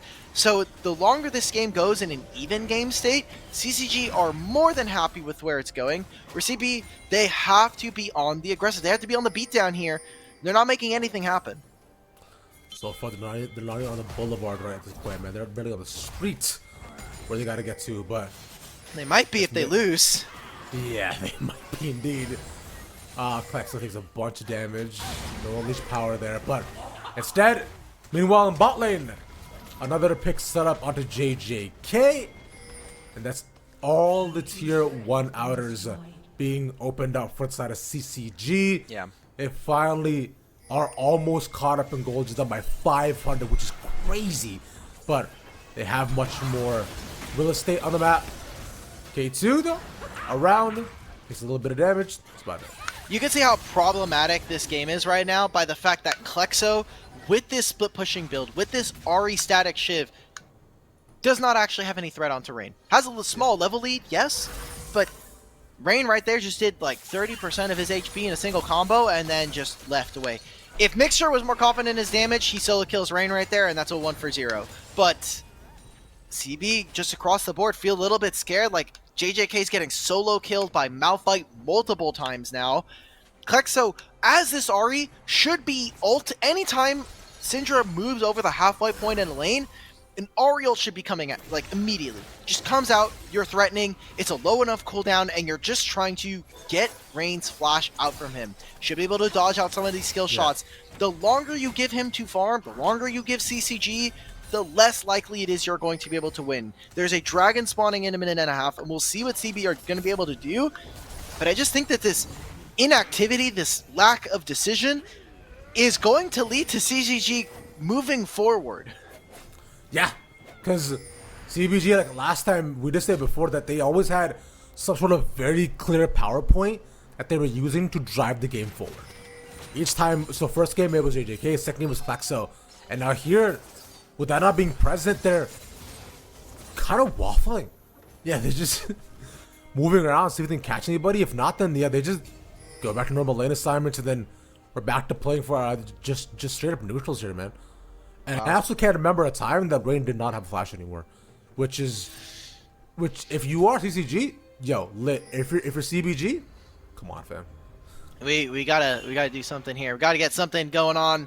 I feel like the meme of like the stick poking guy. Like, we can do something.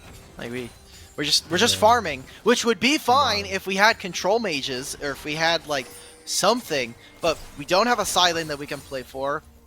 Ari's not doing much. I just love that CCG are doing this. The fact that they're doing, you know, that they're just, they don't have to do anything, right? Like they're chilling.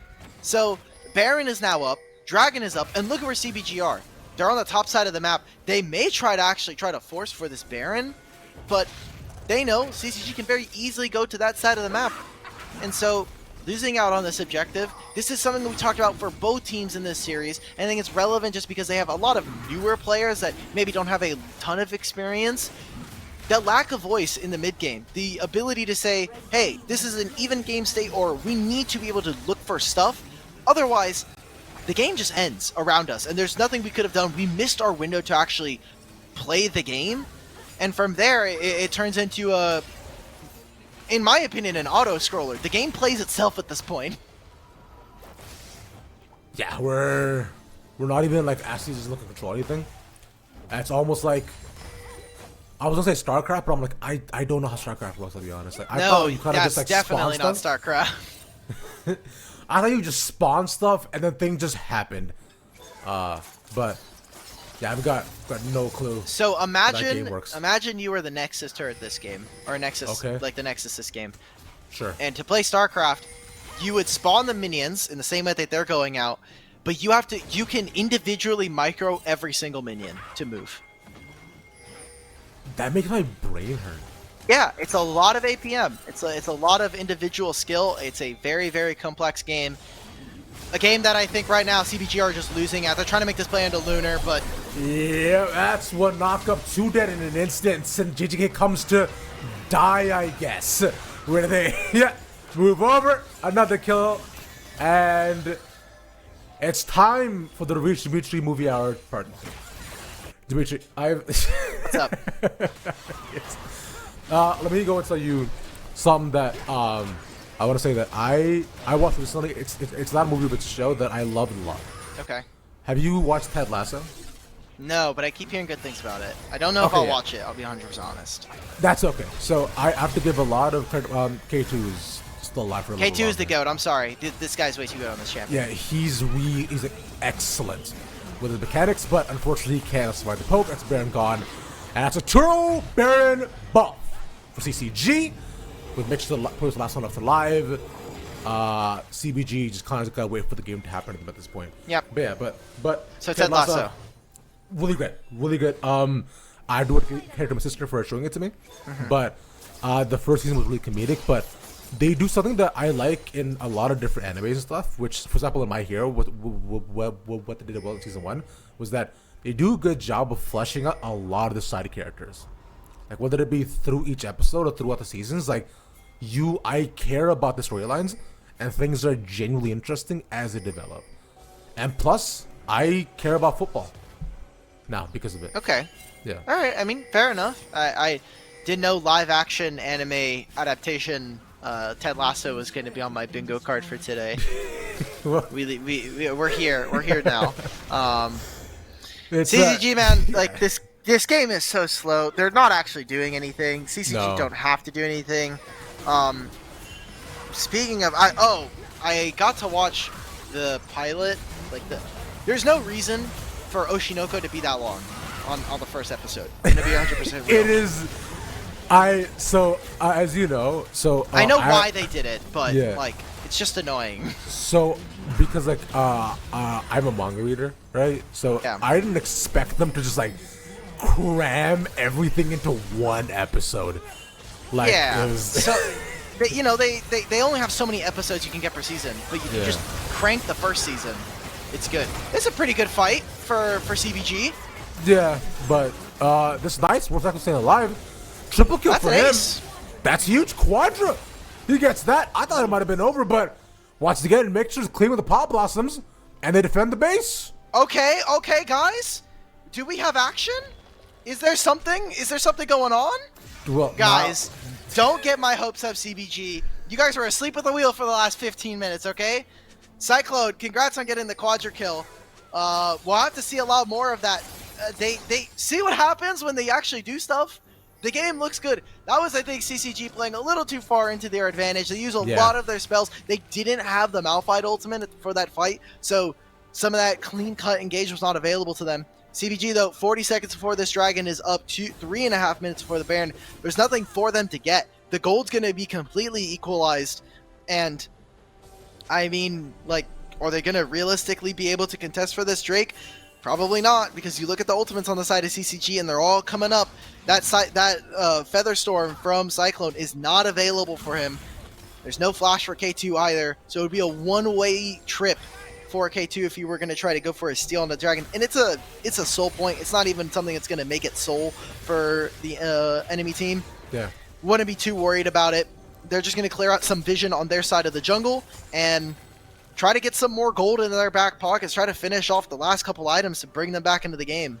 Next Baron comes up in the next 2 minutes and 42 seconds with soul points with himself. JJK is looking to recreate his game 1 tactics, but not nearly as strong or as far ahead. In fact, he's had a bit of a tough game, so that will just lead him to just pushing in one wave after another, because he's constantly under threat of anybody coming in, and honestly just solo him because of how far behind he is.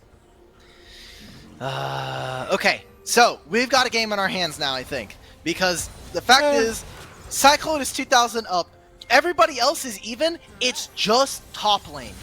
It's just top lane right now. If this was okay, if the last 15 minutes had not happened, we would be still more invested in this game. I would say you would be more invested in this game. I would be. But exactly. But the gold is even, and there are some pretty important item power spikes coming through here. War Cyclone is finished 3. He's about to hit 4, which when you look at Lunar, this build is supposed to be cheaper than your crit itemization counterparts. So the fact that he's matching him, if not ahead, is really good for CB Gaming. And Klexo is going to be getting that Rabadon soon. So you think of how much damage he's going to be able to do.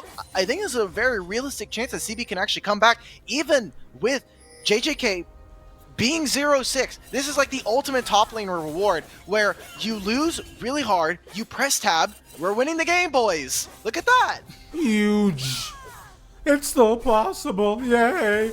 I don't know what that was. But Baron is up in 1 more minute. Especially for the side of CBG. This is essential and crucial that they get this. Especially now for War Cyclone. And it's going to be up to him to survive through the fight. He almost has 4 items as well under him. And this is where it all starts. Shocky is so large. But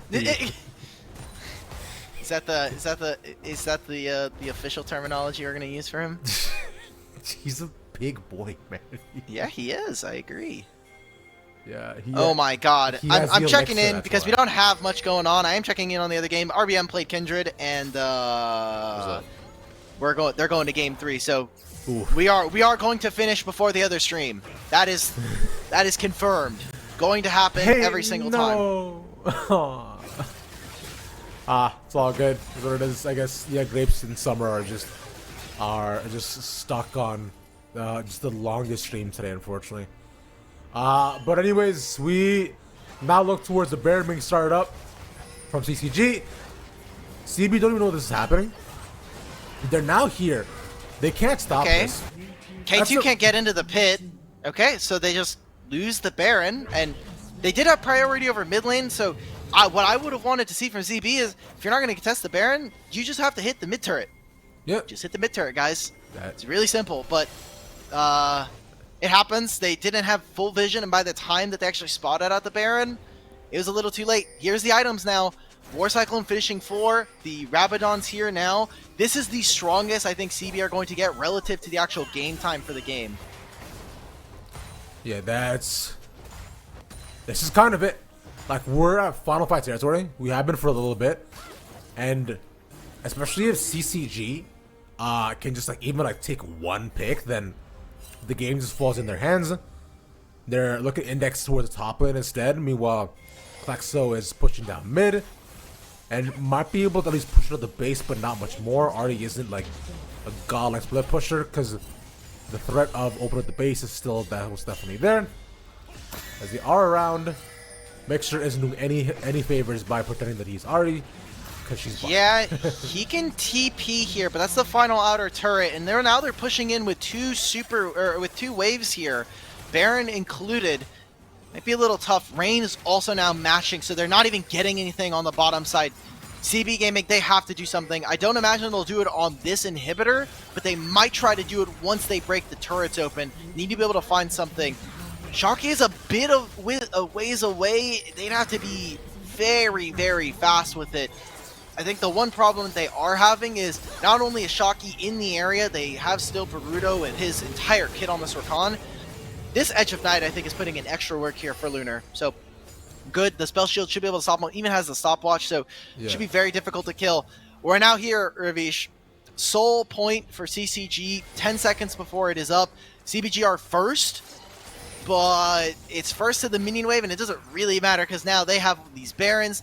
They got back onto the map in time, and they're here and ready to fight. You see the Soul Laners for CB are just not in position. I want to see if maybe K2 will go for a steal.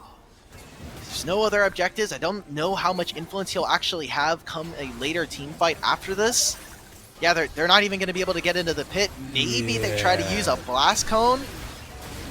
K2's trying to steal it. Q. Yeah, that's not going to happen. K2 is dead. And now in a 4v5, CCG should just confidently walk into the base. They can just walk in. He's dead for 40 seconds. And like they have a wave as well with them. They're gonna walk this in towards the bot side, take inhibitor, and if they can find War Cyclone, hopefully the game. Only can hope if you are a CCG fan. True. They are looking to try to close this out. They have Baron kind of ticking out, so that was the last wave right there. Klexo is moving on over. They do have all their ultimates. Make sure you have more movement speed outside of a melee of a caster creep right now, and they know you're there. They can literally see you right there. Rain's trying to fish. There's no scatter now. That's kind of what Shocky has been kind of on the backside waiting for so long. Trying to pop off so once again, but the land down a bunch of damage. No one's dead. Riven doing the most. JJK has an opportunity. Luna has to back away. K2 is up. How are they doing this again? They did it again. Okay, that was horrendous target acquisition from the side of CCG. I'm so sorry to everybody on that team. But why are we trying to fish for the Riven, for this Nico, who, yes, is in front of you, but she lands the 4-man knockup, your entire backline, the Shocky ultimate goes onto War Cyclone, not forcing out the ultimate, not forcing his hand. He was hitting your front line this whole time. Munchie was providing the DPS for you. When you have this champion, when you have the Syndra and the Varus on your team, you are looking to poke them out, whittle away, and then you can try to close out the team fights. That's gonna be is that really gonna be the end of the game? People are respawning. That's the inhibitors going down. What is this game, man? 35 minutes. You said it was 25 to 35. I think we're going to 40. Yeah, we're probably going to 40 at this point, man. It's been they have Soul, they have 2 Barons. Yet they cannot close out the game, Dimitri. Oh my god. Okay, it's exciting to say the very least, right? Like, the fact that they're able to get away with this is really awesome. However, That's a word for it. yeah, I think it's exciting because It is interesting, CB yes. Gaming, they slammed game 1. Game 2, they get choked out and eventually they end up losing, and it's not very inspiring. This time around, I think we're finally getting to see War Cyclone really take that carry position, where in game 1 it really wasn't about him. Yes. They did find some 2v2 kills, but it was mostly mixture on this Nico. There's a reason why this champion is so strong. But now, CCG, I think maybe a misunderstanding of how exactly they're able to find it. Some of their abilities not landing as well. They need to be able to poke out all of these abilities from Rain and Lunar need to find targets. And then once they're at like a 40% HP mark, that's when you can go in. That's when you can send Munchie, Shocky, and Baruto to finish off the squad. Even with the Chem Tank Drake, it's not that useful. It's got healing and shield power as well as some tenacity, which is not going to do you all that well up against this team. So now for CB, like Izar, you're just defending on the inhibitor line. You just need to draw the battle line to make sure that they can't actually go for the end. And they're one team fight. Either of these teams are one team fight away from ending this and continuing on to the qualifiers. I think it's a super hype one, considering it is our elimination match. The fact that we actually reached this point where inhibitors are open, they keep on pushing back wave after wave. They're going for the Baron. This is Baron number 3.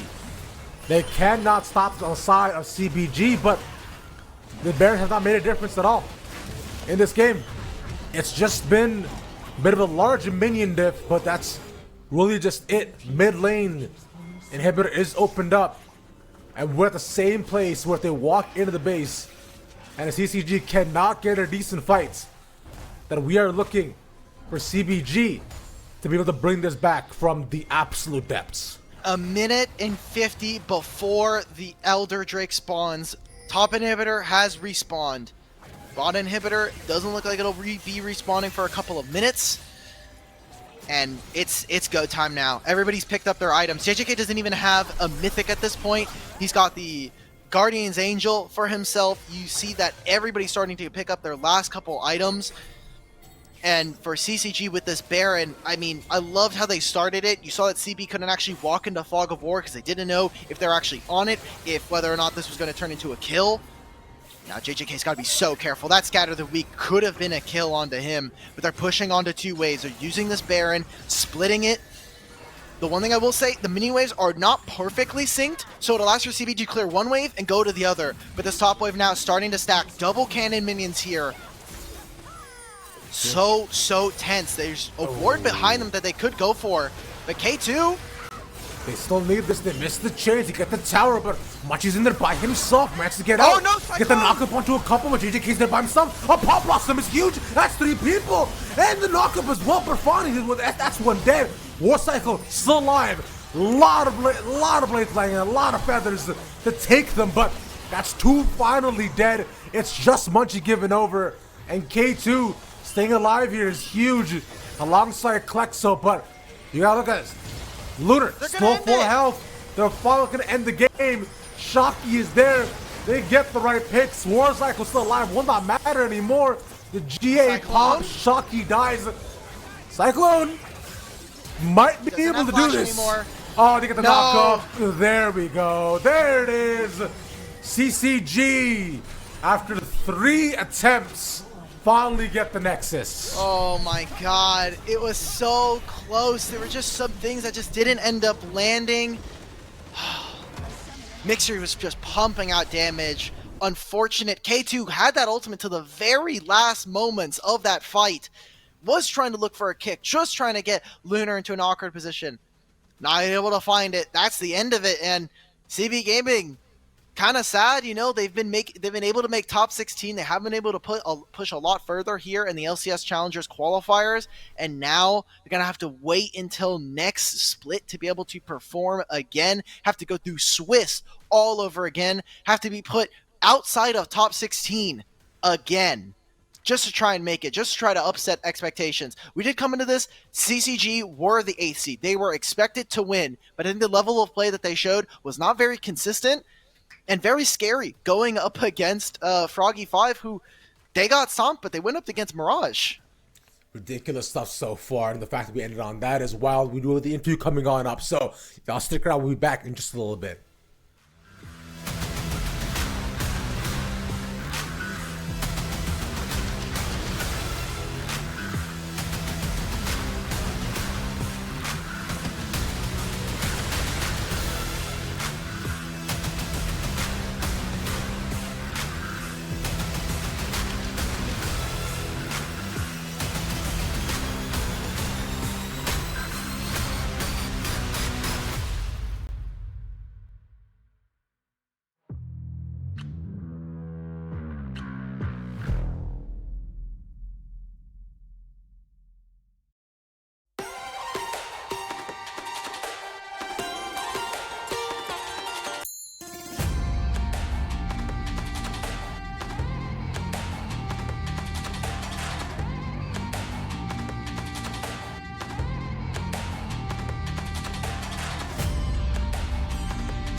The LCS Challengers League is brought to you by Turo, the world's largest car sharing marketplace. Find your drive. We have with us Munchie to talk about that game and break down the series as they move on to the brackets. Dimitri, Munchie, what's up with you, man? Doing great. I really enjoyed this series. It was so tough. I'm glad you enjoyed it. That's what matters. Yeah. Okay, we do got to talk about game one. You were literally 1v9 king. Talk us through like what was going on for that game one. Was it just like, were you guys just like not ready? Was it just like game one jitters? So what happened? We were not expecting Nico support to be this strong. So initially we thought, okay, so we banned Elise thinking that, alright, we banned Elise, there's no way they're going to be able to dive bot now as 3. But it turns out Nico's support is really oppressive against the Felius Yumi. Yeah, so since we came into the game with the idea that I can just pad top, it was kind of a disaster. It kind of sucks for my bot. Yeah. Had we known how powerful Nico's support was, I probably would have pad bot. And I think we I've got a cheat code for you. I think Nino's just generally very strong. She is. Yeah. The fact that it got through all 3, you guys like called Klexo's bluff. Like, you're not playing this champion, bro. Come on. Yeah, Let's we be were real. calling Klexo's bluff. Okay, respect. Yeah. Munchie, I did want to ask, obviously, you've been someone that has been playing for a little bit. You've obviously, I think, grown as a player. You're no longer the guy that is only going to be looking. We're like, okay, is he going to play Rengar or is he going to play Master Yi this time around? We're not seeing bans on it so far, so that's, I guess, a good thing. How are you feeling about your development as a player? Where are your aspirations for this year as we kind of get towards the back half of 2023? By the end of this year, I want to 100% be NACL ready. I'm not saying like bottom of NACL.